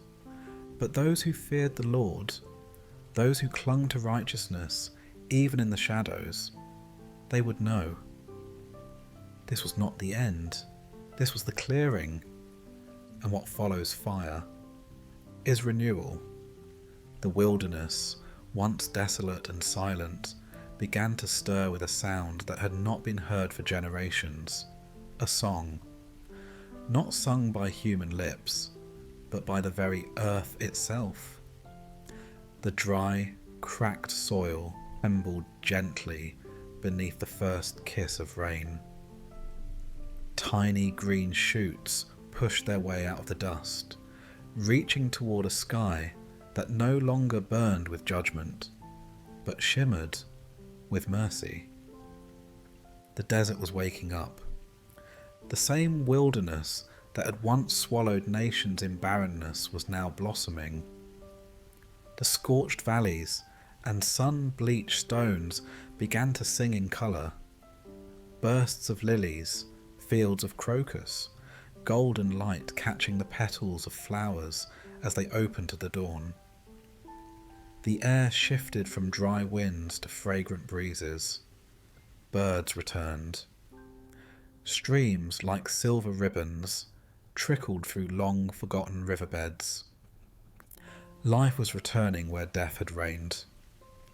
Isaiah stood among it all, his eyes wide with wonder. The desert and the parched land will be glad, he whispered. The wilderness will rejoice and blossom. He paused, watching a butterfly land gently on a flower that had not existed the day before. Like the crocus, it will burst into bloom. It will rejoice greatly and shout for joy. The mountains in the distance sparkled with morning dew, their barren peaks now crowned with green. The glory of Lebanon, once mighty cedars and ancient forests, seemed to descend upon the desert. The splendour of Carmel and Sharon spread like a royal robe over what had been forgotten. They will see the glory of the Lord, Isaiah said, the splendour of our God. This was not simply a change in weather. It was a change in the world. It was the moment where the tide of judgment had receded and the ocean of grace came rushing in. Isaiah turned to those who had followed him through the years, the weary, the wounded, the faithful remnant who had endured exile, drought, oppression, and silence. He looked into their tired eyes, their hands calloused from rebuilding, their hearts still aching from loss. And he lifted his voice like a trumpet of encouragement. Strengthen the feeble hands, steady the knees that give way. He pointed to the horizon, where the light broke clearer than ever before. Say to those with fearful hearts, be strong, do not fear, your God will come. A murmur spread through the crowd. He will come with vengeance, Isaiah said, with divine retribution. He will come to save you. Not vengeance as the world knows it, not destruction, but a holy setting right. A reckoning that heals, not harms. A fire that refines, not devours. And with it would come miracles. Miracles the world had long thought impossible. Then the eyes of the blind would be opened. Isaiah could already see it.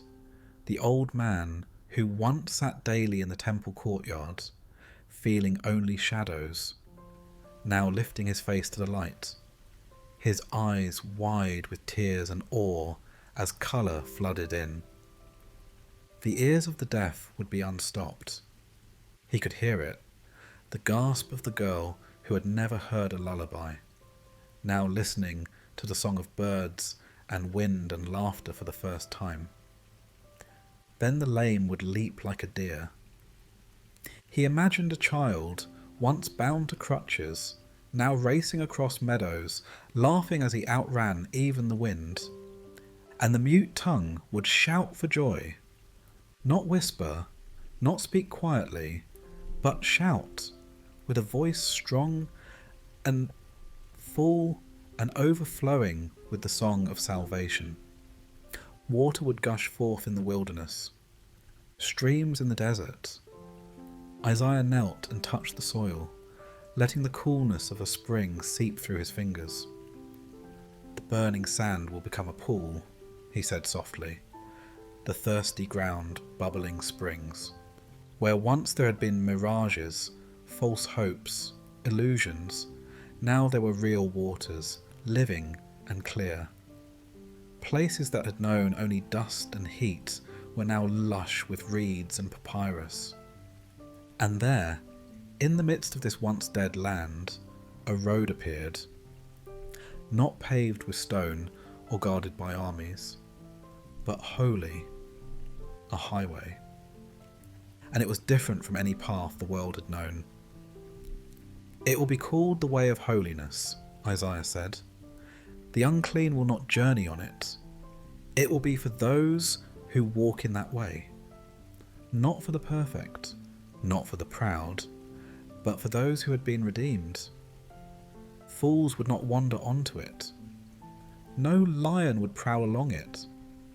No beast would threaten those who walked upon it. It was a road of peace, of purpose, of promise. And it led somewhere. Isaiah turned his eyes toward the end of that highway, and what he saw brought tears to his face. The redeemed will walk there, he said, and the ransomed of the Lord will return. Not cruel, not sneak, not limp with shame, but return, with heads held high, with hearts mended, with souls restored. They will enter Zion with singing, Isaiah declared, his voice breaking with joy. Everlasting joy will crown their heads. He could already hear the sound of it, a song that rose not from instruments, but from within, a song born of rescue, of homecoming. Gladness and joy will overtake them, Messiani said, and sorrow and sighing will flee away. He let those final words linger, flee, not walk, not drift, not hide in the corners, but flee. Sorrow and sighing, those faithful companions of exile, those shadows that had lingered at every doorstep, would finally be gone. Driven out by joy, banished by light. The people stood around him in silence, their tears falling freely, not from pain, but from hope. Isaiah closed his eyes. He could feel it, the nearness of the kingdom. He had seen war. He had prophesied fire. He had walked through judgment. But now, in this vision, he saw the destination. Not just survival, not just peace, but joy. Unshakable, eternal, radiant. And with that, he let the words settle deep into the hearts of all who heard. The highway had been laid. The land had been healed. The king was coming. And joy, pure everlasting joy, would be the song that never ends.